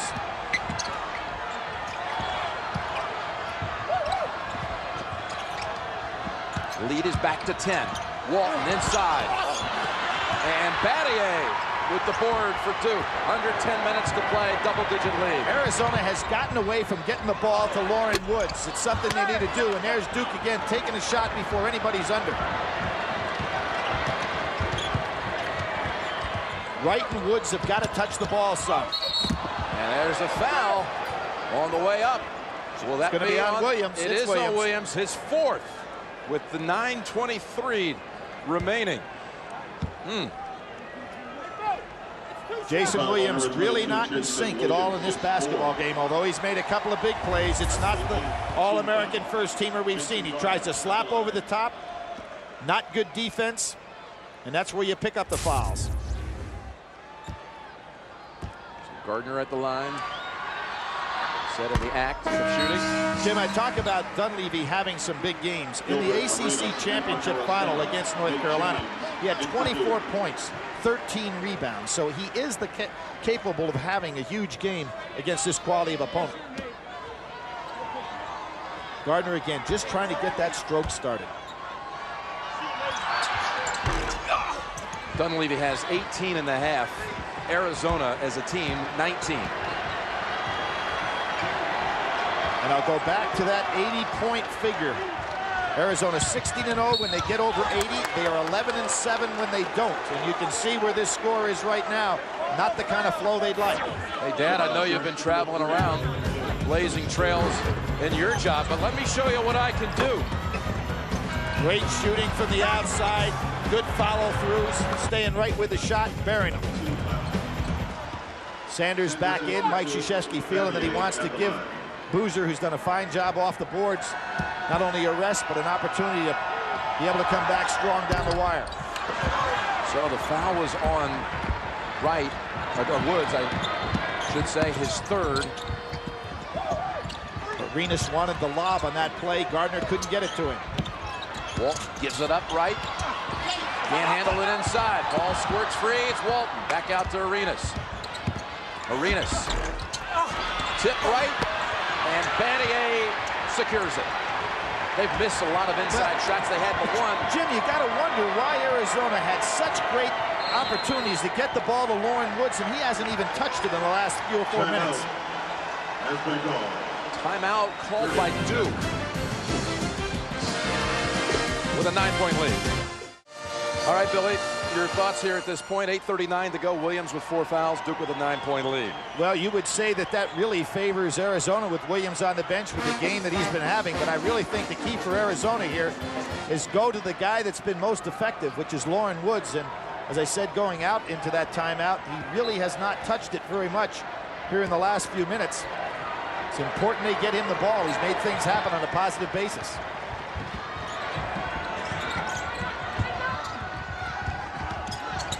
Ederson fouled him. And he's going to the line. Terrific play by Shane Battier, as always, on top of his game mentally. He had Ederson up in the air, and all he was trying to do is draw the foul here, but also then gets the nice roll.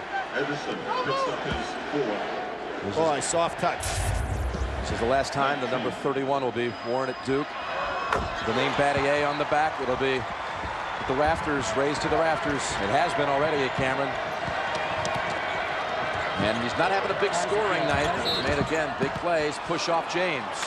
Jim, a little historic note. The first team ever to wear, you mentioned names on the back, the first team ever to wear uniforms with names on their back with Duke University, 1962 in a game against you. Forest. You were on the court. I never would have known. I've been waiting to spring that one on you. Oh, you were? That's what I was trying to do at the other end. Oh, is that right? Okay.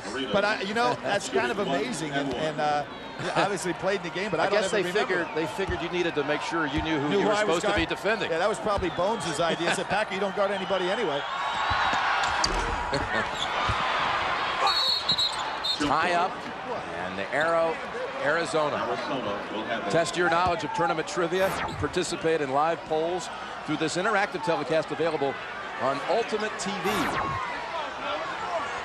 A little bit of nervousness on the part of the Arizona bench right now. We saw two of the seniors, Wessel and Ederson. Ederson, the real and a lone active player from that championship team of '97. Wessel and Ash were players on the roster, didn't play that Final Four, and Jefferson stepping in there, draws the action, draws the foul. Good job by Richard doing the same thing on his end of the floor that Battier was able to do on the other. He is so explosive, so quick coming across there, and then he has ability to leap up against anybody, as we saw in the first half, and shoot over the top.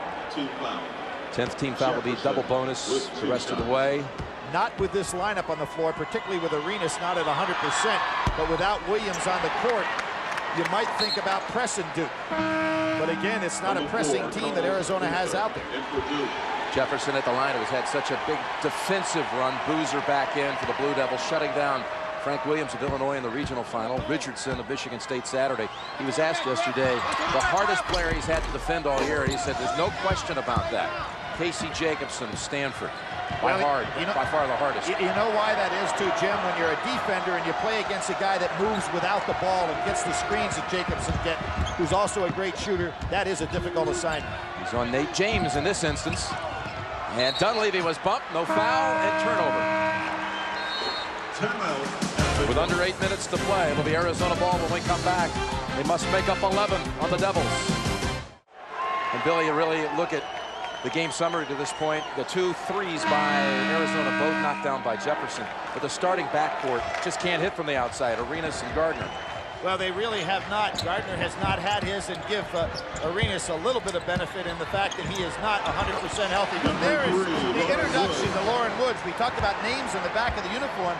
I think that maybe what Lute Olson did was introduce his team back to number 3, because when he touches it, good things happen. And you feel that's been there all second half. It really has. Gone to it. And Good steal. Jefferson almost came away with it. Battier on the blocks, and foul on the way. Really tight calls down on the inside. You had Wright with his hands straight up in the air, but he didn't get the call. A win tonight by Battier would tie him with Wayne Turner of Kentucky as the winningest basketball player ever in college. It would give him 132 career wins. Unbelievable, isn't it? Although you'd have to almost say that the winningest player ever would be Greg Kubek. You know, he won 4 national championships. He won 4. How do you come up with that one, Jim? Kubek? Yeah. Played in 4. Played in 4. That's they won 4, but he played for them. That's a big part. Thank you. Good catch, Parker. They've only won 2. 91 and 92 in their last right here on this floor. But that's pretty big winning right there. Absolutely. If you've got to talk about, you know, now that fellows play 4 years as opposed to 3 back in the days with Kareem and Bill Walton and the likes, the Kareem probably has to be considered the greatest ever in this respect. He only got to play 3 years, and all he ever did is win 3 most valuable players in the Final Four and win 3 championships. You can't do any better than that. Yep. Walton coming back in. And again, they go to Woods, good things happen. Hoping for a father-son national championship combo, Billy. That's right. Seldom seen. We've had 3, or potentially 3. We've got 2. And there he is, Walton with the rebound. Jefferson, huge shot. They got it. Jefferson's elevating. The legs are getting that shot up in the air, and he has been the answer from the outside when the guards from Arizona have really not been able to do anything in that area. Suddenly it's at 6. Boy, good hustle by Gardner. Almost got the 5 count. James drives in, and the senior gets it to go. What a play, knowing that Jefferson, with his great leaping ability, was going to block that shot. James stayed in the air and used the left hand. This is a big, big play, and is Mike Krzyzewski getting points from the unknown tonight. Dunleavy and James coming up with huge baskets. And Boozer. All 5 years. He, in that 97-98 season, played in 6 games and applied for a medical redshirt. That's why, as you noted earlier, part of 5 ACC title teams. But he said, Nate James, his whole career, said, what do you want me to do, Coach? I'll do it. Well, coming out of high school, he was primarily a scorer. Now he has become a defensive player, and obviously showed once again that he still has the talent to put down 2 and gets the extra for the 3. Ball into the arms of Walton, gives it up Arenas. Well, that's a good catch by Arenas. He could never have expected the ball was coming. Walton, what a move! Comes right back. Both teams getting good help off that bench.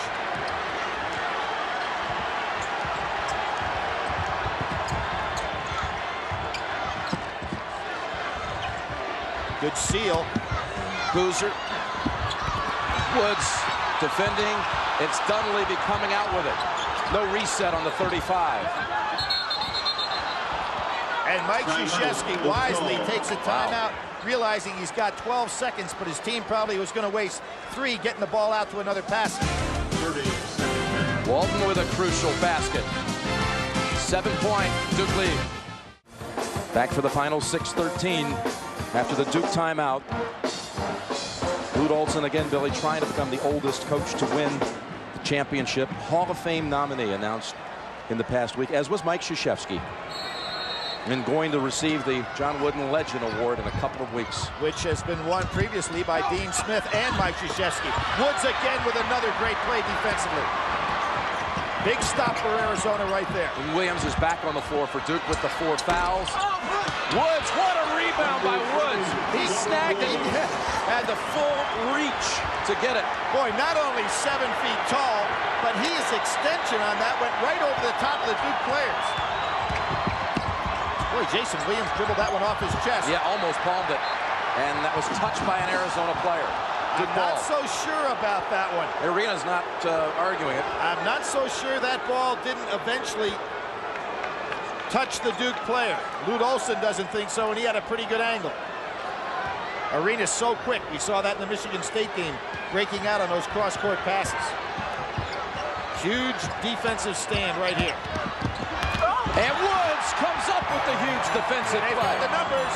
Walton to the trailer. Arenas, it's down to 3.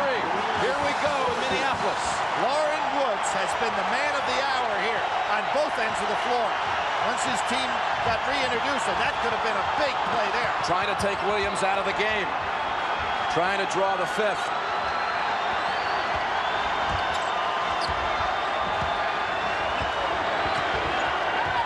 Duke a little shy to go down inside the Boozer with Woods in there.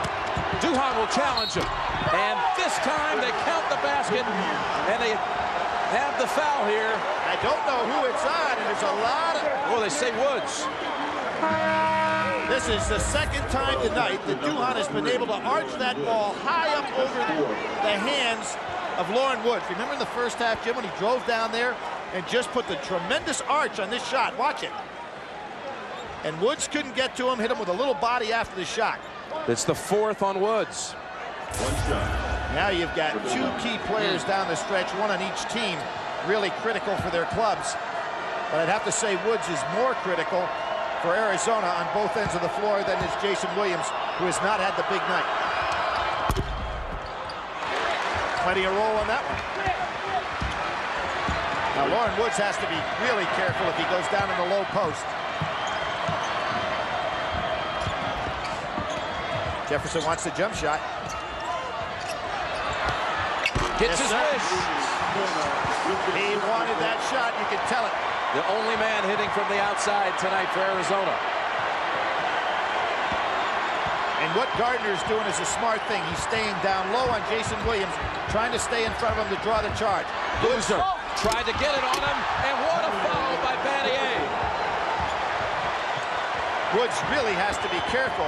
You'd think Wright would come into the game now to give him a little bit more power on the inside. Luke Walton, can someone else hit a three?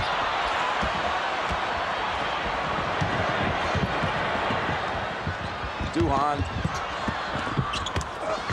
Scramble, and it's Jefferson.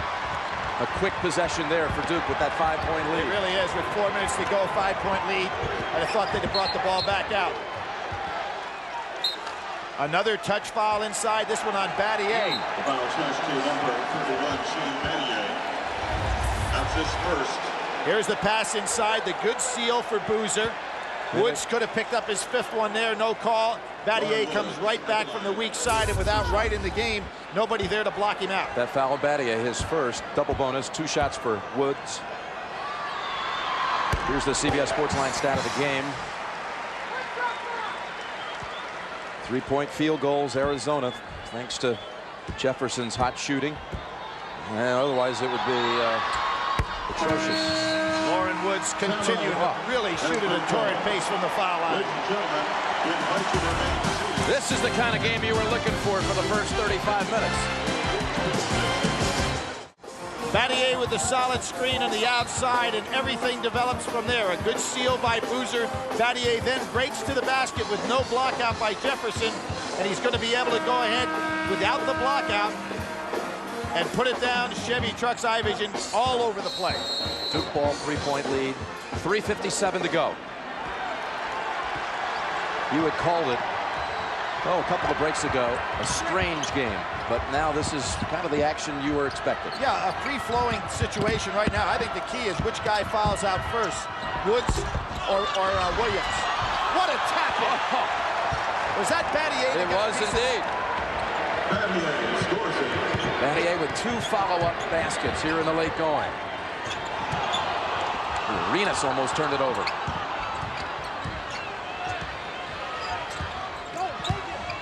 Challenging National Defensive Player of the Year, Longhorn Boozer. Really good block out by Boozer. Lauren Woods cannot be aggressive when he goes after rebounds now with the 4 fouls on him.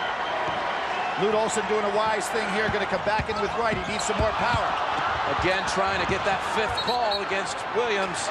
See what Gardner's doing. Gardner is staying right underneath Williams and trying to draw the charge. Williams not used to that. Timeout, Arizona.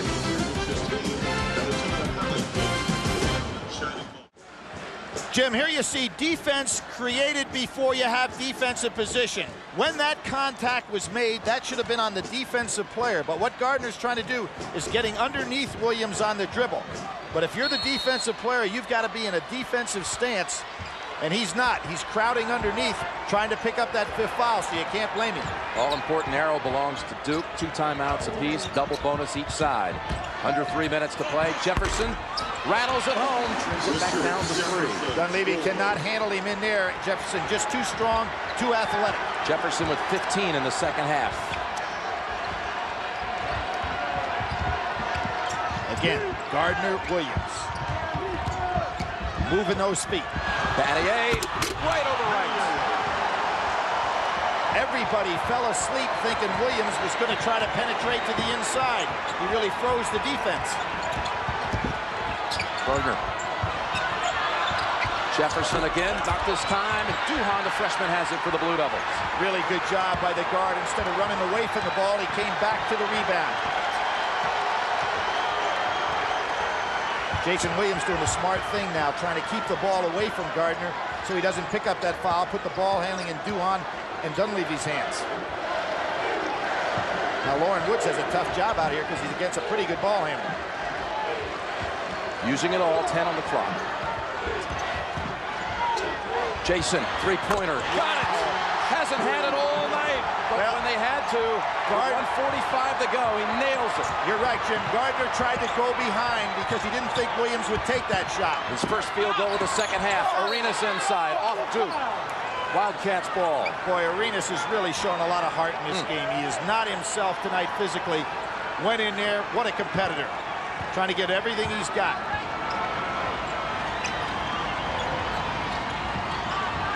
Timeout had to be used there by Gardner.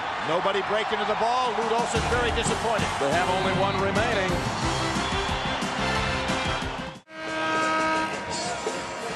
Arizona will be inbounding down 8 with 92 seconds left for the national championship. The Olsen family. Good screening inside, trying to get something against the man-to-man. Pretty good look.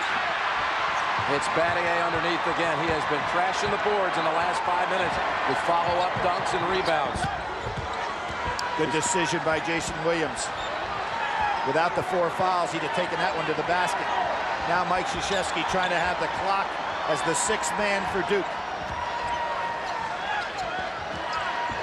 Good move here, too, to make Lauren Woods be the guy to have to handle the ball. The ball handler. Gardner almost had it. 6 on the shot clock. Woods steps out. What a spin move. And Woods comes out with it and then loses it out of bounds. And it was a change of possession to a new 35. Terrific job by Lauren Woods to try to make that interception. But how about the move by Williams to somehow, on a reverse dribble, split the double team? And they had a Wildcat who had already broke to the other end. Now they're trying to double team the ball. Gardner will send Williams to the line for 2. Mickey Krzyzewski. 2 of the daughters are here, Jamie and Lindy.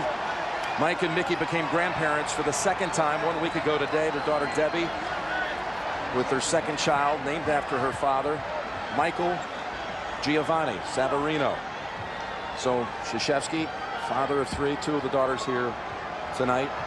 Jim, he's going to a new plateau now. When you start talking about what Mike Krzyzewski has been able to accomplish as a coach at a very young age. 3 championships if he closes it out. Number of ninth Final Four. 9th Final Four win. That ties Adolph Rupp. We're talking about legendary status now. Not just, hey, this guy's an outstanding coach. In the history of the game, he's starting to approach only those that are Hall of Famers. And you still have to go back, though, to the way that Tom Butters did something that so few have ever done, the way he stayed with his man. He was the athletic director after Krzyzewski. Look at this rebound out to Battier. After some real trying times, Duke was 10-17 his 2nd season, and they lost their last game in the ACC tournament by 35. Then the next year, it got even worse. They were same kind of record, lost by 43 in their last game. Jim, let me point out something else, too. When Mike Krzyzewski went to Duke University, it was the same year that Jimmy Valvano went to NC State.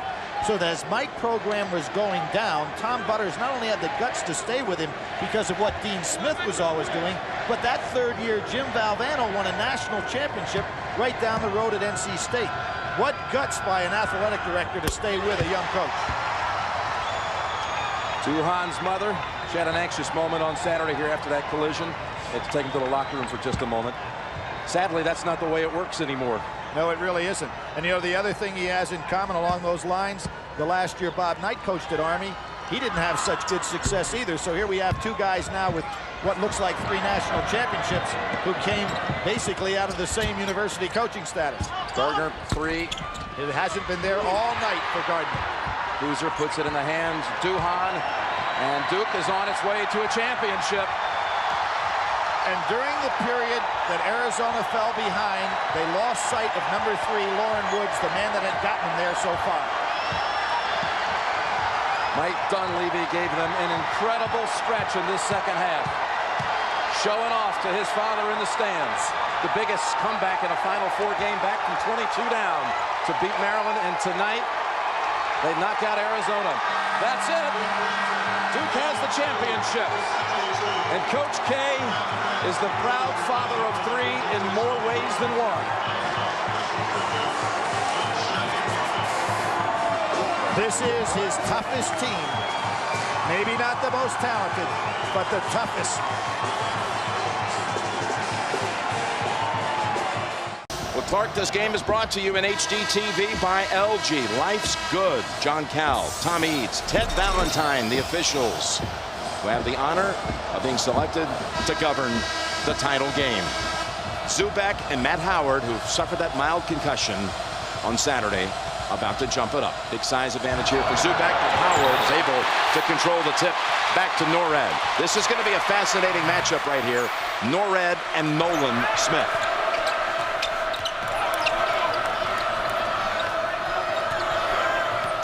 Bounce pass over to Howard, and he's fouled on the shot. Fouled by Lance Thomas. Terrific execution. One of the things I'm going to look at, there are a number of intriguing matchups, Jim. You talked about Smith and Norred, but how about the mobility of Matt Howard dealing with Lance Thomas and perhaps Brian Zubak inside? That'll be something to keep an eye on as well. That one spins out for Howard, the junior who was his league's player of the year a season ago in the Horizon. A junior from Connorsville, Indiana, over near the Ohio border. And he gets the first point of the championship game. Let's see how they match up with Shire. It looks like Norred will match up with Shire. Hayward on Thomas to start. Beasley on Singler. Howard on Zubak. And Shelvin Mack defending Smith. That's Shire. Oh, there are those quick hands that Coach Krzyzewski was concerned about with this team. But Nolan Smith puts it up quickly for two. I thought they might have Norred on Nolan Smith at the other end. Well, I think the matchups to start the game could certainly change throughout the game, Jim, because all of the Butler defenders are quite versatile. They feed it back to Howard again, and a little dipsy-do does not go for Howard. But already you saw there he has a foot speed advantage on Zubak.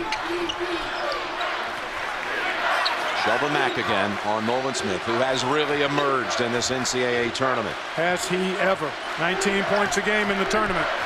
And 45% three-point shooting for Nolan Smith. Zubak and Hayward defending. Big size advantage, shot off the mark, pulled down by Norred.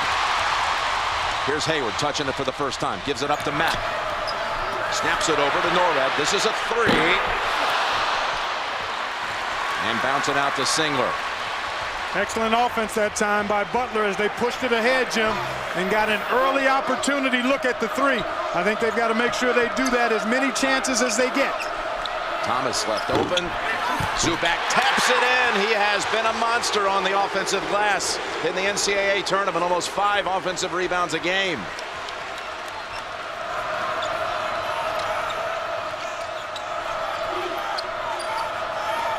They're able to feed it again inside to Howard. Left-handed hook. No.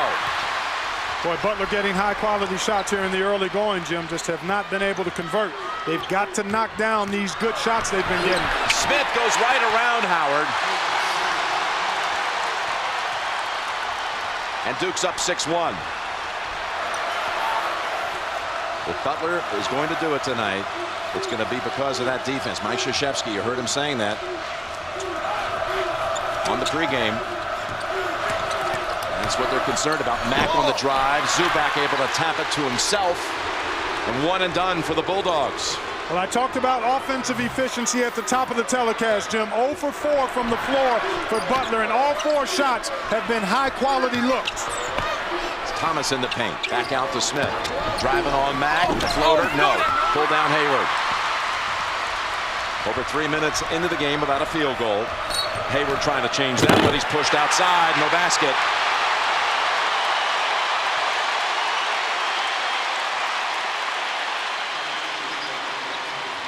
Foul on Thomas, and that is now his second. And that brings Miles Plumlee off the bench. Mason Plumlee also entering the game for Zubak. Well, Jim, keep an eye on the mobility of Hayward and Howard and how that impacts the front line of Duke. Now, both Plumlees are tall and pretty mobile, but can they defend Hayward and Howard away from the basket? The brothers from Indiana, the Plumlees. And there's a shot from 3 by Shelvin Mack. He was fighting cramps on Saturday, a result of being dehydrated after a bout with food poisoning on Thursday night, but he's fine now. Not only is he fine, he is fearless and excellent off the dribble for the three-point shot. Down to Plumlee, and it squirts out to Norred up ahead. Beasley And that is Shire just stripping it right off his hands. Terrific hustle by John Shire, and I think Beasley was a little too casual in going towards the rim. He didn't go with enough urgency, but give Shire all the credit there. He pursued the ball and made an excellent play from behind.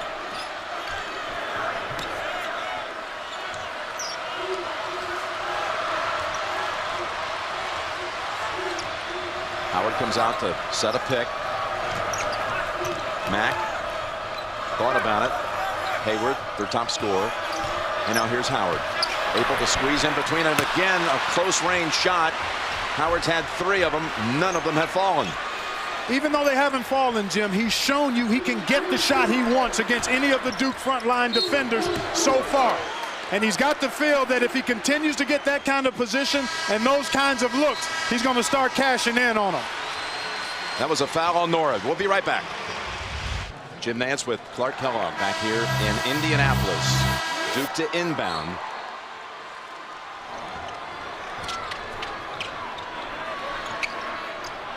Miles Plumlee looking for a little help.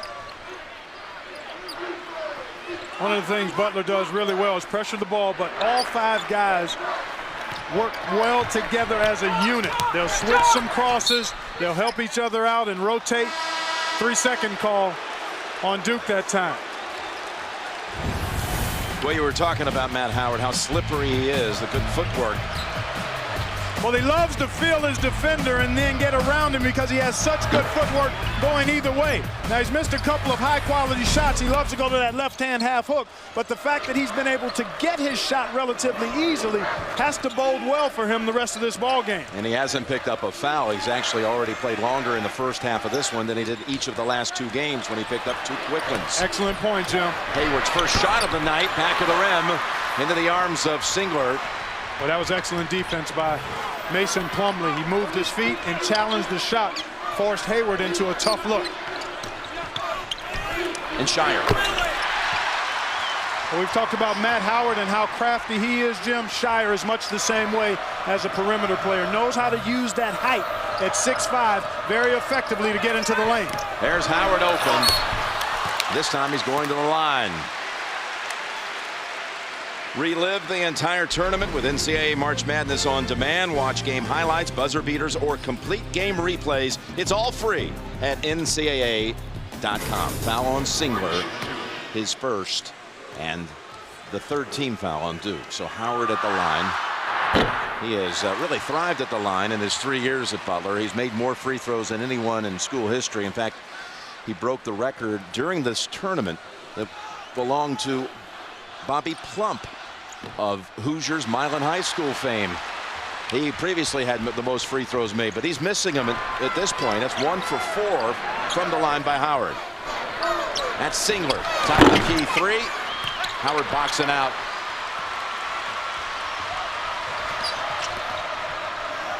Sean Van Zandt on the floor for the Bulldogs, and there's another 3 by Mack. That's now 17 he's made in the NCAA tournament.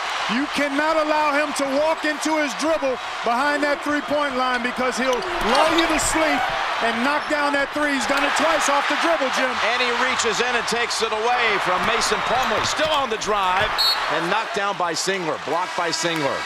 Zubac and Thomas are returning. And again, Thomas has the 2 fouls. Nice drive here. Good job by Shire to hold his position and delay the shot attempt so Singler could come and get it. That was excellent teamwork defensively by Duke. Shire and Singler denying Mack on that layup attempt. Zach Hahn on the floor for the first time for the Bulldogs, number 3. 3-point shooter he is. They've gone to Singler on Mack to give him a little more size, and there's Howard picking up an offensive foul. Zubac drawing the charge. And that's the thing, just how long can Howard stay on the floor? Well, he lowered the shoulder there, Jim. Yep. He's got the foot quickness, and he's got decent ball skills, so he's got to keep his head up in that situation and just be smarter with the dribble. Brad Stevens is going to monitor his time. He's going to take him out now. Avery Jukes, a senior, in for him, number 24, manning up right now on Zubac. Down low, Singler. Excellent job by Duke. Singler with a much smaller defender there, Jim. They put him right in the low post and got it to him where he was able to draw the foul. It was Van Zandt. And you look at this Butler lineup now. Jukes is more of a perimeter big guy. He can step out and shoot the three. He'll fight Zubek hard. But across the perimeter, who matches up with Singler might have to be Hayward with this lineup on the floor. One more for Singler. Basketball hero growing up.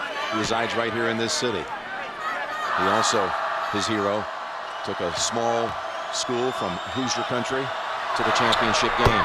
Larry Bird of Indiana State, Singler's hero. Well, Van Zandt going to sit down. Willie Veasley back on the floor. So that's about the matchup. Van Zandt pushing 6 foot at best. Veasley about 6'3", so a better matchup. He'll be on most likely Thomas, and then Hayward may play Singler or vice versa. Now Butler has had a couple of threes from Mack, but they're 0 for 7 from 2. And they've had good looks.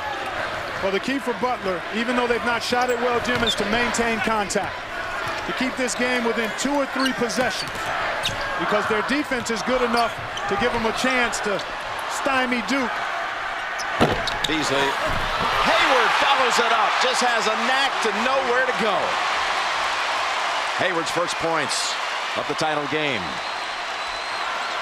And as a, excuse me, Jim, but as a player, that's always a nice way to get your first basket. Something easy at the rim. To the corner. Smith. Zubek got away from Jukes. Jukes behind him commits the foul. And Zubek may have gotten away with the walk as he shuffled his feet after doing great work for that offensive rebound. But here comes Hayward pursuing the pumpkin. No block out. That was a heck of a catch and finish. Watch this. He retrieves it with the left hand and then moves it to the right. That's unteachable, folks. That is talent and tenacity on that glass. Zubak. This is his 16th straight start. He's had a healthy senior year. It's made quite a difference. Plus, he's rounded himself into impeccable shape for his last year. He never even started an NCAA tournament game the first 3 years at Duke. Impact maker, though, on this Blue Devil team that's made it to this championship night. Well, Jim, since he started those 16 games, he's averaged 7 points and 10 rebounds a game. This is Hahn, and he can shoot from out there, as you can see.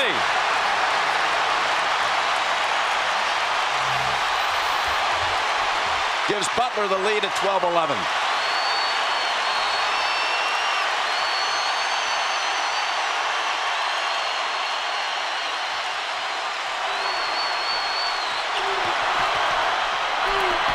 Shire with the feed.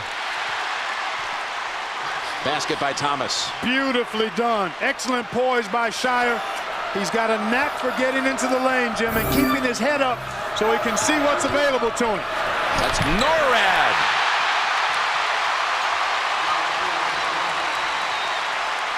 Nice aggressive move for the sophomore point guard of Butler. Typically, he's a reluctant shooter, but as he showed you there, he can take advantage of a driving lane if it's available.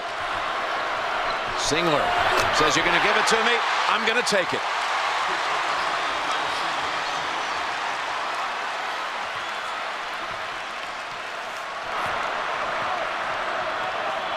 Nice recovery by Butler after starting 1 for 8. They've made 4 of the last 6. Norrad again, not quite enough spin. Well, he lost his balance. He had a layup on the other side, but he was off balance and had to go to the reverse. And this time Norrad commits the foul. And that is his second. So that becomes the first issue on the Butler side. We've had 5 early lead changes here in Indianapolis. Butler enrollment 4,200. That's the smallest school to reach the championship game since tournament expansion, and winning on Saturday, shooting 30%. Duke last won a championship in 01. 5th time they've been a 1 seed since that title. It was the first time they made it to the title game since that win in Minneapolis. By the way, during the timeout, they addressed a cut above the eye for Zubak. But they addressed it, and he's back on the floor. Smith with one more free throw. Norred had to stay out of the game with the 2 fouls, so Van Zant's out there, and he's handling it right now with Norred sitting down.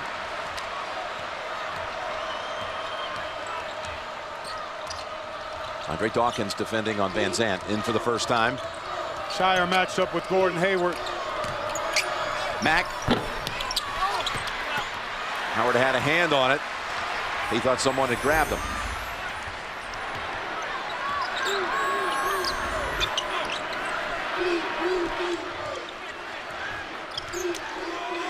Singler from the wing. Coming down to get it. It's Van Zant. They have not really been able to get Hayward too much into the flow at this end of the floor, as Van Zant rattles home a 2. Had a foot on the line. Ties the game at 16.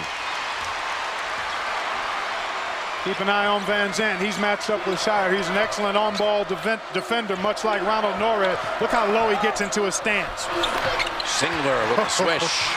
Boy, he is so smooth, silky smooth, and ever so patient, Jim. He doesn't really force things, much like Hayward. You mentioned Hayward has not taken much, has not gotten into the offense yet. He got the tip in, but he's not going to force it.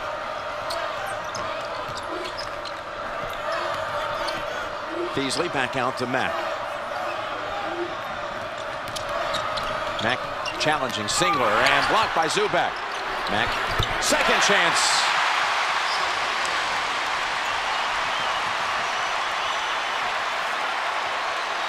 Sheldon Mack with a spirited first 10 minutes of this game. You know, in the 5 career tournament games he's played in, actually 6 now after the semifinal, he's averaged 17 points a game, Sheldon Mack. And it's a call against Shire of Duke, his first. Thursday on CBS, supervillain Russell has his tribe running scared, but has he met his match? It's a new Survivor Thursday only on CBS, America's #1 network. That's John Shire's first turnover in his last 64 minutes of playing time. That's pretty remarkable, as much as he handles it. He's very sure-handed, Jim. He doesn't take high-risk chances, and his size gives him a chance to see over people as he passes. Howard battling, tipped up. Yes, Beasley.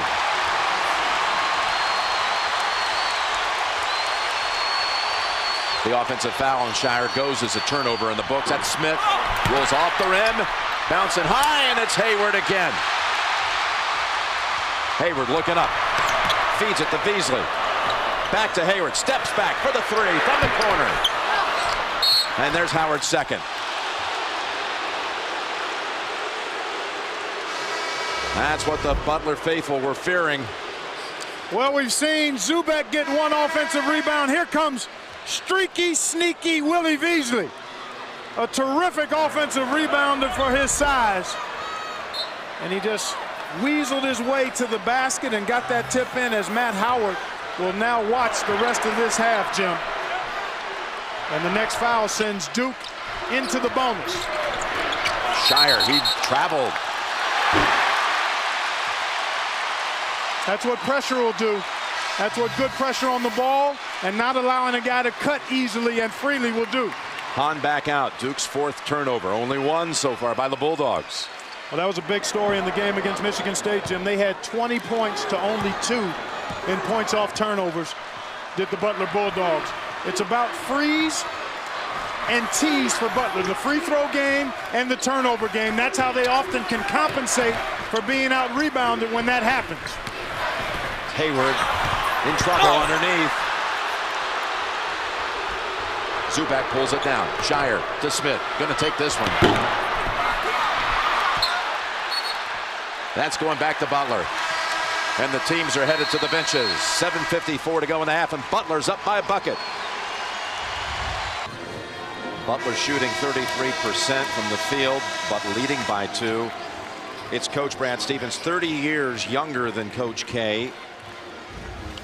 Coach K took the Duke job. Brad Stevens was only 3 years old, and 10 years ago Brad Stevens was fresh out of DePaul, not DePaul, DePaul University. And he took a job as a marketing associate about a mile from here at the pharmaceutical giant Eli Lilly. But his heart said he wanted to be in basketball. Amazing journey to get him And not only to head coaching, but then take his team to the Final Four and championship. And college basketball is thankful that he chose to step into a coaching role, because he's going to be a star, already is, and I think he's got a terrific future. That's Beasley. No call. Gets it back.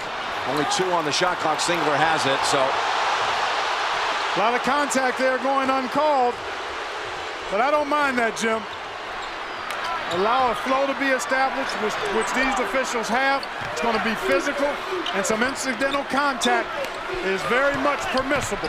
Zubac, big height advantage over Hayward. And a weight advantage too, Jim.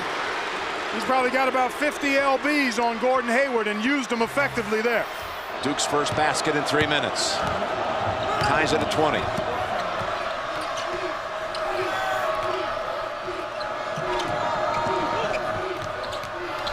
Van Zandt out to Beasley. This is a 3. Hayward tips it. Comes out to Thomas. Nice job of blocking out by Duke. Without much of an inside presence now for Butler, they're going to have to be able to move the defense, move the ball, and get good perimeter shots and knock them down. Shire fouled on the way up in the act of shooting. Called on Hahn. His first. Shelvin Mack hit a couple early threes. See, off the dribble, Jim, he lulls you to sleep, looking away, and then if you don't have your hands up, he'll pull the trigger on you and make you look bad. You've got to crowd him. I say you have to rubber band his hands. When he's dribbling that ball, you've got to be right on top of his hands, because he's going into that shooting pocket off the dribble right away. John Shire, so reliable normally at the line. Boy, Nolan Smith missed a couple of free throws. He's an excellent free throw shooter, and now Shire, one of the best in the history of NCAA tournament play. Duke 3 of 7 at the line. Shire, unanimous All-ACC this year. You saw Mack come back onto the floor, along with Miles Plumlee for Duke. Mack, he's taken on Shire. They will not count the basket. They wave it off. Boy, Shire does so much for this team. I mean, he plays 37, 38 minutes a night or a game, defends a lot of times the toughest perimeter player for the opposing team, and there was the bump as Shelvin Mack was able to get his shoulder by Shire and draw the foul. 2 on Shire, 5 on Duke. Here goes Mack again, trying to get penetration. Good look for Beasley. Can't ask for a more open shot than that. You're right about that, Jim. That's a quality look off a little pseudo penetration. Butler still winning the three-point shooting game, though. But there's one for Duke. John Shire.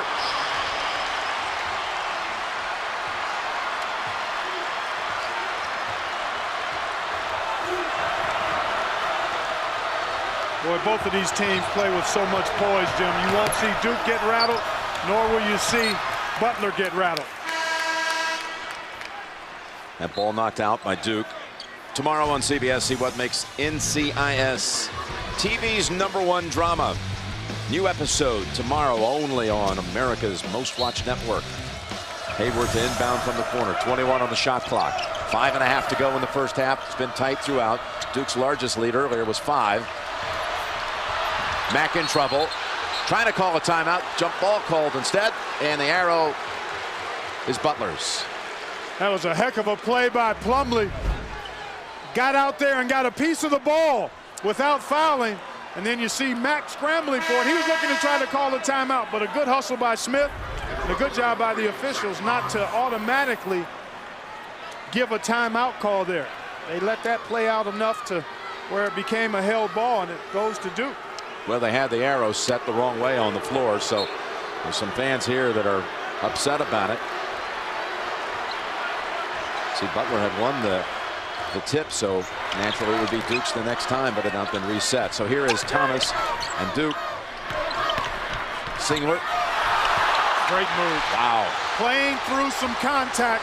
That is a terrific move by Singler in a danger zone now as Brad Stevens recognizes Duke trying to pull away here and calls a good timeout. An 8-0 run by Duke. And the Blue Devils have their largest lead at 6. Hometown teams in the title game. CCNY back in 1950 won the championship. So did UCLA in '68.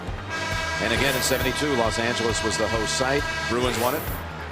What about Butler? One thing about it, though, they wanted the experience of being at the Final Four. They've been staying not on campus. They've been staying in a downtown Indianapolis hotel. But Ronald Norrad, Gordon Hayward, and 8 of the Bulldogs today were in class. Impressive. How about that? If you had a 9 or a 10 o'clock class, they were shuttled back to campus. Well, the convenience of being so close to campus certainly makes that possible. And this guy has to get going. Good look. Nice tip by Jukes. But I think Hayward has to assert himself a little more without Norrad on the floor to run things offensively. That's Jukes, the senior.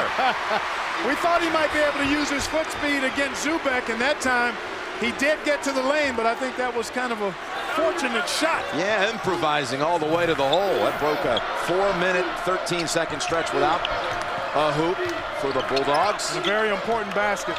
We showed Norrad sitting out with the 2 fouls. Watch this shot. Dawkins, the freshman. Got a beautiful stroke. Hit 2 big ones in the regional final, but not that one. Now Hayward taking on Singler. Beautiful. Gordon Hayward now with 4 on the game. Excellent control, Jim. He knew what he wanted to do. He wanted to get into the body of Singler, but he needed to be under control. Went to the spin move and then the soft finish. Beautifully done. That's Singler. Rebound to Mack. Looks like a well-timed timeout call by no question about it. Brad Stevens. Jukes. He can shoot it. For the lead. He can make the 3. 7 unanswered by the Bulldogs.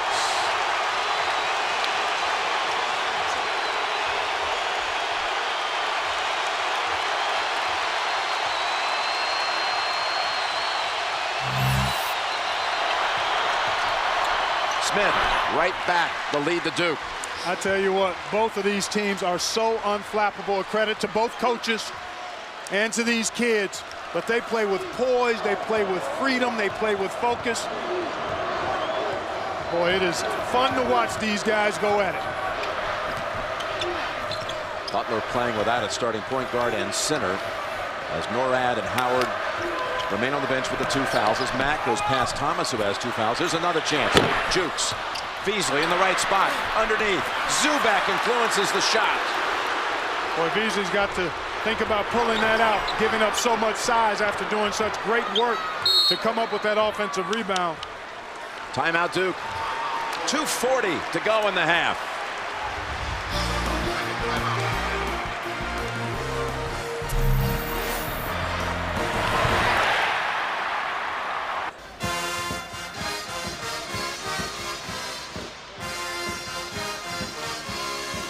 You are monitoring very closely on Saturday the second chance points category in that Butler-Michigan State game. Bulldogs had a big advantage in that one and have a slight edge in this one at the start. I tell you what, in terms of offensive rebounding, we talked about it at the top, how Butler had the defensive rebound, and they are doing that, Jim. They're one of the best in the country at defensive rebounding percentage. But how about the offensive rebounding? That's Duke's strength. And Butler winning that battle right now. And look at the rebounding story total. Butler +3. We've had 2 ties and 9 lead changes in this first half. Shire. He banks it home. Spins it around, too. He didn't call that one, Jim. You can be assured of that. But he'll take it. And he's yet to miss a shot from the floor. 8 points for Shire. Shire backing off Van Zandt, although Van Zandt can shoot the 3. You don't want to back off this guy, Shelvin Mack. He'll pull it on you. Right over Nolan Smith. Hayward came bouncing in. Man, there's a call. Some wanted a travel, others thought there had been a foul earlier. It's going to be a foul call on Duke. Is it jump ball? I think so, partner. All right. We'll be right back to Indianapolis. All All season, fans have submitted ideas to improve the fan experience. Now 64 compete in the Coke Zero Brain Bracket. Decide who wins 10 grand. Vote at CokeZero.com. It was a jump ball call, and the arrow belongs to Butler. And Miles Brand remembered here. And the NCAA president who passed away last October. Man who influenced thousands of lives. He sure did. Made a big difference. Very much missed, but his presence still felt. A terrific leader and advocate for student athletes. Hahn, good pass. Oh, Jukes misses the dunk. Got the follow-up, though. How big has Jukes been, Jim? He's got 7 points in the absence of Matt Howard. He's made a 3 and 2 putbacks. Well, 2 in close shots, I should say. Got rim jammed on that first one, but persistence pays. As Shire with the ball bouncing out off of one hop, it's Hahn. There you look at Matt Howard. It's always been about the next guy stepping up for these Butler Bulldogs. They never fret about who's not available, whether it's injury or fouls. They feel like everybody on this roster can do his job effectively when called upon. That's part of the reason they're here. Stripped away. Beasley lost it. Shire had it. Smith waiting on the wing. Cans a 3.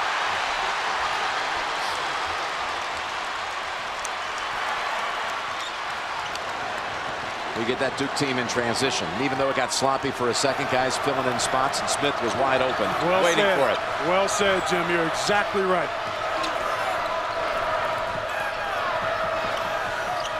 8-second differential, so Butler can't take the last shot. How about a 3 by Jukes? Oh, the senior who started his career at Alabama and transferred to Butler, now with 10 off the bench. Final 12 seconds of the half. He has tied a season high as Jukes. Smith with 5 seconds. Well, it's going to be a reach-in call on Butler. And it's going to be a 1-and-1. Coming up, AT&T at the half. Join Greg Gumbel, Greg Anthony, Seth Davis for a breakdown of the first half. Plus, they'll speak live with West Virginia's Deshaun Butler, who was injured, as you'll recall, in the Mountaineers semifinal game against Duke on Saturday. And the awarding of the AT&T Naismith Player of the Year coming up on AT&T at the half. Well, speaking of our guys in the studio, Greg, and Seth, Greg Anthony said one of the keys in tonight's game would be Butler needing an X factor. Guess who it's been? Avery Jukes with 10 points. A couple of 3s and 2 two-point field goals. Smith 1-and-1. Tipped out. Smith. No. And we go to the half. A 1-point game. Duke in front. People were wondering after that performance by the Blue Devils on Saturday, could Butler hang with them? Well, they have. More to come here on CBS. Well, this entire game has been played inside of an 8-point window, and Duke leads it as the second half is just a minute away here. Jim Nance, Clark Kellogg. It's the big 3 again for Duke. What else? And it's the bench. That's the story for Butler. Well, I tell you, a back and forth game, but the big 3, you're right, the trio. But first, Jukes off the bench. 10 points for Butler. He was one of 8 Butler Bulldogs to score, but really came up big in the absence of Matt Howard due to fouls. Butler out rebounding Duke in that first half by 7, and as a result took 12 more shots, but the big 3, 26 of Duke's 33 points from Shire, Smith, and Singler. How about the big 3? Take a look. Most of them inside, and then you got outside. It's kind of inside the lane or outside the 3-point line. You had the 1-2-pointer between the rim and the 3-point line, but look at the point total. This is the in-game box score powered by CBS College Sports Network. Cable's home for the NCAA tournament. Yeah, there they are, Smith, Singler, Shire, totaling 26 of the 33. And Avery Jukes. Well, Matt Howard back on the floor there. You look at Gordon Hayward, only 4 points, but 7 big rebounds for Gordon. I think he'll have to be more assertive offensively, look to be aggressive and hunting his shot a little more. Norred back on the floor as well, playing with 2 fouls. That's Hayward. No foul call. Good challenge without fouling. Picked up by Matt. Well, you got to throw it into Howard being defended by Lance Thomas. Oh. That'll send Hayward to the line. That's not a bad matchup to take advantage of either. Brian Zubek. We talked about the advantage that Howard or Hayward would have with their foot speed if Zubek is on him, and Hayward recognized that and went right to the rim. The sophomore from Brownsburg, Indiana, suburb of Indianapolis. He's a twin. Has a twin sister, Heather, and she's at Butler as well, and she's a student athlete. She's on the tennis team. Gordon was a heck of a tennis player in high school as well, Jim. As a matter of fact, that's part of the reason that he was a little bit under the radar as far as recruiting for basketball goes, because he wasn't on the AAU circuit one summer. That is Singler. He's got 12 now on the night. We've had 11 lead changes. Butler trailing in the second half, as this team has in every tournament game. They've trailed in the second half. Going on the win, though. Norad. That pass not thrown with enough aggression, picked off by Duke. Another three. Singler snatches it away from the Bulldogs. Now Shire loads it up quickly. Zubak and Howard, as Howard better be careful. He hits the backboard. Just coming off that concussion. Mike Krzyzewski thought one of his players had gotten fouled. Actually, it was Shire. Here we take a look at the scramble for the loose ball. I just think a good, clean, hard play that time. Jump ball, Butler. You talked about Norad. He gave them only 7 minutes in that first half. It gives them a lot on the defensive end of the floor, that's for sure. That's a second on Zubak. Two quick ones, his first two of the night, in less than 90 seconds. Well, trying to deny that pass at the foul line. You're much better off not reaching in and just playing behind Howard there. Beasley, senior, rattles out. Boy, Duke has been the more efficient offensive team, Jim. They have not gotten nearly as many shot attempts because of the rebounding advantage that Butler has enjoyed, but they've shot a higher percentage. There you see the numbers. They're right around 50%. Butler at 33%, and the quality of shots for Butler has been pretty good, Jim. They've just not knocked down enough of them.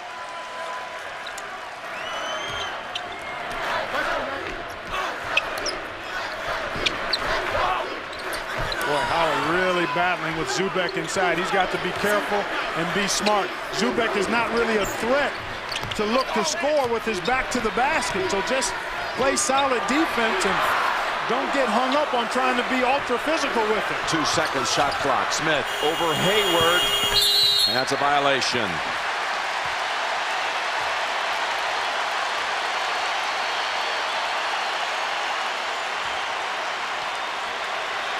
Terrific defense that time by Butler. Well, you know, Butler averages about 50 shot attempts per game on average, Jim.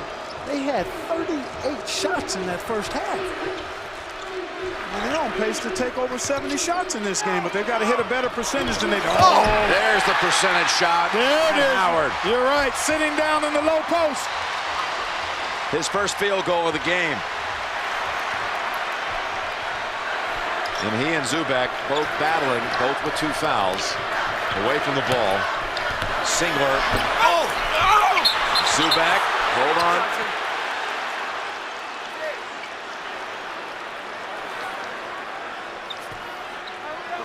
Not sure yet who the foul was called on. Is it on Howard? Yeah, it was on. Yeah, they originally signaled Jukes, who's not on the floor, so it's on Howard, and that will mean Jukes will come in for him. So Howard has his third.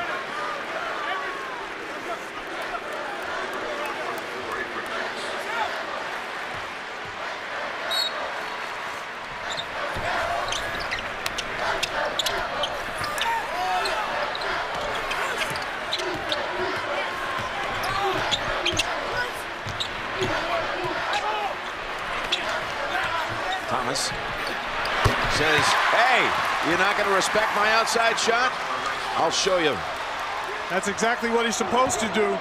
The Butler defense was trying to help out on the high-low as he looked inside to Zubek, and that freed him up for the jumper. Norad lays it in. Able to weave right past the Duke defenders. Tying it again at 38.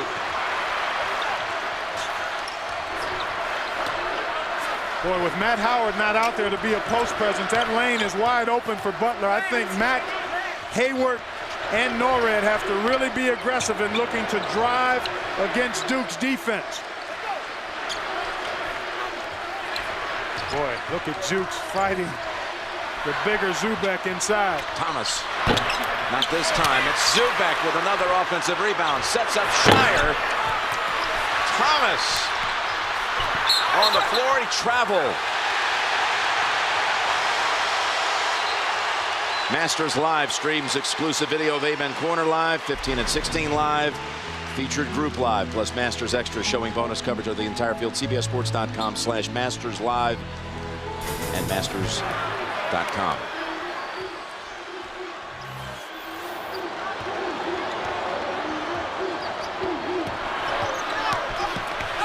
Mack drives in to put Butler up by 2.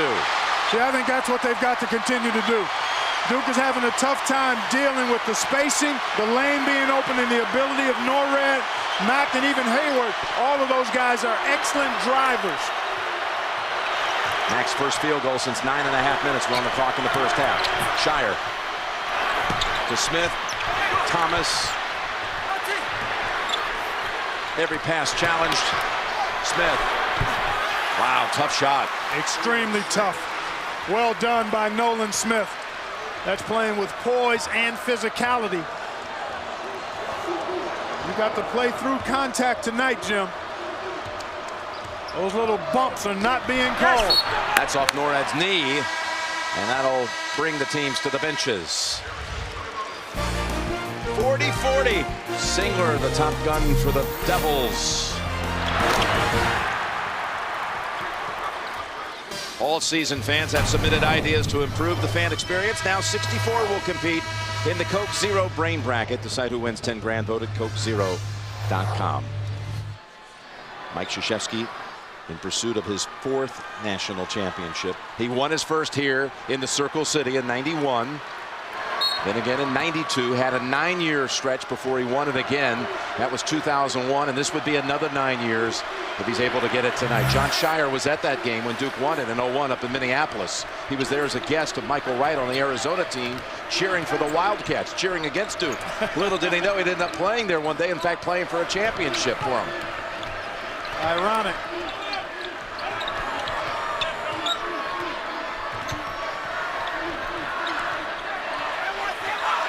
Spread it out and try to let Nolan go to work on his own. He better hurry up. Reaching in, Van Zandt. Never had possession to change the shot clock, so it's only a 1-tick possession coming up here for Duke as Matt Howard's coming back out with the 3 fouls.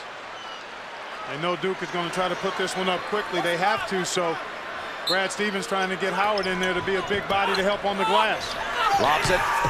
Plumlee got it away in time, and it's tipped up and in by John Shire. Wow. Shire inbounds it. Plumlee did a magnificent job getting it off.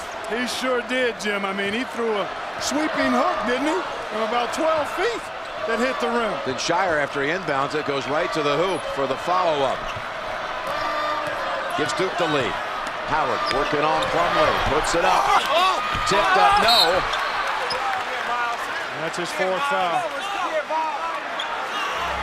Well, that is a big call. Matt Howard, number 4. The other end, it was Shire coming in. Yeah, he came in over the top. Terrific work by John Shire. And Matt Howard now with his 4th foul. He's only got 1 speed, and it cost him. I mean, he has to be a little more discreet when he's in the foul trouble that he's in there. You like the young man's effort and intensity, but sometimes discretion the better part of valor. So mark it down at the 14-10 mark. Yep.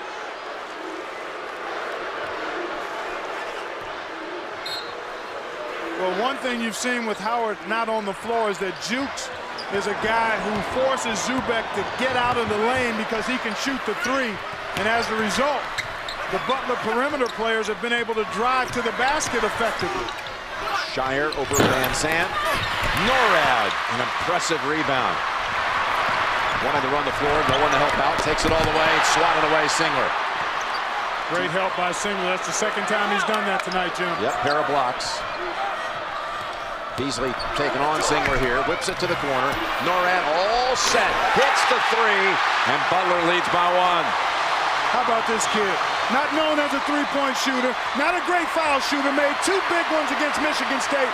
He's simply a winner, in the words of his coaches and teammates. He finds a way to get winning things done, even when they're out of character for him.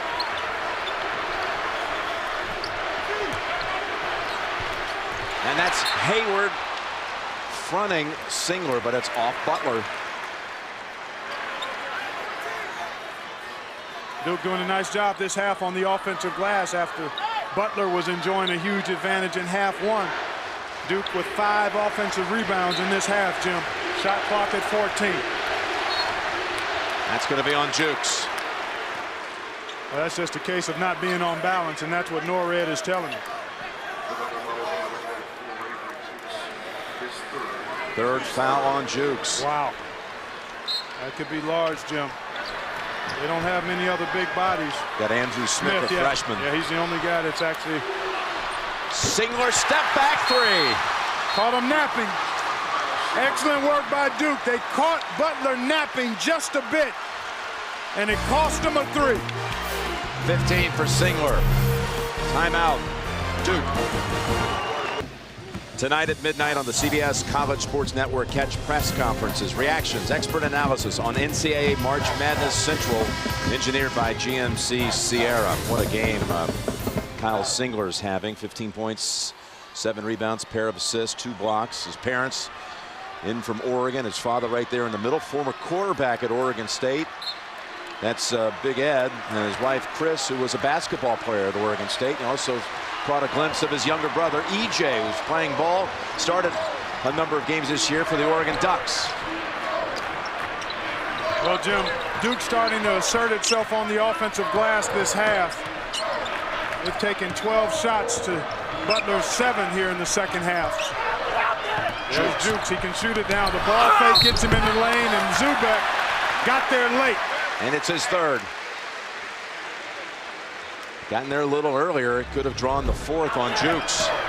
Close out by Shire, and Jukes doing a nice job. He actually was there, but then he leaned in. I think he was there early enough, Jim. He just leaned in and didn't hold his ground. Well, we've been impressed, obviously, by Jukes' play in that first half when he had 10 points. He actually has a charity foundation, the Avery Jukes Foundation for Kids. A few years back, he made a summer trip to Uganda and decided he wanted to do all he could to help raise money to feed and clothe children over in Africa. Opened his own charity foundation, got his own website. Pretty remarkable man. Serving others as we take a look at the foul situation for both teams. Norred has gone a pretty good distance here in the second half with the 2 big misses there by Jukes. Those opportunities don't come along often. It's been a low turnover game. We got a whistle here. It's going to be on Beasley underneath. He was holding up Singler right under the basket. That's the first on Beasley. And it's the 4th team foul of the half on Butler. This entire second half's been played within a 4-point range. A lead of 2 either side, make it now 4. Miscommunication that time. A couple of people went to the perimeter, and that left Zubek all alone at the rim. 2 big baskets on inbounds underneath. 1 with a second on the shot clock. And in a tight game like this, Jim, where both teams doing a good job taking care of the ball, those are the kind of plays that can turn it for you. That's a charge, no basket. Hayward hit with the call. Wow, you look at Shire. Was he in that imaginary area underneath the basket? Oh boy, he hopped right into his path. Let's take another look. Oh wow, I think that should have been a block. Because he hop-stepped into the path of Gordon Hayward. He wasn't there. Tough break going against Butler that time. First on Hayward. And erases a basket. Gordon Hayward trying to deal with Zubek inside now. Jukes has the 3 fouls. He's kind of playing off Lance Thomas. From the free throw line, back to the rim. That's Jukes pulling it down. Hayward want to drive in again. Got fouled that time. Yep. It's called on Zubek, and that's his 4th.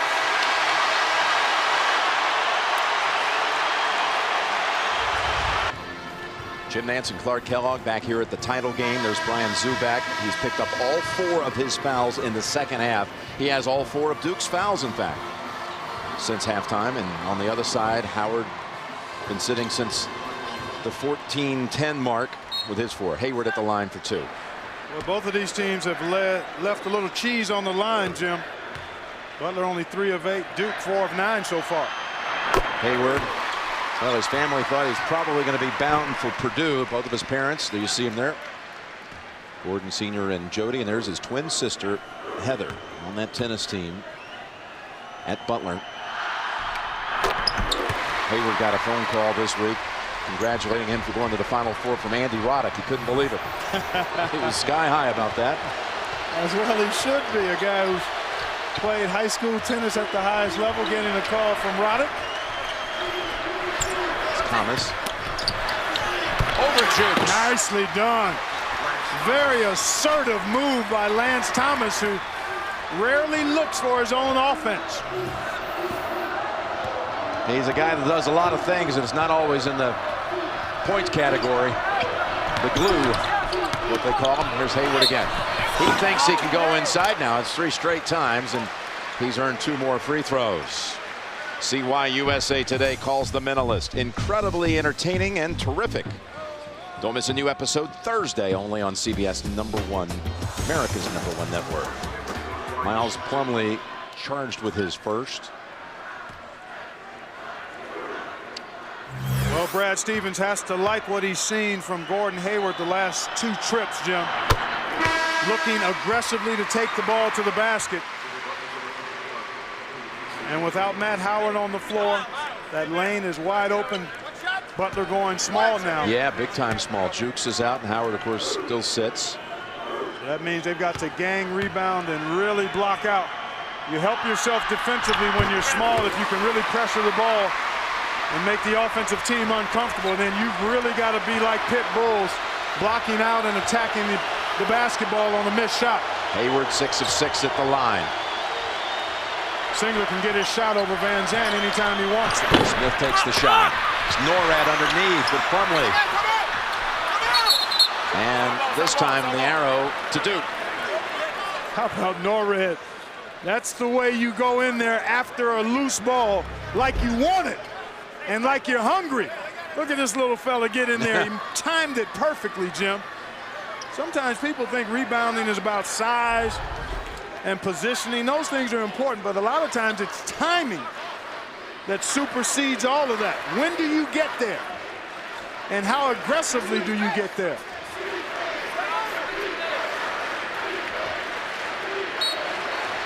Again, they beat him on the inbounds pass. Shire gave a little nod to Singler, and he just lobbed it up in front of the rim. That's playing basketball. That's not running a play, that's making a play. Recognizing what's there, and then using your instincts to complete it. Norad misses the short one. He's bothered by the height of Plumlee because he got to the rim comfortably.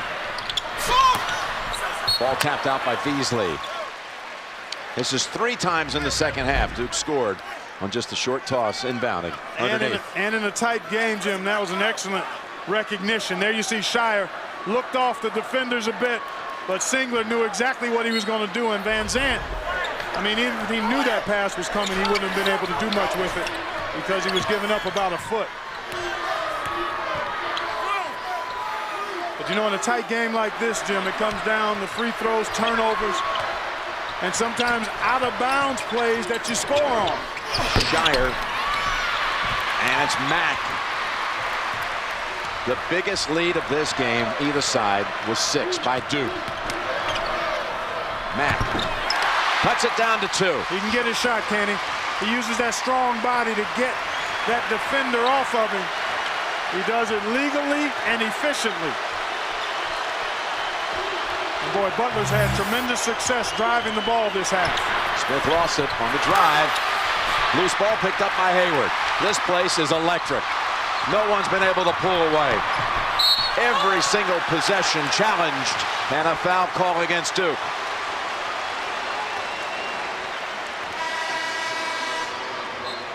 That's on Miles Plumlee, his second. And Zubac returns with 4 fouls. One more foul on Duke, and Butler will be in the bonus. Mack. Beasley goes right past Zubac, who snaps it back outside. Back to the corner. Beasley with the 3. Thomas comes flying in for the rebound. Boy, those are great quality looks. And because Zubac is going to be matched up with a smaller, more mobile guy, driving the ball is exactly what Butler needs to do to create good shot opportunities. Over the top. Hayward reached in and knocked it loose. Boy, that looked like a foul on Hayward. He was all over Zubac there.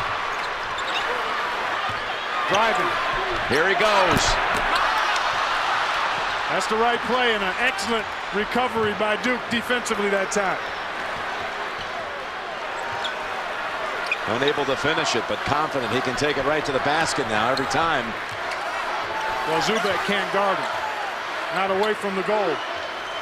Good job here by Duke to settle it down and try to get something inside. Well done.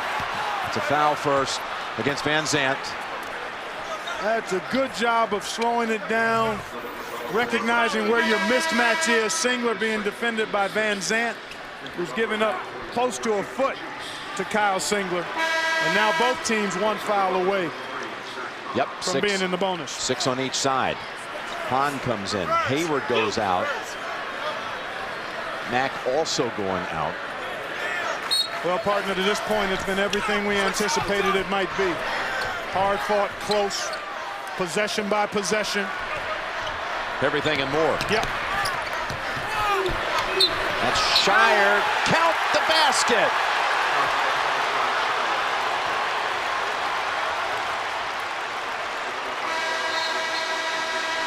Got the under 8 timeout. 4th foul, 2 on Jukes. Shire can make it a 3-point play when we come back. It's been pretty much at this very point during the tournament where Duke has started to pull away from opponents. They got a chance to go up 5 with Shire heading to the line. Biggest lead, again, it's only been 6. The big 3, though, putting up the bulk of the work for the Blue Devils on the offensive end. That's been the story all year long, Jim. They've already accounted for 40 of the 53 points we see on the board now, and Shire will have a chance to add to it. Matt Howard coming back in for Butler with the 4 fouls. Set for 6.5 minutes. He and Zubac both with 4 fouls, and Jukes now taken out with 4. Well, I think if you're Butler with Matt Howard on the floor, you've got to try to go to him in the post against Zubac, who has the 4 fouls. See if you can maybe milk that matchup a little bit. This is the biggest lead of the second half for Duke. 5-point advantage. Sheldon Mack is not back out there. To Howard. Thomas reaches in, picks up his 3rd. Well, nice job that time. They moved Zubac around a little bit and got a little screen for Matt Howard. And he was just able to beat Thomas to the ball. But now he's got to cash in from the line. He failed to do that in the first half. Yes, he did. 1 of 4. You know, it was pointed out to me this week that there are over 4,000 kids playing Division I basketball. Only 15 can be recognized as an academic All-America, as you see Mack return. 2 of those 15 are in this game tonight, and they're not on Duke. Matt Howard at the line, 1st team academic All-America. Gordon Hayward, 3rd team. Well, for Matt Howard, it's the 2nd time he's been an academic All-American. Very impressive. Hits the 2 free throws and is replaced by Jukes. And it lets you see that you can achieve at a high level between these lines and take care of your business in the classroom, too. Shire, that's Nora that got a hand on it, but it comes back out to Smith.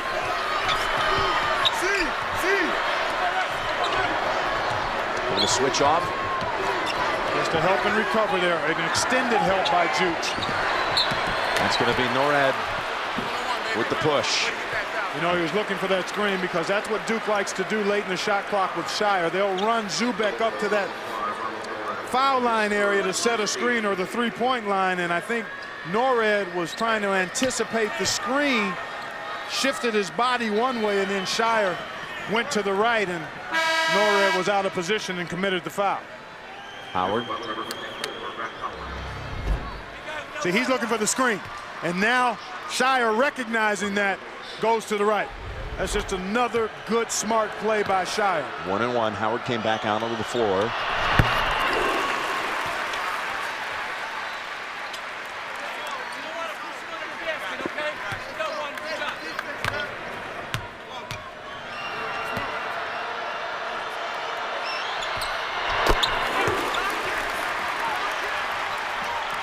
Takes it back to 5. Approaching 7 minutes.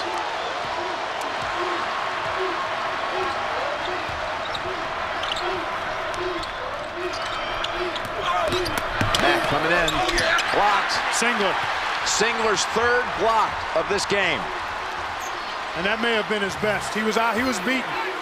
And he just kept pursuing Shelvin Mack and got him from behind.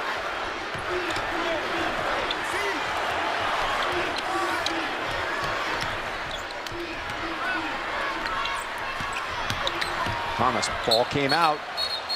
Not sure that was touched. They're going to say it stays with Duke. Singler's beaten, but then he stays with it. All ball.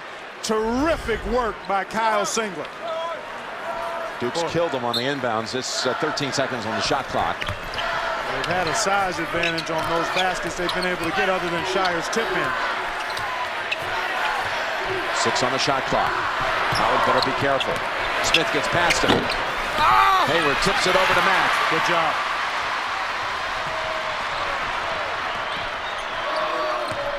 Morad takes it into the paint.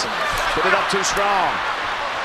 Boy, terrific drive by Norad, and that's a tough one when your momentum is taking you so strong. You got to soften up that shot on the move, and he wasn't able to do it there. Last 2 trips, they've been in close and failed to convert. You start to see Duke maybe wearing down Butler just a touch, Jim. 14-7 on the glass here in this second half. Shire, and that's Zubak. Make it 15-7 now. Oh, he threw it into the backcourt. Bulldogs had to have a couple of big defensive stands these last few possessions, and they did it. It's a timeout called by Butler, and the Bulldogs will have possession when we come back. Jim Nance and Clark Kellogg back here in Indianapolis, a great host city for really any championship event. They always come through. Butler without a field goal for almost 4 minutes now, and they're at a crisis point. Yeah. As you feel like Duke is just trying to get one little flurry. Yeah, starting to wear them down with the size, Jim. The last few drives, Butler has not been able to get a good shot off at the rim. They're going to have to knock down a perimeter shot or two to maintain contact so Duke can't crack this open. Oh my goodness, this is going to be a call. Boy, that's a tough one. Shire thought he got all ball there, and it certainly looked like it from this angle. He just dug in there. We call that digging down on the post player.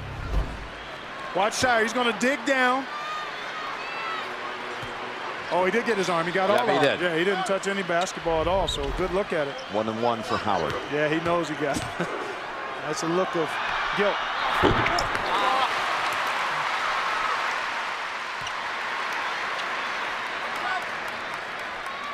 Howard heavily recruited by Matt Painter up at Purdue. Would have come in with that Robbie Hummel, Etwan Moore, Juwan Johnson pass, but they ran out of scholarships and ends up at Butler. Well, he's made a couple of big free throws here, Jim. Yes, he has. Very important. Back to the bench. Nice job here to try to play offense, defense with Jukes and Howard. And this team has risen to the occasion defensively all year long. Can they do it again? And this crowd is rising to its feet. 70,000 strong.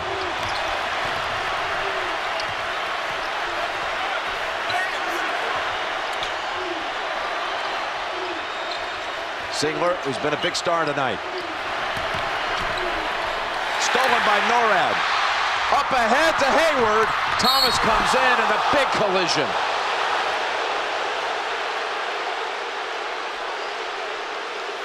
Just a good, solid, clean play in my opinion. Now the officials are going to talk about it. Let's take a look. Yeah, he made a play on the ball. There's nothing flagrant about that.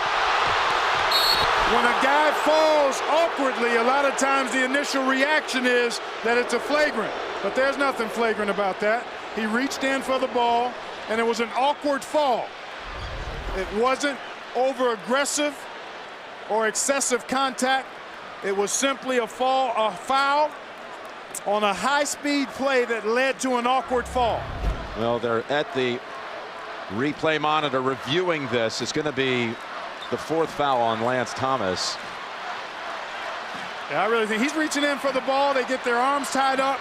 As a result, it's an awkward fall for Hayward, and I think it's just 2 shots.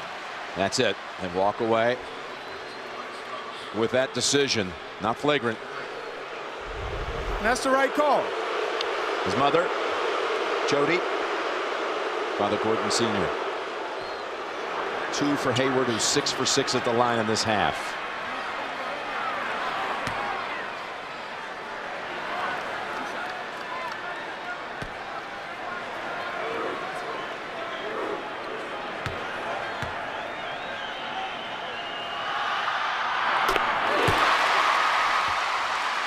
Well, there you see Gordon and Jody. Jody actually gave Gordon Hayward for his 20th birthday recently a favorite Bible verse and a basketball and a little gift. That was earlier in the tournament. Yep. The free throws make it a 1-point game. Timeout, Blue Devils. Can't ask for a game better than this. 5 minutes to go for the title. Duke by 1. Well, you said it going to the timeout. You can't ask for much more. This is worthy of an NCAA championship. Yes, indeed. And really fitting for the way this tournament has played out. No question about it. Been a great dance.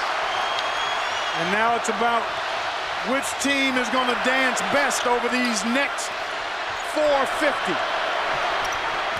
Singler. He's been dancing all night. Yes, he and has. Making sweet music.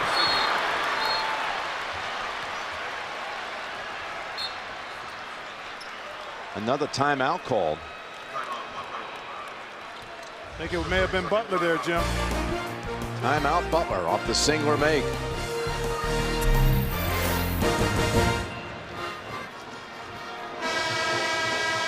A mid-major taking on one of the giant programs in college basketball. Butler out of the Horizon League. Duke out of the ACC. Coming down to 4:42 to go. Bulldogs have it. Down 3.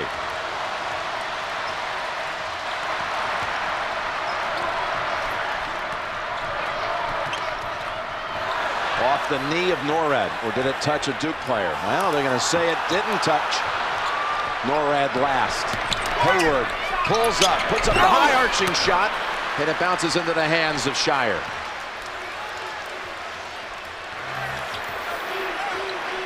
You see the domination of Duke on the glass here in the second half. That's part of the recipe for success. They wear teams down with that size in the paint area. Almost stripped. Boy, Norred is so good at getting his hands on the ball because he stays low and he's active with his hands. Shire, pull-up shot. Tapped out into the hands of Singler. Zubac taking advantage of that extra size he has. He can be blocked out, but he's so much bigger than the guy boxing him out that he's able to reach in and get the tap back. Another possession for Duke, and they will not be in a hurry. Both teams over the limit, so you run your best sets And you probably try to play through Kyle Singler. He's been fantastic all night. 8 offensive rebounds this half for Duke. 5 on the shot clock. Smith splits the defenders, puts up the floater, and he's fouled. Well, is this going to be a Duke night or a Hoosiers sequel? You remember the line in the movie before the game? They said, let's go win this one for all the small schools who never had a chance to be here.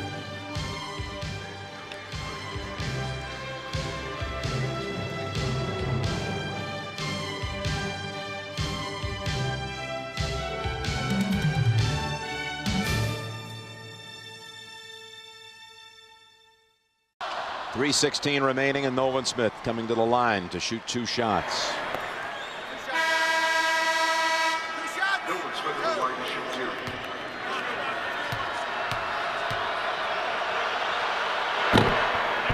That's a first make at the line the night for Nolan. He missed his first 3, and there's his mother, Monica. We saw her at halftime on the set. She was just sensational. He sure was. And Nolan knocks them both down, and Mom is well pleased and nervous. Butler has gone 6 minutes, 20 seconds without a field goal. Well, they need to make a jumper or 2, I think, to have a chance, and the ball taken away. But it's going to stay with Butler because Shelvin Mack got on top of it with Thomas to force the held ball. Big play by Thomas. Sure was almost a big play. Yep, but it also will move that arrow back over to the Duke side here with 3 minutes to go if it's needed. Well, I talked about it earlier, Jim. Offensive efficiency. We hit that at the top of the telecast for Butler, and they've gone a long time without a made field goal. Free throw shooting has kept them in it. Remember, they did this against Michigan State, too. They won 11.5 minutes. Actually had just 1 field goal in the last 12-18 of that game. Let's keep an eye on the shot clock here as this ball is deflected by Thomas.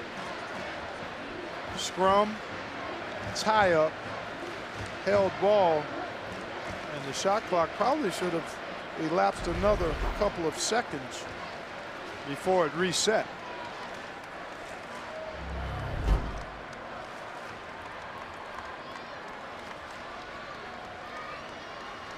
They were trying to figure out if there was actually a change in possession. It looked like Thomas had it cleanly, didn't it? For a moment he did. Yeah, and then Shelvin Mack got back on top. So it was an opportunity to reset the shot clock there. So a full shot clock for the Bulldogs as they inbound now. Good piece of work by our officiating crew. They've been, I think, excellent all night. And Smith knocks it out. Shelvin Mack and Matt Howard a little confused there with one another as to what they wanted to try to get done, and it almost cost him again. Hayward's been living at the line in the second half, but has not made a basket. Field goal.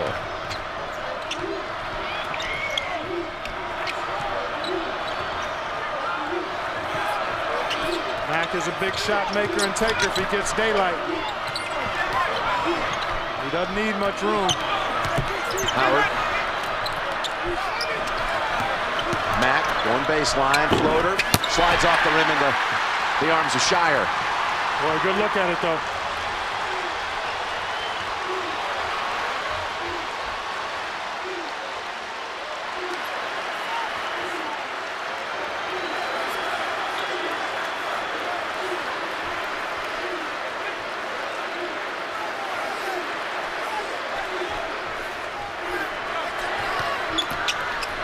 Singler coming around, driving in, and that's a travel call against Singler. He turned that corner a little bit off balance. And that was a good call because Matt Howard was in good position. He slid laterally, didn't jump into the path.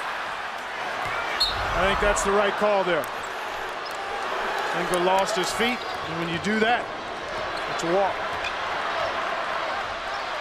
Butler has to make a perimeter shot, Jim, or some type of field goal. They missed their last 6. Yeah, they can't get it done all the way if they don't make a bucket. That was a block by Shire. Hayward behind the back, gives it up to Howard, and it bounces in. Minute 40 to go. 1 possession game.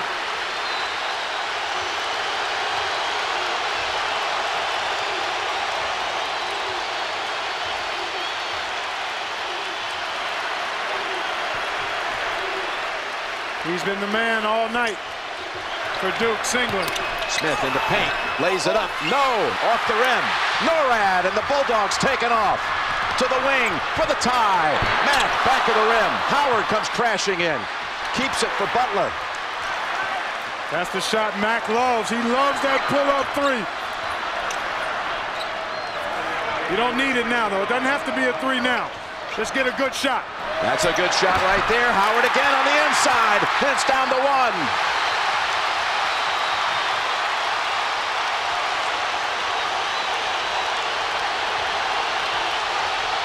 Timeout, Duke. Have you ever seen a scene like this, Clark? Have not, but I'm loving it. I'm loving it, partner. Mix up. Wide open. 1-point game. Here's the situation. Blue double ball. 1 timeout left for Duke. Next foul on each side. Double bonus. Clark, little strategy here with 49 seconds. Well, you've got a 14-second differential between game and shot clock, so Duke has to run one of its best plays. I think you look for Singler coming off some type of screen action, but I think you want to go fairly quickly. But you want to make sure, as you look at Tracy Stevens, Brad's wife, you want to make sure you get a high-quality shot. Ideally, Jim, you would like to get it quickly. If you don't get a good one, then you use whatever time you need to try to get the quality shots you want. During that timeout, we learned that Howard had blood on his hand. Of course, you can't be out there if you're bleeding. So he toweled off. See, this taped him up, too. You saw Tracy, Stevens, Mickey Krzyzewski. This is an ideal time, Jim, really to go 2 for 1. If you have it in your playbook, it's not something that college coaches do on a regular basis, but we know Coach Krzyzewski has coached the Olympic team. So let's see how quickly they try to operate. Not looking for 2 for 1, that's obvious. Singler open shot, short. Oh, and Howard was thrown down, no call. And it was off Zubek's foot. It's going to Butler.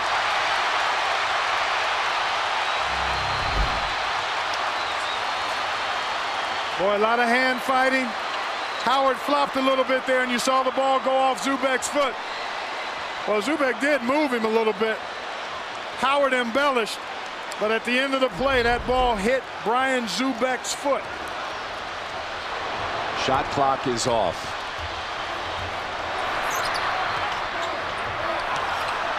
Norad. To Mack. Hayward hasn't touched it. 15 seconds. Mack. Zubak deflects it. Stays with Butler with 13.6 seconds.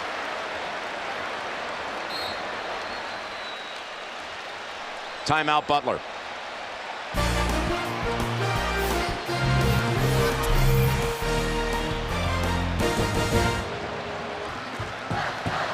Do you believe in sequels?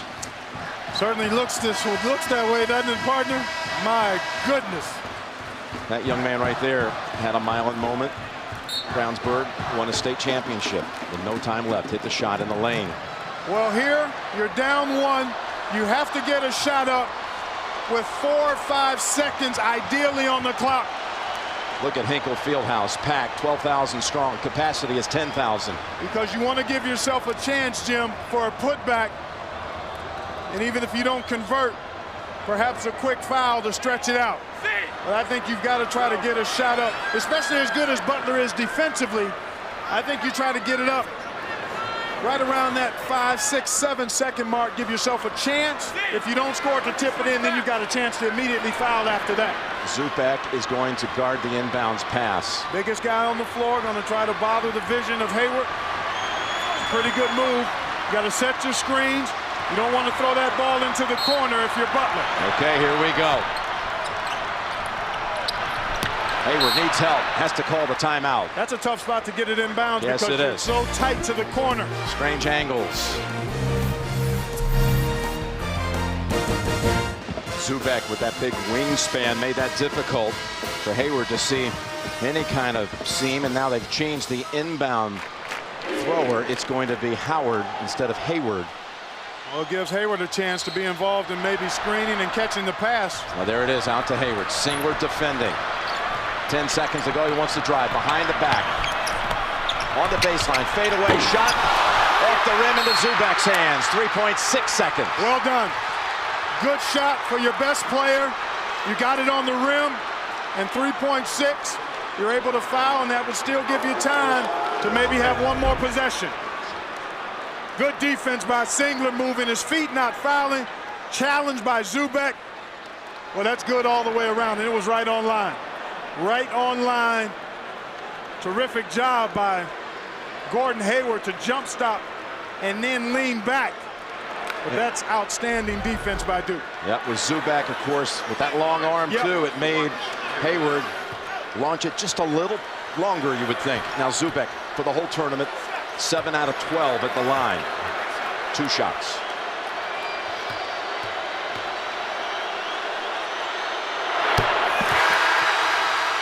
His father, Paul.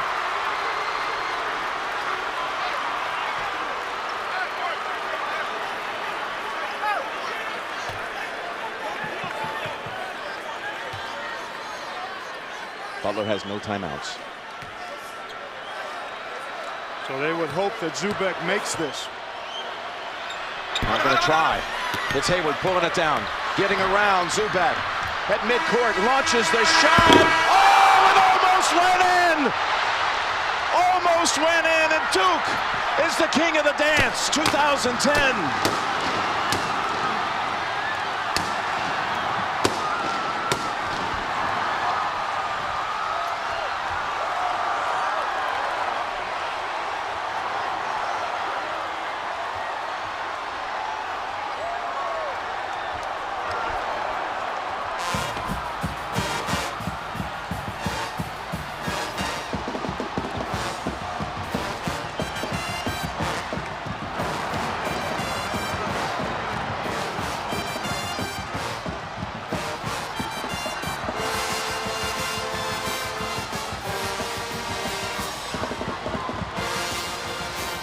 Coach K coming over to console Gordon Hayward.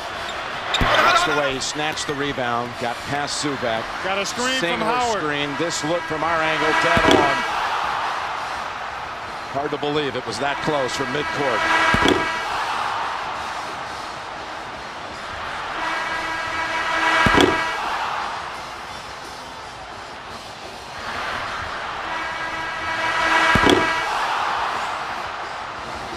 Partner, we've just watched one of the great championship games ever played. No doubt about it. Without question, a classic. There were no losers here. I know Duke is going to be crowned national champion, deservedly so. They won this game. Butler did not lose it. What a game. Worthy of a championship. Duke and Mike Krzyzewski now with their 4th national title.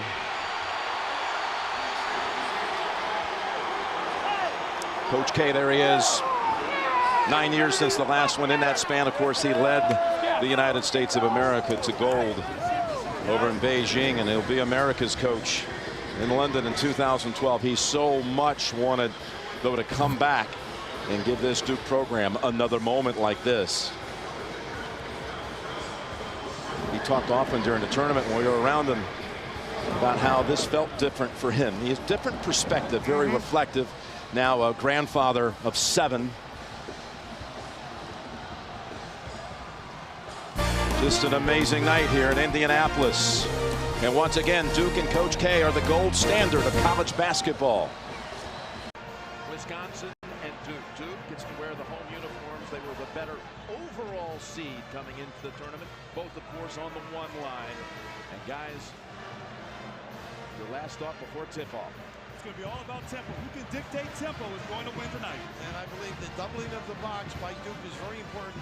Can Kaminsky find people, and also how, with the automatic switching, Wisconsin moves their offense. DeRosa, Stevens, Driscoll draw the plum assignment, all 3 of whom have officiated in 3 previous Final Fours.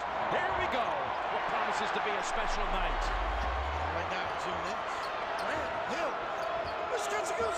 Minute. As expected, Frank Kaminsky on Okafor. That's the matchup we're going to want to watch all night. Frank the Tank, neutralize the big fella. Big for Wisconsin. Don't let the guards penetrate. Thomas Turner and Cook as well. Jones, excuse me. It's Cook driving. Left hand over top. What a shot by the senior captain. How alert was he, knowing the size of Decker? A little bite and deliver. And a little early pressure here for Duke. As we look down at the other end, anxious to see what they do with the matchup with the big guys, and it'll be the same at the other end. This is what Bo said. They're going to do a lot of screening with Kaminsky. Good, clean look. Decker comes up well short off the floor. Matt Jones. Decker's had a clean tournament though so far. Winslow with the three. Going for early here. Hey, but that's what Duke wants, to get up and down, make it a track meet. Coach Okafor guarding Kaminsky out of the perimeter. We're going to see Frank out there a lot tonight, working the big fella away from the basket. There's that pick and pop. He can't cover, and look at the closeout. Take the three. Now shut down. Back out to Gasser, and he gets it back. Kaminsky and Okafor. Loves that trap. Back outside. Kaminsky, hill launch shot. He hits it! Just can't cover him that deep. It's going to be tough for Okafor. You may see an exchange eventually if Jefferson comes back in. We might even see a little Winslow on Kaminsky. The big foul. It's a charge on Okafor. And that's a great read right there by Kaminsky, knowing Okafor likes to go left when he puts the ball on the floor. Having the presence of mind to move those feet and get the right position. Okafor cannot afford to pick up another call. But look at Kaminsky. Is he not fired up or what? He wants this bad.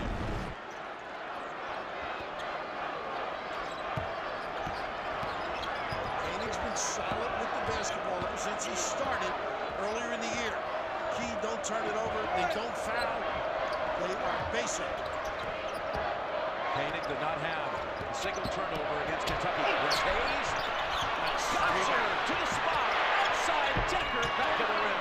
Tapped around. Okafor controlled the tap. To Tyus. And Jones is going to take it to the hole and put it up. It bounces out. By Okafor. And that's what happens when you can get to the rim. Tyus Jones in their early encounter was extremely effective if you don't miss. The big guy looming large for an early. Send it in. Well, this kid is active, and boy, can he deliver the punch. And Raph, this is twice early in the game. The guards getting into the paint. You talked about that in the pregame. You got to keep them out of the paint. As Gasser looks like he might have had a cut in his eye, or on his eye.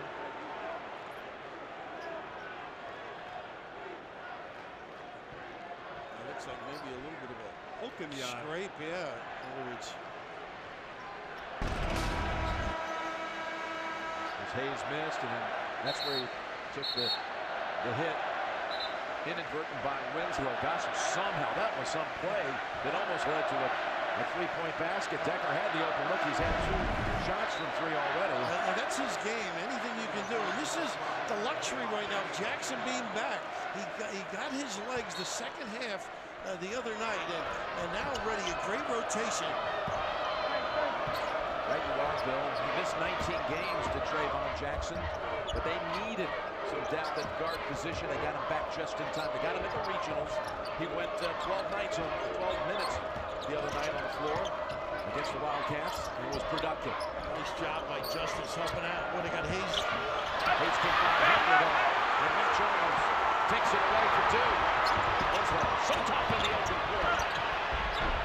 Kaminsky able to shield Okafor and get the rebound. He's running to the rim. They're pretty effective. The little slap back. Look at the run out. Kaminsky up and over Okafor. Back of the rim. Right now, this pace and this tempo favors Duke. This is what they want to do. Get out and run. Get easy baskets in transition. Catch on that delivery. Shot with the shot. Jarrell. Good defense by Kaminsky there. And he's a little tired because of that pace. All the ball screens you're going to see. Jackson turns the corner, experience and give. Right in the right spot there is Decker. Jimmy's kid knows how to play. Takes big shots during his career for this team. A gamer. He had his career high in that early season matchup against Duke with 25 in that game, but was won by the Blue Devils. Cook now has to go back out with it. fatigue, tendency to foul when you're that way. Jumper, Jones. And he was the best player on the floor that night.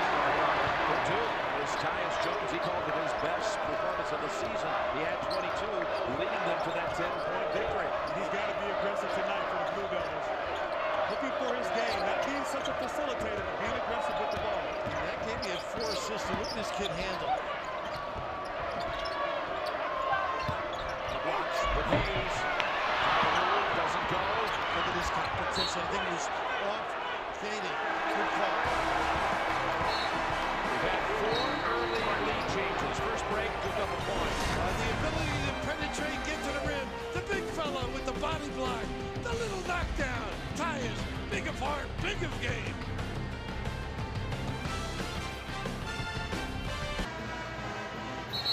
Bob Knight's Indiana team, the only Big Ten team to beat an ACC squad in a championship match. As we were going to break, Gosser hustled to the locker room. Let's get a report from Tracy. Well, thanks a lot. At first, it was a contact in that right eye that got stuck. It was really difficult for them to get it out. They were able to get it out, but it seemed as though there was something still left in that eye. He was in a lot of pain. The athletic trainer tried to get it out, so they took him back into the locker room where he remains. Also, Quinn Cook jammed right finger. They popped it back into place. He's good to go. Jim? And Cook's got the ball right now. They've got Okafor sitting down. Plumlee replaces him in the pivot. And he's played well, and it would have been a good spot to rest Kaminsky, I thought, too. See if Plumlee can do a good job on him. Jones. Nice pass. Tough heat. Too much heat. Right off the fingertips.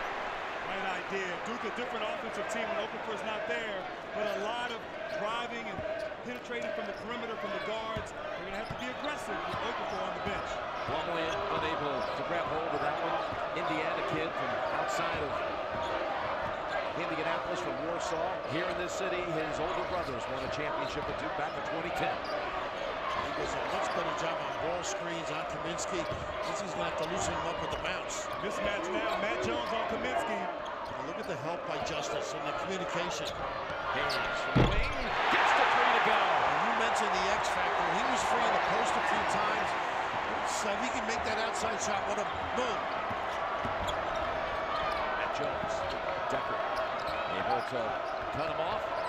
Now it's Winslow. I love this matchup of Hayes on Winslow. 2 athletes, 2 competitors battling out there. And Jackson on Jones is key, too. Does a great job keeping him out of the lane. Plumlee with 5 to shoot. Hook shot, no. Decker pulls it down. The only man in the area.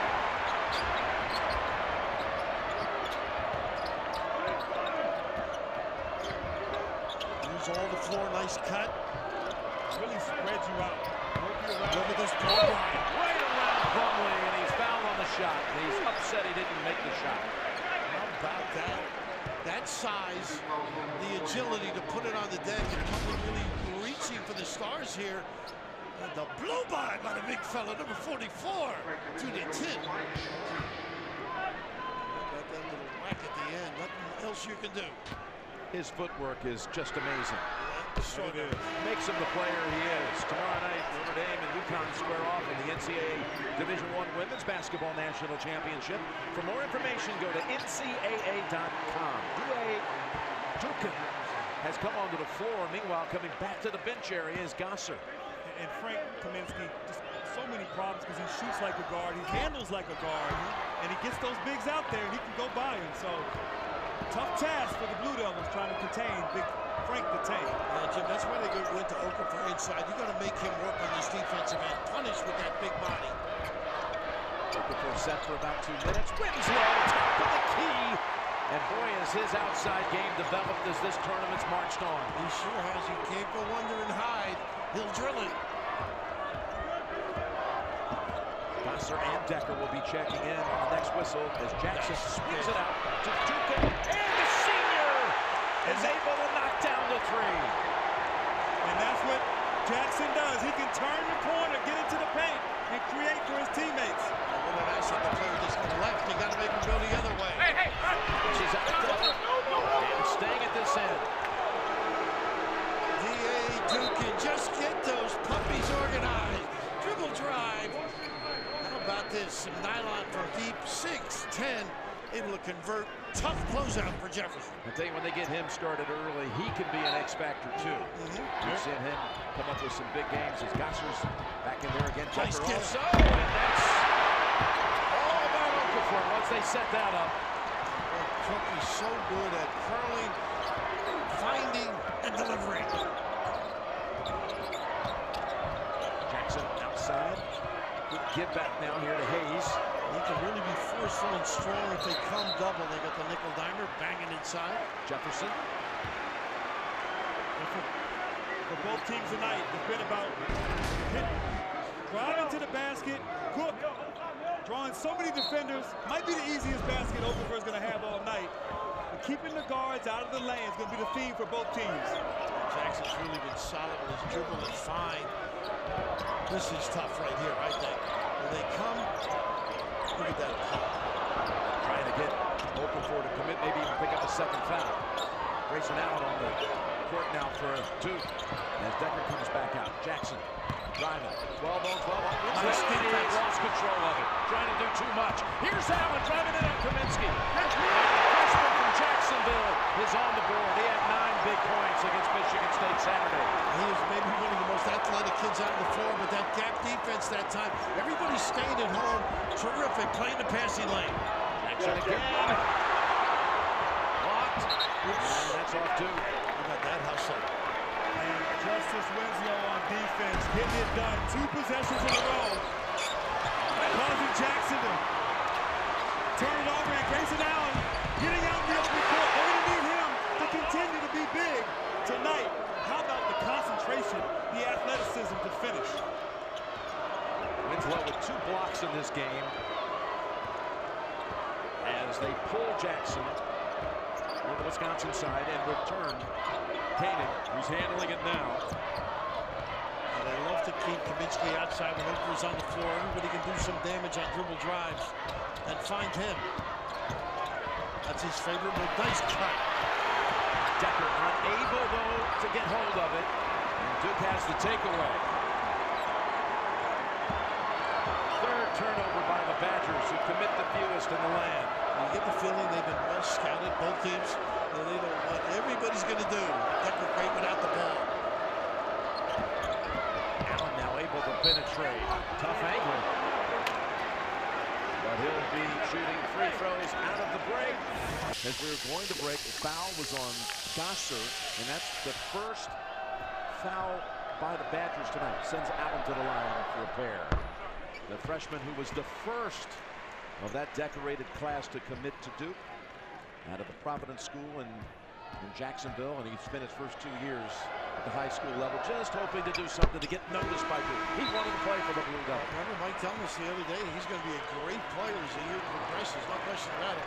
But right now, I think Duke, as you mentioned, Grant, the speed of the game, it's thrown off Wisconsin once they get to their half court. They're rushing, they're fumbling. Right, Coach. Wisconsin's 1 of 6 on 2-point shots, and this seems a little out of rhythm offensively. They got to settle down, work the clock, be deliberate, methodical.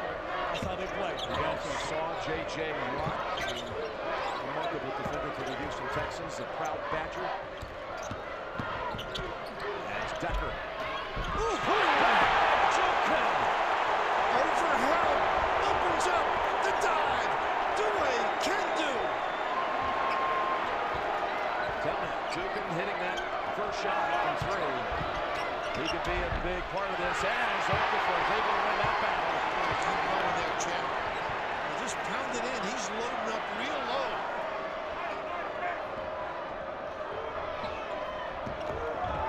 Right now, Tyus Jones on Decker.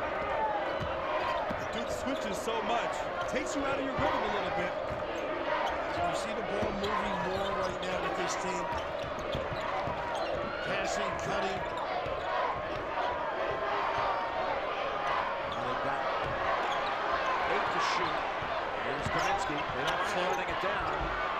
Put it back, tapped away by Decker. And in the first game on Saturday night, Wisconsin in the first half had 7 offensive rebounds.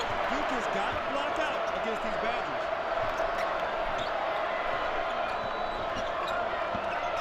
Winslow. There's going to be a foul on the Badgers. Go inside to the big fella. Okafor is so big and so strong and can finish with ease, especially when he catches it there on the block. And once again, blocking out second chance points. Wisconsin so good at crashing the boards and converting on those opportunities. First foul on Dukin. So Winslow, who had a 19-9 game against the Spartans in Duke's 20-point win on Saturday. Shoot two. After the game, well, a lot of people set their sights on Augusta as the Masters tournament comes to CBS for the 60th time. Stay connected all week long. Visit Masters.com, download the official Masters app, and follow Masters on Twitter, Facebook, and Instagram. Justice Winslow gets them both. Okafor gets the blow, and I believe Kaminsky the blow as well.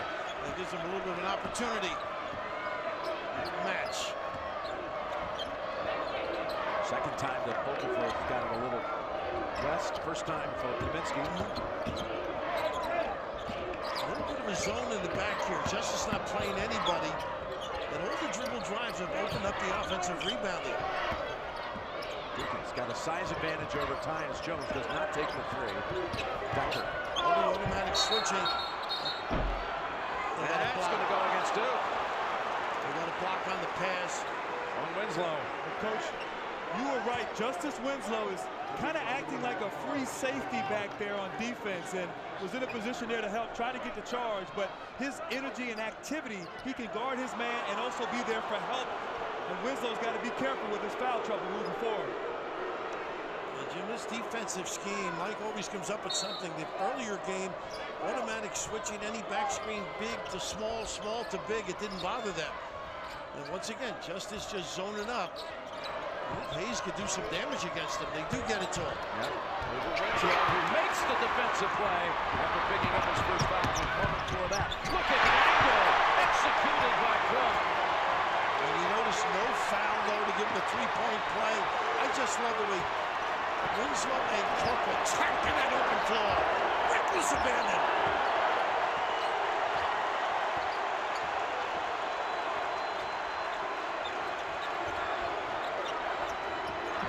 Justice zoning up. Nice cut to the box. Gasser down low. And blocked this time by Jefferson.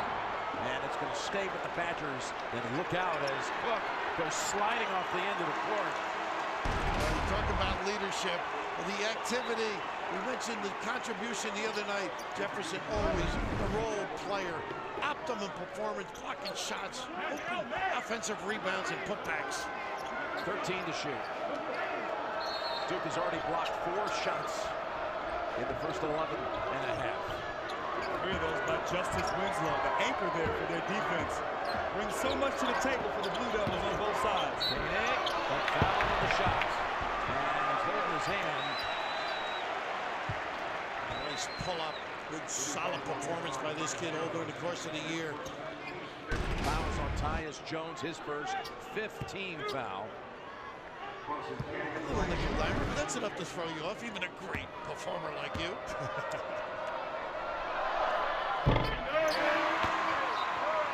Kaminsky wasn't out for long. I thought they might keep him out until the under 8, but he returns for Duke. And Koenig, who is such a superb free throw shooter, 83%, misses the first. Coming off a 12-point game against Kentucky.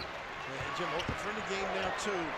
And any little ball screen on the wing, let him roll to the rim and just load up low. Put the pressure on Kaminsky. And Wisconsin is elected to play him straight up. No help when Okafor is down there on the block. They trust Kaminsky to play without fouling against the big fella. Winslow off the side of the backboard. Great balance by Duke. I think they've been over-helping on penetration. Jackie Koenig came up short with that. Must have been fair. Didn't have the answer. Now under 8. Duke in front by 4.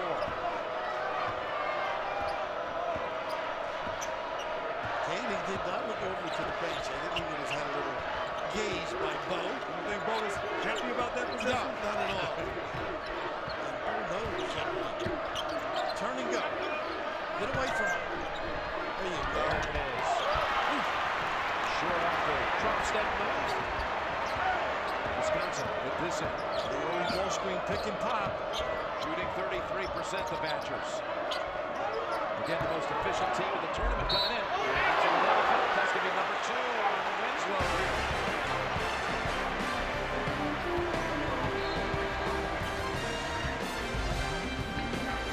You can see the Blue Devils doing some business in the paint. 12 points plus 4 blocks. Let's talk about the matchup. Kaminsky and Okafor. What have you seen? Early on, Okafor was not getting out, and that's dangerous because Big Bank Frank is money from downtown. And how about the big fella Lumen? So large. The body weight control. He can just overpower, eat you up in a low block. And no commercial, you were saying Frank not looking for a shot. He may be the best shooting big man that passes up shots. He's not a threat. I think he can get a lot of good looks out there. I agree. I think he's passed up 2 or 3 threes. He's got to let it fly. So Okafor, keep him honest. Hayes at the line for 2. And again, going to the break. We mentioned Winslow picked up his second, so he sits. Jefferson's out there. Critics call Academy Award winner Patricia Arquette and CSI Cyber the perfect combination. Don't miss the new hit drama Wednesday at 10, 9 Central. Only CBS. You know, Wisconsin's missing free throws. 3 for 12 at 2-point attempts. I'm wondering if they're a little nervous. I know they're an experienced team. There's nothing like the big stage of championship night. Yeah, 2 out of 6 at the line.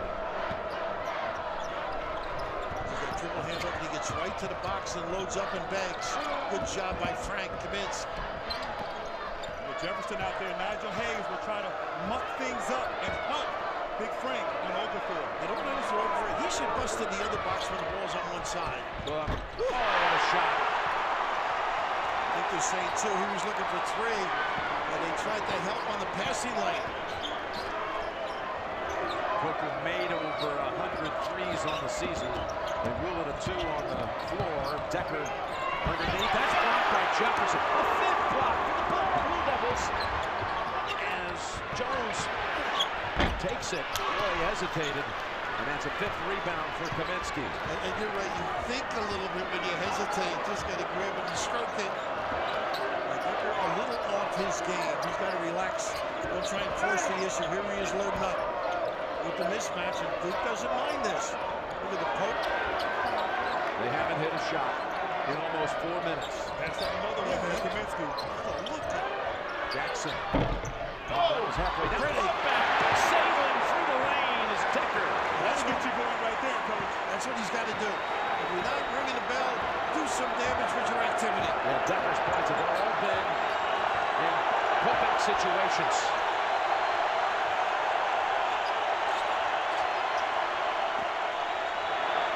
Nobody's staying at home. Look at the hands. Kaminsky able to pick his pocket. Jackson is going to drive and shoot off the glass for 2. And Jackson definitely has his rhythm, the ability to get to the open court, get to the paint. The only guard for Wisconsin who can do that. And right now the Badgers are feeling really good as they get a run going here against the Blue Devils.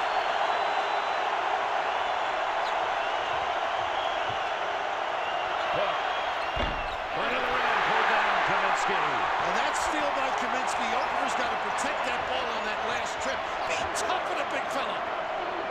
Mismatch again. This is what they did in their earlier game. Not afraid. He's free.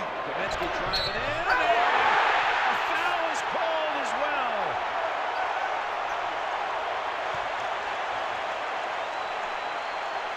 When you can shoot the basketball, you own people.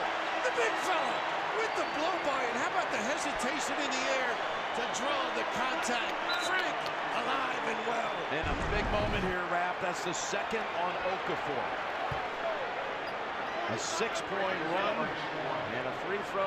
Winslow is back on the floor with 2. Okafor to the bench with 2. You're probably going to see a 2-3 zone for that reason. Something they've been using during the course of this season. 7 unanswered by the Badgers. Now Frank can lay off a little bit. Nice poke by Hayes. Slide under out here. Winslow driving in. And all tournament long, he has made timely baskets for the Blue Devils. Right when you think momentum's going one way, Winslow's been able to deliver. Frank should get inside now. His pony's a very good show guy on the ball screens. Here he is, He's open, has to take it, hits it. And Winslow with 2 fouls had the layoff of Hayes. Hayes has improved with that long-range jump shot. Boy, he laid way off, too. Duke is over-helping, Jim. Got to stay more at home, contain on your own. Here's Tyus Jones. Swatted away by the all-time shot blocker in Badger history. Jackson driving in. Too strong with the layup. And stop him. To the corner. Allen. Now drives. Puts it up. There's 2 more. This kid is going to be a big-time player. Draw him. How about the use of the left in that finish? Solid. The freshman has 6 off the bench for Duke. As we swing back and forth with the lead. Duke right now in a 2-3 zone to protect Winslow with his 2 fouls. A dangerous team to zone, Wisconsin. Jackson never afraid to shoot. Pass. Boy, makes up for it. Decker. And it's hard to rebound when you're in a zone. Duke not blocking out. Decker once again finishing at the rim.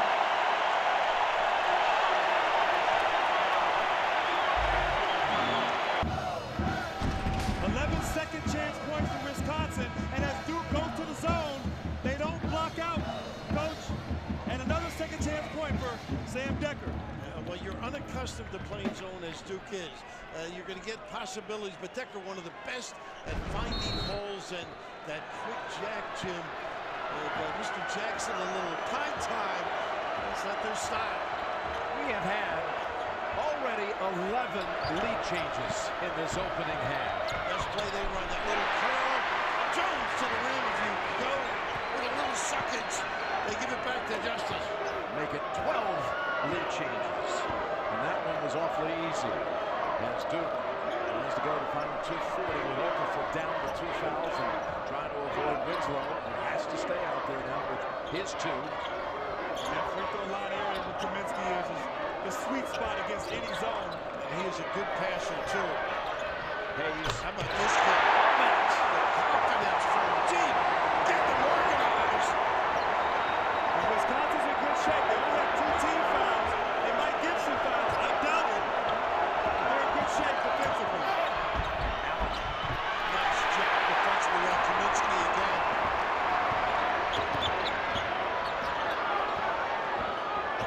Let's see what perhaps they can set up for Kaminsky on Brumley, who then switches off here.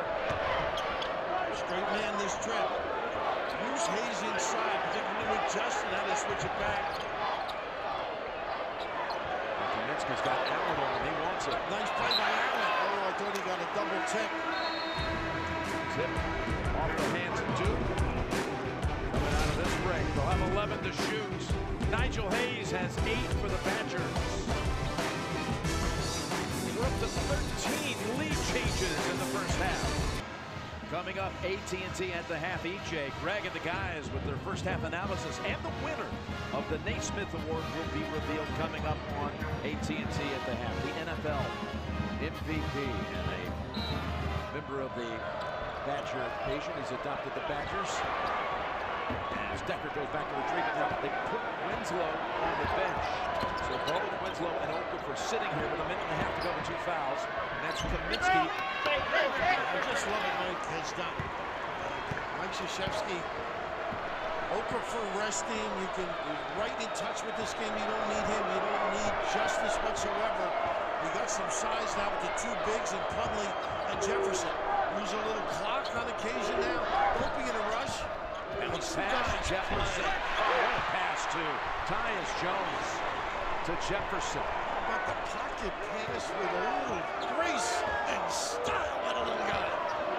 31 all. Minute to play. And it has been a thrilling first half. He slows the tempo a little bit down. You don't have to run after people. Wisconsin needs ball movement and pop to that foul line. Gaining 2 trips without Okafor and Winslow on the floor, but the Badgers come up empty. And for an experienced team, Wisconsin, you got to attack that zone. Don't settle.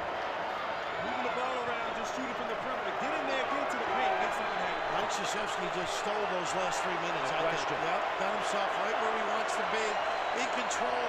He has his guys with only those lose 2 when they come back for the second half. Well, he took a gamble there coming out of that last break and decided to sit them both, and the Badgers don't take advantage. When you're in touch like this, you can do those things.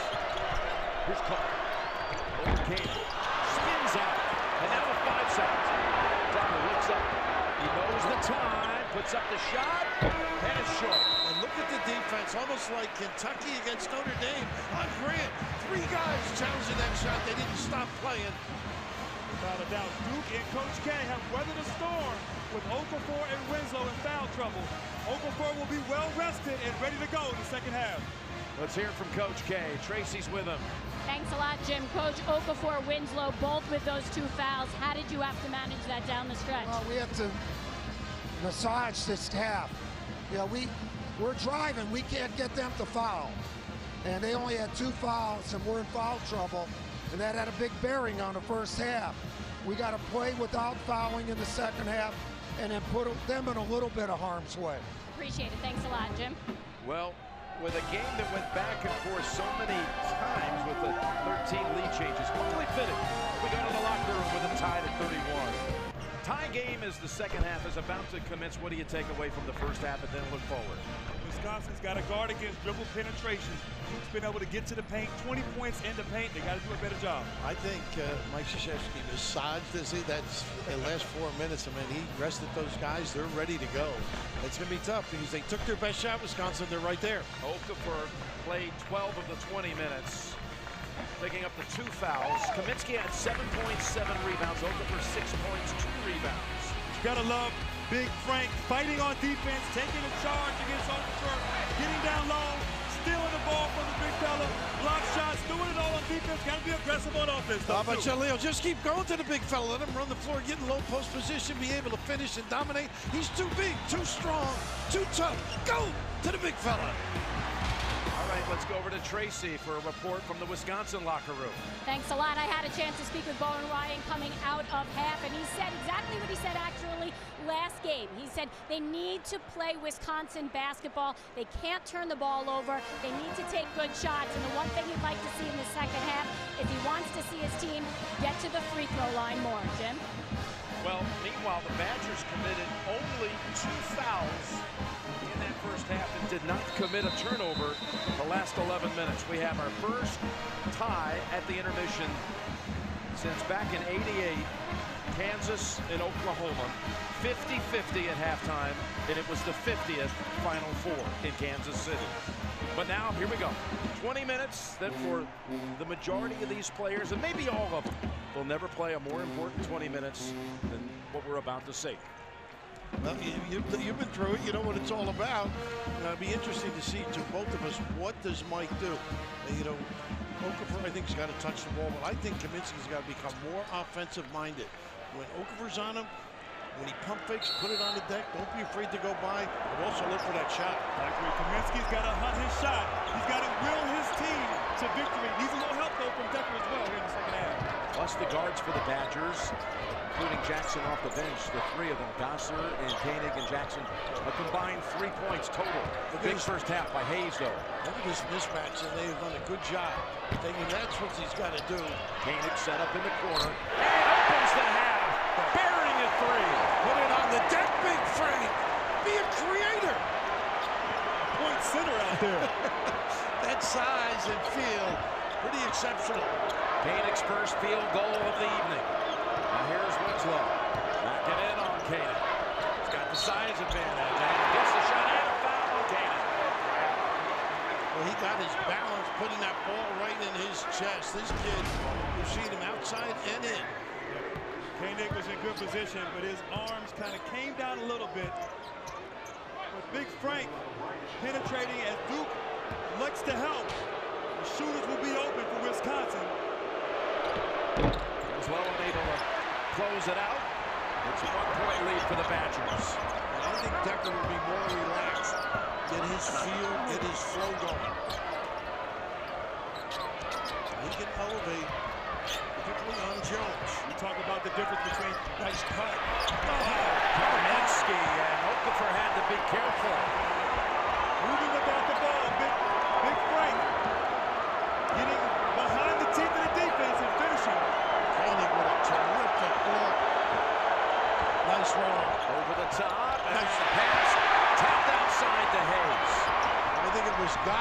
is one of the great help defenders. Here's Decker taken on. Winslow, no whistle. And a 5-point lead for Wisconsin. Its largest lead of the night. Timeout, Jim. You know, I love Decker taking advantage, but he may have gotten away with steps. At halftime, Bo Ryan said, get back to playing with Wisconsin basketball. And what that is, moving without the ball, a nice little flex cut, great pass, and finish. And how about this? I thought this was steps by Decker. Yeah, he got a lot of jump, but the power of his game and, you know, that little swing offense, swing goes the strings of my heart for the old-timer Bo. All starters still on the floor. This has been a strong second-half team, Wisconsin. Great move, but unable to get the payoff is off the floor. I thought he could have used a little wilt move where he went right with the finger roll to the rim, sort of went away, which is what they teach at Wisconsin. Drives you out of the play. This is the biggest second-half deficit of the tournament for Duke. They were down 4 early stages second half in the regional final against Gonzaga before coming back to win. By the way, that little offense they ran, that is getting back to them. They run the offense smoothly. Tough shot. And Decker misses the shot, and it's last touched by the Badgers. This is the matchup that Duke wanted. Okafor down low on Kaminsky, backing him down. And he just missed a point-blank layup right there. Good defense by Kaminsky. They sort of shove you out with that path to the 10. Okafor has not made a basket since the 10.5-minute mark of the first half. Might be Jones' time. He's the creator. He's playing off the ball now with Cook. There's the curl play they love to run. Look at this kid. He got a hit. Nice call to the bench. And Winslow with a little bump to create. And Koenig has his second foul, both in this half. That play has worked well for Duke. Jones coming off the screen. Being aggressive there for the Blue Devils. The South Regional Most Outstanding Player. The freshman from Apple Valley, Minnesota, hits the first. You can be like Charles Barkley, who knows everything about his favorite teams before the rest of his friends. Download the Team Stream app from Bleacher Report. Jones, who started for his high school team when he was in the 8th grade. Never heard of that. I would say he's mature. Yeah. We don't like to be like Barkley, Charles, would we? The kid is a heady kid, though, getting back to Jones. Toughness. There's the back cut. Nice now. Look at the way they react. Has not had an outside game tonight. He's over 3 from 3. Meanwhile, Kaminsky challenging Okafor, who has the 2 fouls. Gets stuck. They work it around. Kane gets around and comes back outside. So you shouldn't take that. They had the advantage of the foot, but does the drop step move? And Okafor's picked up number 3. How aggressive was that? That's more like it. When you got talent like that, you got to go to the well a little bit. Take over. This is it. The swan song. Next year, you'll be enjoying picking up your own check. Yeah, Okafor has to be careful. Keep your hands straight up. Don't reach in with 2 fouls there.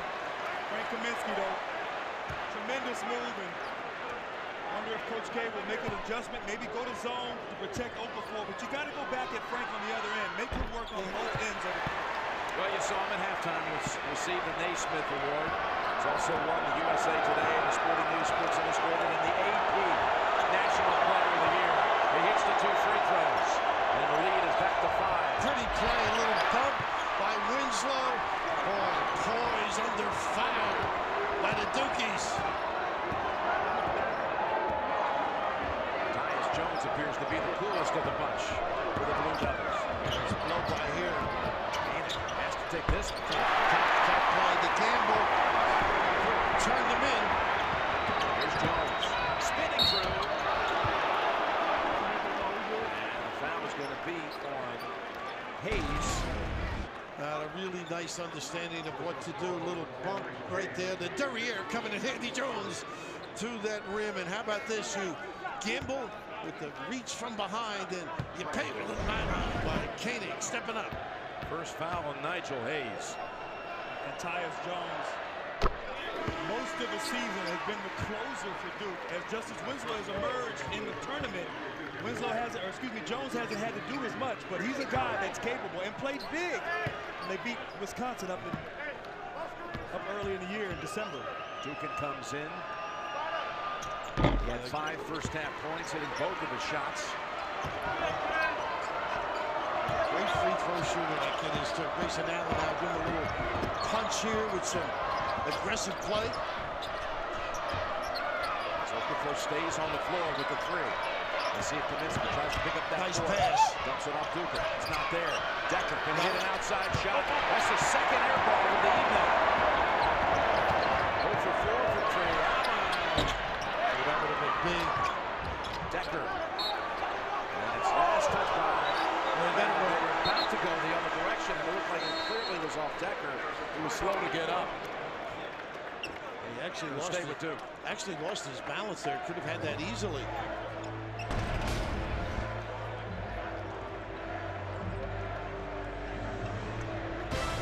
So a bit rocky, slowly walking to the bench or huddle. Well, no wonder Decker was slow to get up. Took a little shot to the face. That'll make you a little woozy right there. Elbow from Okafor. It's a physical game. He can take a hit, that kid. Always come up with that steal. Not out there now. Here's Allen. This foul outside the Badgers have committed only 2 in the first half. Picked up their 4th here in the second. Let's go over to Tracy. Well, thanks a lot. Sam Decker did not even join the huddle. He was talking to the athletic trainer for most of that timeout. They were looking at his eyes. They were checking him in at the end of the bench after the timeout. Just gave him the okay. He's back getting ready to get back in if he can. Okay, Tracy, second foul, by the way, picked up by Gosser, but the shot by Jones was short. Koenig uses the body and able to bank it in. Duke attacking more. We're talking about Mike Krzyzewski working on the officials in that first half and being more aggressive, making or forcing them to make the call. Allen in particular. Koenig with 8 for the night, 7 in this half. And here's Jones again, looking up, going in on Kaminsky. Tough shot. Not a good judgment there. But every once in a while, you got to hit that floater. Don't contest with the bigs. And Dukin's picked up the defensive rebound the last 2 times.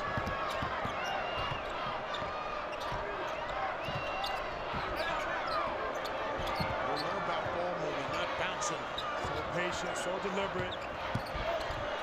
Hayes, they're taking their time with this one. They're comfortable late, generally speaking. Kaminsky with 5. Will take a long 3. Long rebound comes over to Gosser, who jumped in front because he thought Kaminsky might not get to it in time. Got to get that one. If you do, got a good angle on Frank. Good help by Justice in the back.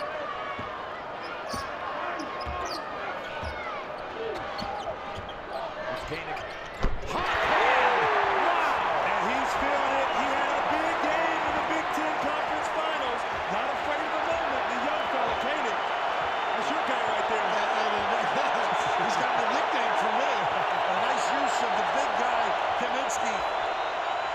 9.5. This last touch by Wisconsin. And the Badgers have their biggest lead now up to 7. Ability to turn the corner, get to the paint, coach, finish over Winslow. And I just like that use of that screen. You can just see, once again, Okafor getting him to move, just not supplying the tourniquet. He's got to get closer and hug and help. Koenig goes out. Trayvon Jackson in. Decker still sits. Good. Nice pass. To Plumlee.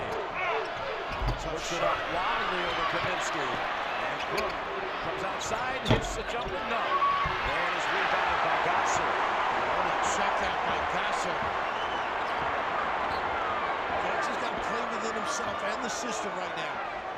Dribble drive late, but run the swing. Nice spin out.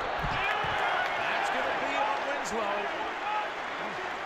And it's going to be his 3rd. And that's the benefit of the philosophy of Wisconsin. They slip a lot of different people into the box, and you're not as comfortable playing people in that post defense. Nice drop step. This kid is going to be big time next year. Well, so's he. But I'll tell you, the foul situation is starting to get of great concern for Duke. Inbound to Kaminsky, 2 more. And who was the initiator there? Gasser. Timeout, Blue Devils.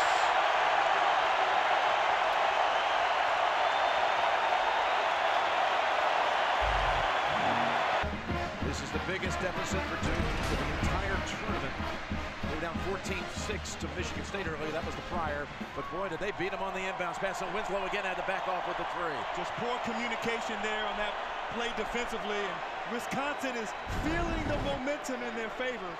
Duke has got to regroup here and figure out a way to get some points here to weather the storm. And take note, this is the first time tonight that both Winslow and Okafor are on the bench. They're going without them both with 3. Remember, they stayed with Winslow with the 2 in the first half and set Okafor in the late stages till halftime. Jim, they're going to have to use a lot of screens because it's an outside game right now for Duke. Bumps, penetrate, fine. Buckley back out now. He can shoot it. Big. Freshman. So cool. Is he ever growing up here? Right, a little confidence early. This play big here in Indianapolis. Stepping up. First basket by the Blue Devils in 3:50. Back screen here, pinned down. Nice denial. Oh, that should be a foul on Jackson. It is.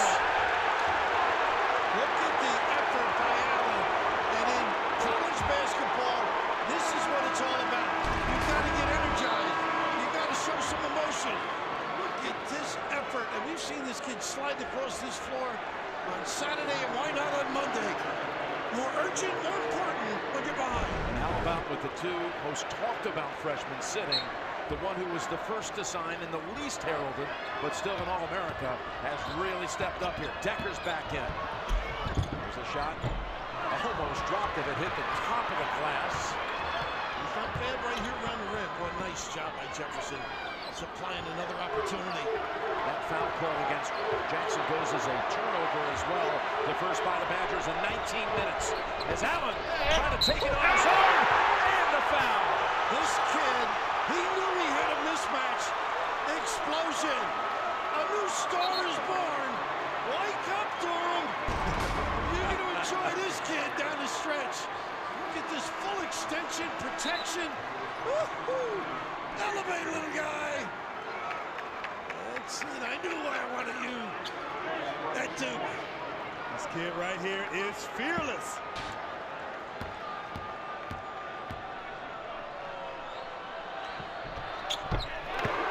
What a time to step up with those 2 on the bench. That's what team is all about. Look at this trap. Allen has scored the last 6 points in the game. Trying to force him into a quick check. Hayes answers back with a 3. They knew the numbers to their advantage. What confidence. And struck by Hayes. He wants to go again. Can he possibly do it again? Got the foul. You called it, Coach. They had numbers. I thought Wisconsin might bring it out. But Hayes, so confident from downtown, knocking it in to answer the Blue Devils. Roy Williams gave Orion his seats to the championship game. And he wanted one to be left open in honor of Bo's late father, Butch, who used to always come to the Final Four with Bo, but passed away last year before the Badgers started their first Final Four season. What a gesture by Roy Williams. And you saw the man, of course, you recognize Jim Calhoun in that shot. Sure. The other gentleman in the red sweater, Ron Rainey. Bo Ryan's high school and college coach, Ron Rainey. There he is, coach, enjoying the trip. And right now, I like what Mike Krzyzewski's doing entirely. His kids are playing great, they're aggressive, and he's resting guys with foul problems. He does not have to bring them in, and this gets to, I would say, to an 8 to 10 spread. We have plenty of time left. This team right here can defend, and they're scoring because Allen was being aggressive. Although Jefferson just drew a foul, but they got to buy time. I'd wait till maybe the 9-minute mark unless this thing gets out of control. Wisconsin getting a roll here. Remember the last defensive set against the out of bounds, they weren't alert. They weren't sure they were in man or zone. That time a little better. Second foul on Jefferson. It's Cannon. This kid is really after Allen. I love the action. That little push up. Got it to Hayes. Unable to finish it.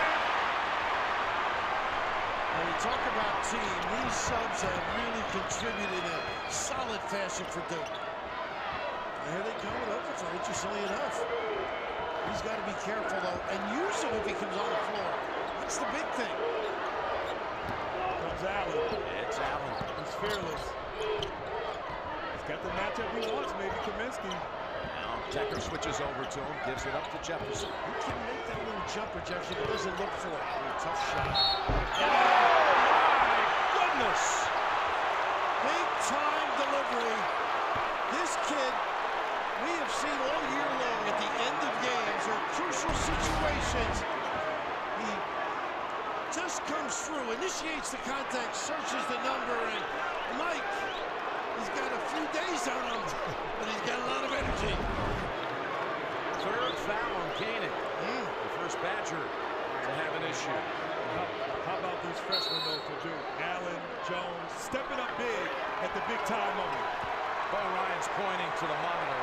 He says, which they can't do, but I'd like you guys to take a look at that. Koenig took a shot to the jaw. You can see him trying to loosen up his jaw. Well, that's a basketball play. Turning, I don't blame Bo. They're just trying to stem the tide, slow down the tempo. Right now, I just think Duke is the aggressor. Coach. We'll figure it out when we get back, Coach. This is what they looked at while we were away. Yeah, Coach, I agree. That's just a basketball play right there. You just play on. You're taught to search the numbers. This is a gutsy kid. Puts it down to one. Look what Duke did with Okafor and Winslow sitting on the bench. Well, this puts pressure out there in the backcourt. You mentioned the three for Koenig. Jackson on the floor now. He's got to be solid, but don't over-dribble. Run their offense. Reverse the ball, spread. They were 9 down. Okafor has returned. But Grayson Allen, if they come back to win this game, they'll remember they were 9 down and they put it in his hands, and he came up with 8 unanswered on the Duke side. And this is where I think they need Decker if they can't get it to Kaminsky. He's got to step up now. It's been an 11-3 response by the Devils.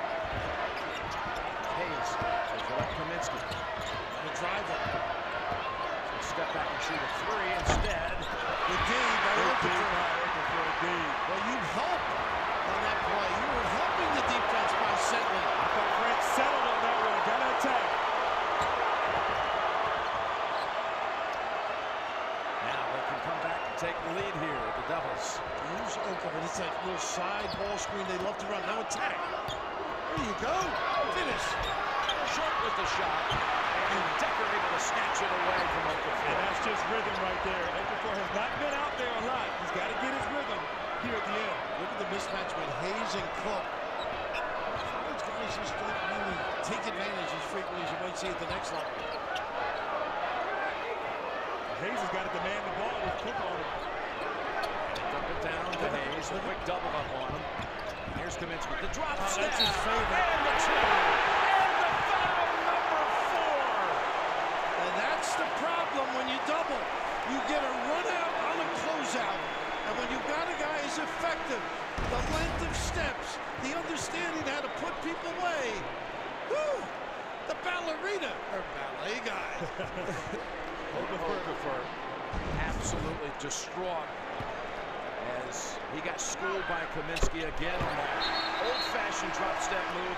Kaminsky's Mother Mary, and the Badgers lead is up to 4. And that's the problem coming back real early with a freshman too. Particularly a big guy playing a talent like Kaminsky who's been around, knows how to put you in the suitcase. Winslow is on the floor with 3. It's going to go against Wisconsin's Duke. I don't know about that, Coach. I thought Duke was there. We see here on the replay, Winslow trying to do the Euro step. I agree with you, Grant, but I love the aggression by Justice. They have no fear, even with fouls. turn with bigger bodies. Think how big that could have been. Ooh. Could have been just seconds apart. Another Duke player picking up a fourth. But instead, Winslow will shoot a couple.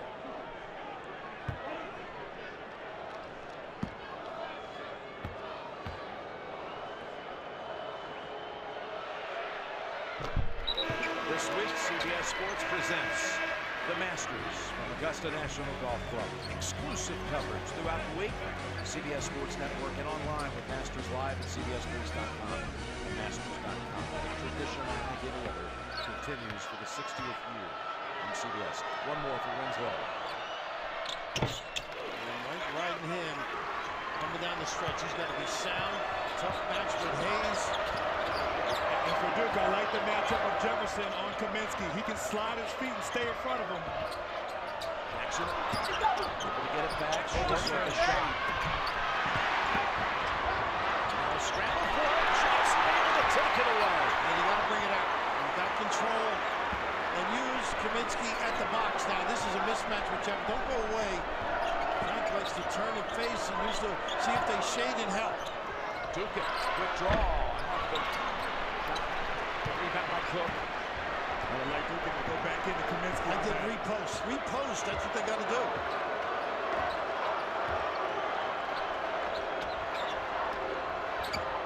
Cook around the screen. He's got a free. Short lead. No. Tough shot. Don't need it here. Nice play by Cook. Jackson's got to be careful as Cook almost stole it away from him. Great hustle by Quinn Cook. You know, Jackson has still missed a lot of time. He's got to learn to stay within himself. But Cook showing some desperation, some fight. Almost slid into you right there, Jim. I was ready to take the charge. As Decker comes in, Hayes gets a rest, and Koenig also comes in for Jackson. You gotta love how Kaminsky is staying in the game here all second half. Well, they got to go to him for that reason. Though he's just 4 or 5 inches on Jefferson. Let's play. Jefferson to the handle, but into the arms of Gosser. 3-point shot, no. Just went off. Decker been off all night. He is 0 for 5 from 3. He loves to do. He doesn't care what fouls he has or anything. What an aggressive kid. Had the chance to tie it. Kaminsky pulls it away, and the Badgers are back at this end, up 2. Look at Dukin and Jones, and they don't take advantage. Can't get it to him. You can just elevate. Jones able to draw the charge. Smart kid Dukin, which is his 4th. The championship coming down to the last 7.5. Duke has not led in this half. Wisconsin's big lead in the half was up to 9. You see Duke shooting 44%. The double shot 65% against Wisconsin earlier this season in the win at Madison. The second best ever against a Bo-coach team at Wisconsin in his nearly 500 games on the Badger bench. And how about the free throws? They only permit 11 a game, Wisconsin. But you know what I love the most, Grant? The defense of the little people like Duke on all these mismatches. It's been great. I agree. Let's go to Tracy. Thanks a lot. During that last timeout, Bo Ryan telling his team to protect the ball. They can't turn it over. He doesn't like these shots they're taking from the outside, especially Sam Decker, because he's been off all night. He wants them to drive the ball, and the number one thing he said, get the ball to Frank. Jim? That's what you guys have been calling for. Same thing as Jones is able to recover, get it back outside. Two resets here with 15 to shoot. Tyus Jones time. Pull up. And yes, ties the game at 54. And nobody showed on the ball screen. A gamer with a monster ticker. There's his pal. Joined at the hip. But the story here for the Blue Devils tonight, the freshman guards, Tyus Jones and Grayson Allen. Inside to Kaminsky. They got to shade and help out. A small change with the bang by Jefferson. Put some pressure on you. That's the 15th foul on Duke. You called it right here. Poor defensive execution. You got to get out on Jones. Too easy for him at the elbow. You know he's going to look to take over here as Quinn Cook goes out and Grayson Allen checks in for the Blue Devils. Interestingly, with the Devils' 15th foul, Wisconsin has already committed 10 in this half, so double bonus the rest of the way. for Duke. And Clip just getting a blow. He needs one. Played great. In a good situation foul-wise. Kaminsky on Jefferson, who has 3. Backing him in, backing him in. Puts it up wide. Winslow is there to get it back for Duke. Numbers. Devils trying to take the lead. Jones again. Grayson Allen flies through. He's got the biggest vertical leap on the team when they measured that back at the start of camp. 37.5-inch vertical. Allen #1 on the Devils. It's nice they can reverse the ball, make the defense move a little bit, then drive it. Kane, a tough shot. They got caught underneath the cylinder, and they've now missed their last 6 shots. Winslow taking off, going back outside. He's got to be careful. Be careful. Reckless abandon. High speed of run time now. Tyus Jones. Duke has great spacing. Shooters out on the floor. Everybody here can put it on the deck other than Jefferson.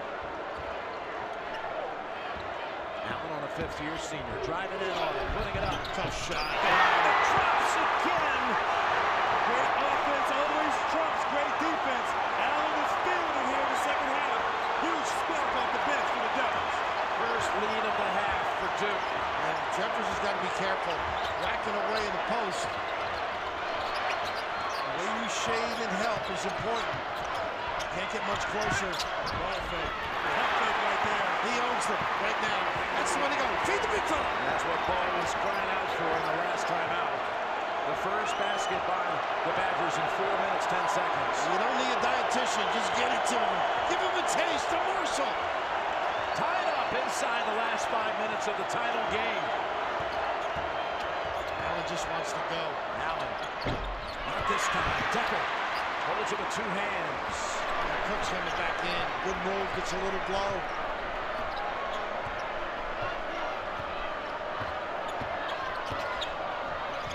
Decker. Back screen gets him to the box. Pretty play. Big Frank provides the lift. The roadblock. The dive. Last 4 points to Wisconsin. After trailing very briefly for the first time in a half. Kaminsky's got to get up. Jones, that's a 3. Duke's right back in front. How about this kid? Woo. Did he get a little help on this one?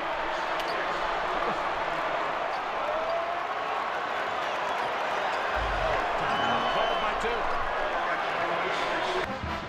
With his buddy struggling out there, Tyus Jones is putting this team on his back, getting to the basket. Kaminsky, he's got to get out here. Tyus Jones, you know he likes to take over. I'll tell you what, Coach, he is feeling it, putting this team on his back. You see those two freshmen. They have put up 24 of Duke's 28 second half points. And you know, you've got to learn to teach ball, or helping on that ball screen a lot of different ways. I think they've got to ice it and force it one way. You can't let Jones turn the corner and drill it or get to the rim. Trap it. Yeah, either one. It's tough for Kaminsky to get out that far and be that aggressive. Coming out of the Duke timeout, Blue Devils have only 1 remaining. Got the 1-point lead. And look at the high-low if they want it. So this is what I think they should do with Oakland. In fact, go box to box for it. And Kaminsky got the shot he wanted. Credit Jefferson there with some good defense, but Kaminsky point blank just missed it. Oh, he wants that one back. Well, they have fought with their post defense too. Here's Allen. Same play. Curling on Kaminsky. And it's going to stay with the Blue Devils. As Wisconsin tries to make an appeal, but it's going to stay with Duke. Out of the break. 16 lead changes in the game. Orion and Mike Krzyzewski. It was turning out to be a classic in Indianapolis. Grayson Allen with 16 in the game. He averages 4 a game. 10 in the second half. It's maybe Grayson balance his ability around that rim, and now with Okafor back on the floor, you've got to get it to him. Cross screen, ball screen, let him roll to the rim. Get some touches to take advantage of his presence. And of course, Kaminsky's tired, logged a lot of minutes. Wow, Winslow's bailed out right there. You got to go at him. There you go. Okafor. The shot drops. He did have a hold of him, Kaminsky. They're not going to call the attention a lot, but boy, that is just great basketball. Using your head. Look at the little sponge ball in that hand, a pirouette, the giveaway. There you go. And now you've got to be smart at the other end. It's going to come your way as well. Okafor, after sitting nearly 6 minutes, comes in and immediately makes the play. It looked like Winslow might have stepped out of bounds on that play. And Okafor, not a good free throw shooter, unable to cash in. Expect Frank Kaminsky to go right back at Okafor, who has 4 fouls right now. Got to get him out of the game. Or Decker inside too. They ran their swing. Don't settle deep. Look at this. Dragging defensively. Excellent. Kaminsky. Okafor wants to defend him with 4 fouls. Steps around him. Side of the glass. Gets it back with 7 to shoot. Kane down. 5 to shoot. Got a size advantage on Cook. Puts up the shot. Never touched the rim. It's a shot clock violation. The same thing that went against Kentucky on Saturday. This time, Wisconsin. Season rundown. An unsung hero of that trip was Cook. He got after everybody. Ended up with that early toss. Oh, he was at the point of attack. Excellent. Once again, you have to go back inside to Okafor. He just had success on that last possession. Well, they used that clock, and you see Mike wants to get some traffic going.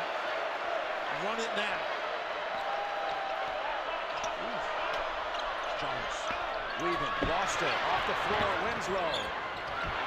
Puts it up. Oh, look at this aggressive play. For the 5-point lead. And it was Winslow that drew the attention, and the reaction by Okafor, magnificent. Wisconsin still has to trust their offense. They can't rely on one-on-one play. Painting, driving in, trying to scoop it. Doesn't fall, and it's going to do it. With 1:51 to play. Again, Ryan's pointing to the monitor and says, you better check that. You see what's off, they have a right for it. You are right with the dribbling and no reaction on that offensive end, settling.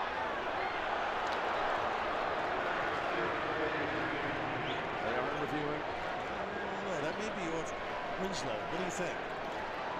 Better angle here. McCain got a hand in there too. Big play right now. Big play. Wisconsin is offensively just not been able to execute here. They have to trust their offense. They've missed 11 of their last 14 shots. As it looks like, if they're not sure, they're going to stay with the original call. Well, that's the replay right there that had the best look at it. Or did it touch his finger right there? I did. I think it did. One of the reasons you can't go to that monitor down the stretch. That last one, in fact, the one before that too, the last two looked like Winslow got a fingernail on it. Let's put it that way. I agree. Right there. It's a big call right here for the officials.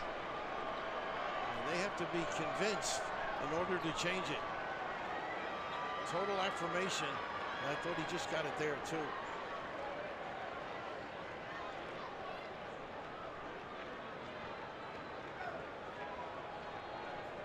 Right there, I see it change direction. Yeah.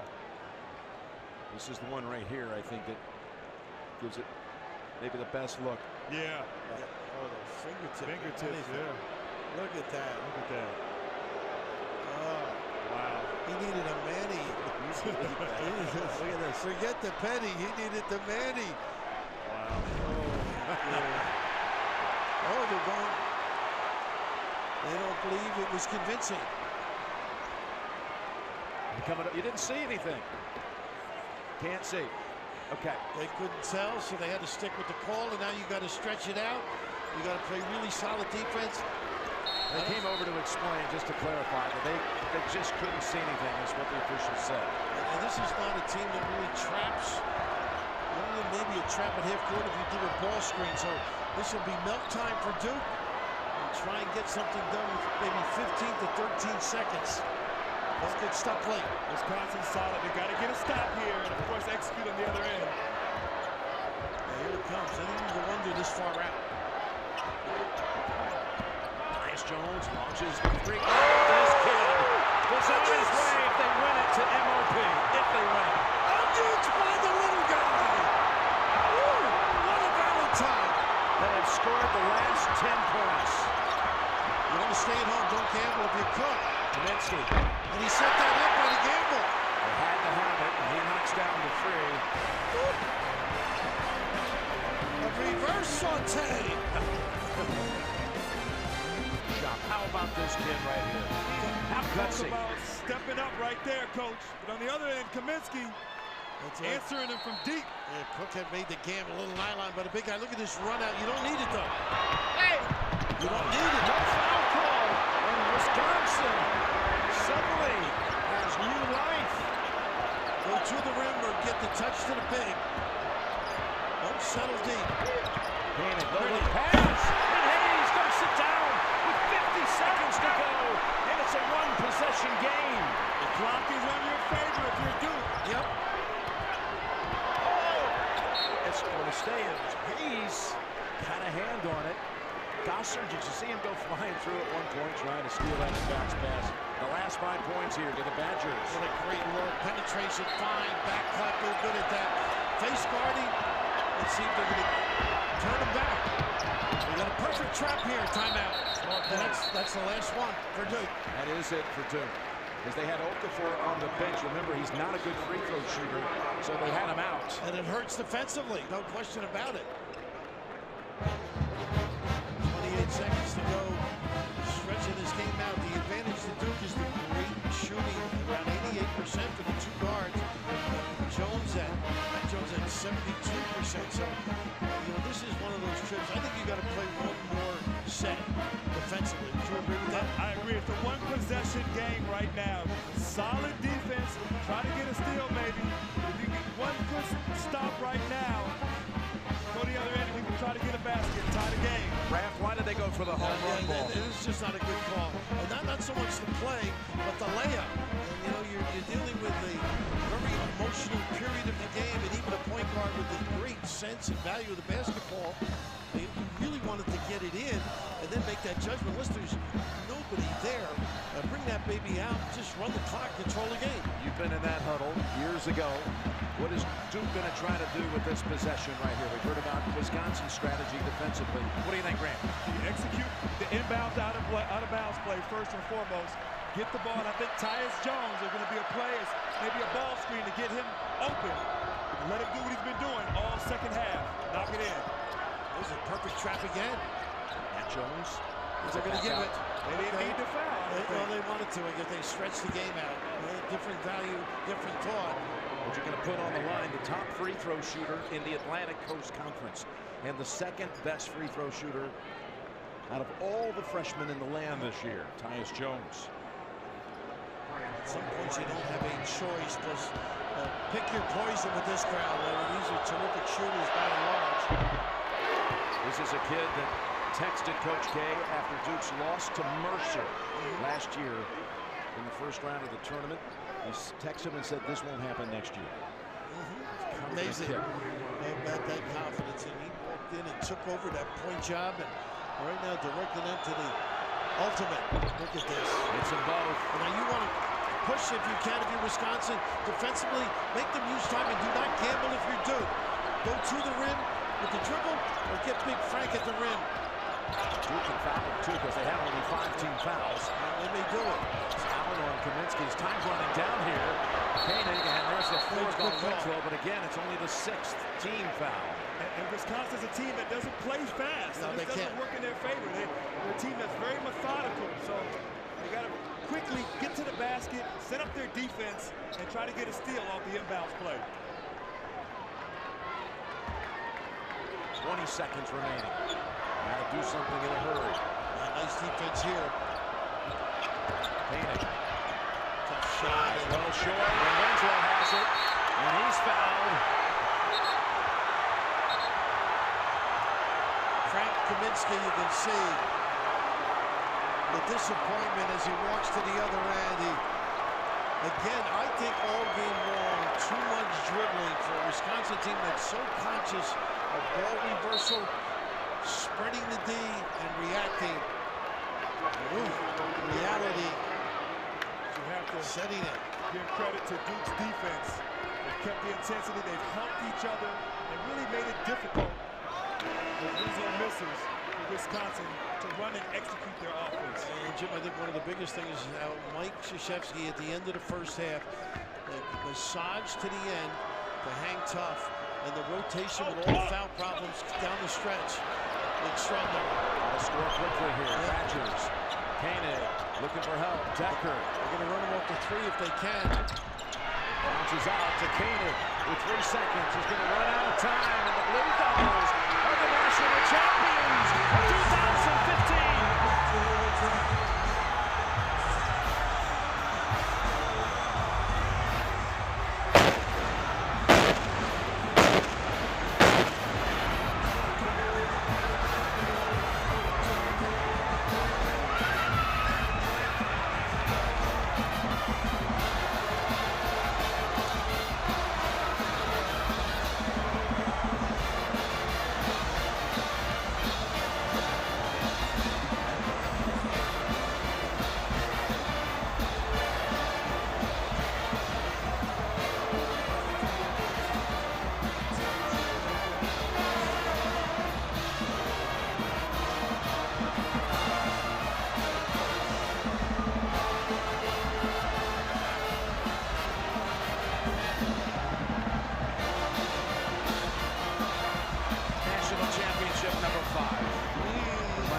How impressive is this end of the season run by this magnificent coach? All the accolades, so well deserved. Not the best Duke team from my seat, but as big a heart as any of the championship teams I've seen him have. I agree, and Coach K, 29 years ago, his first final game, his ability to adapt and adjust, get the most out of his young players, the leadership from Quinn Cook, Mama K there celebrating. Just an unbelievable tournament performance by Coach K and his young Devils.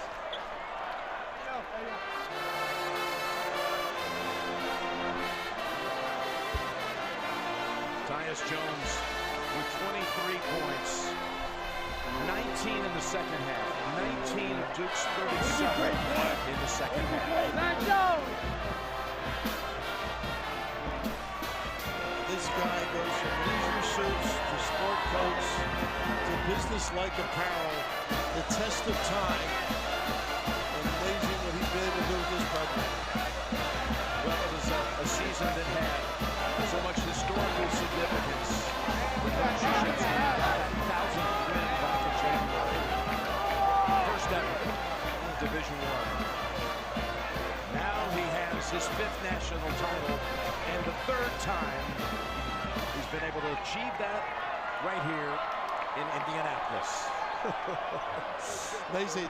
They used to call it Naptown, not for Mike. He's not ready to retire, by the way, but down the line, maybe we want to retire here. Why not? They know him well. Indianapolis, this was one extraordinary night, and the Duke Blue Devils are the national champions. And now for the presentation of the championship trophy, I'm joined by Dr. Mark Emmert, the president of the NCAA. Scott Barnes is here, the chair of the NCAA Division I Men's Basketball Committee. Mark, it's all yours. Well, first of all, I'd love everybody here to congratulate Wisconsin Badgers on an unbelievable championship game. It was a magnificent game. And now Scott Barnes from the basketball committee will give the Duke Blue Devils the championship trophy. Coach, it's all yours. Congratulations, Coach. We're very proud of you on behalf of the committee.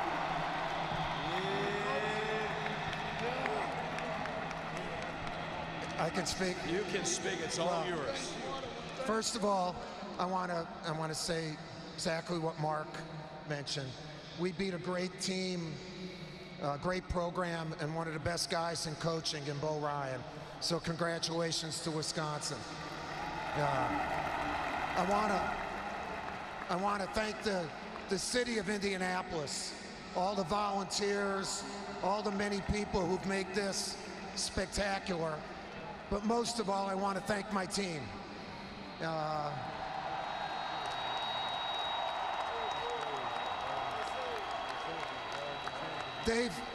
They showed such grit tonight. Our bench was spectacular. And like we said about 2 months ago, 8 is enough. 8 is enough. 8 is enough players. And one of those players coming off the bench was Grayson Allen. You guys were down 9 in the second half. You were in foul trouble. And then Allen really ignited things. And then Tyus Jones took over at the end. Tyus, you are the most outstanding player of the 2015 Final Four, scoring 19 of Duke's 37 points in the second half. Coach, from you first, just a thought on the play of the freshman guards. Well, first of all, these guys love Grayson. And once we were kind of dead in the water. You know, we were 9 points down. And Grayson just put us on his back. And then once he got us in striking distance, we just said, Tyus, run high ball screen and be you. You know, that's great coaching, I guess. But both you guys responded. But you know, Jim, our defense, you know, Emil, Matt, these guys, Marshall, they played great defense. If we don't get stops, we're not going to win the game. Tyus, how did you do that? Down the stretch, this big a stage, how did you handle it like that? My teammates and the coaching staff, they've given me confidence, and they've believed in me and trusted in me all year. And there's never been a moment where, you know, they doubt me. And it was just, they trusted me, you know, to make a play. And that's the biggest thing, you know, about this team is we never want to let, you know, one another down. I want to find Jalil over here. There you are. There you are. This, for you, in many ways, was a tough night with all the foul trouble and everything.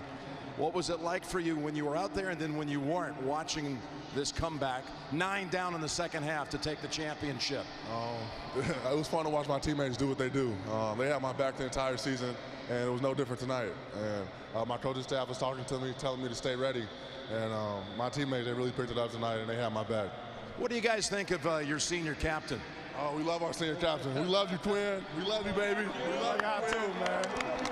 Hey, Quinn, what a journey it's been for you. Congratulations to have that trophy in your arms. I'll give you the last word.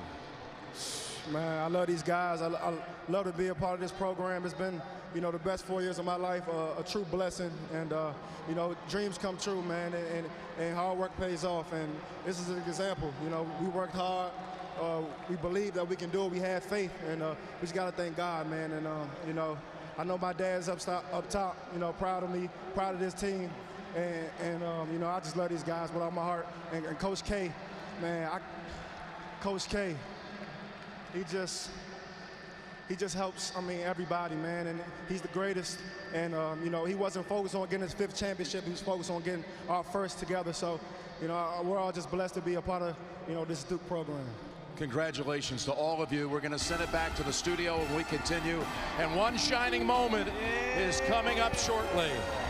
The trophy belongs to the Duke University Blue Devils.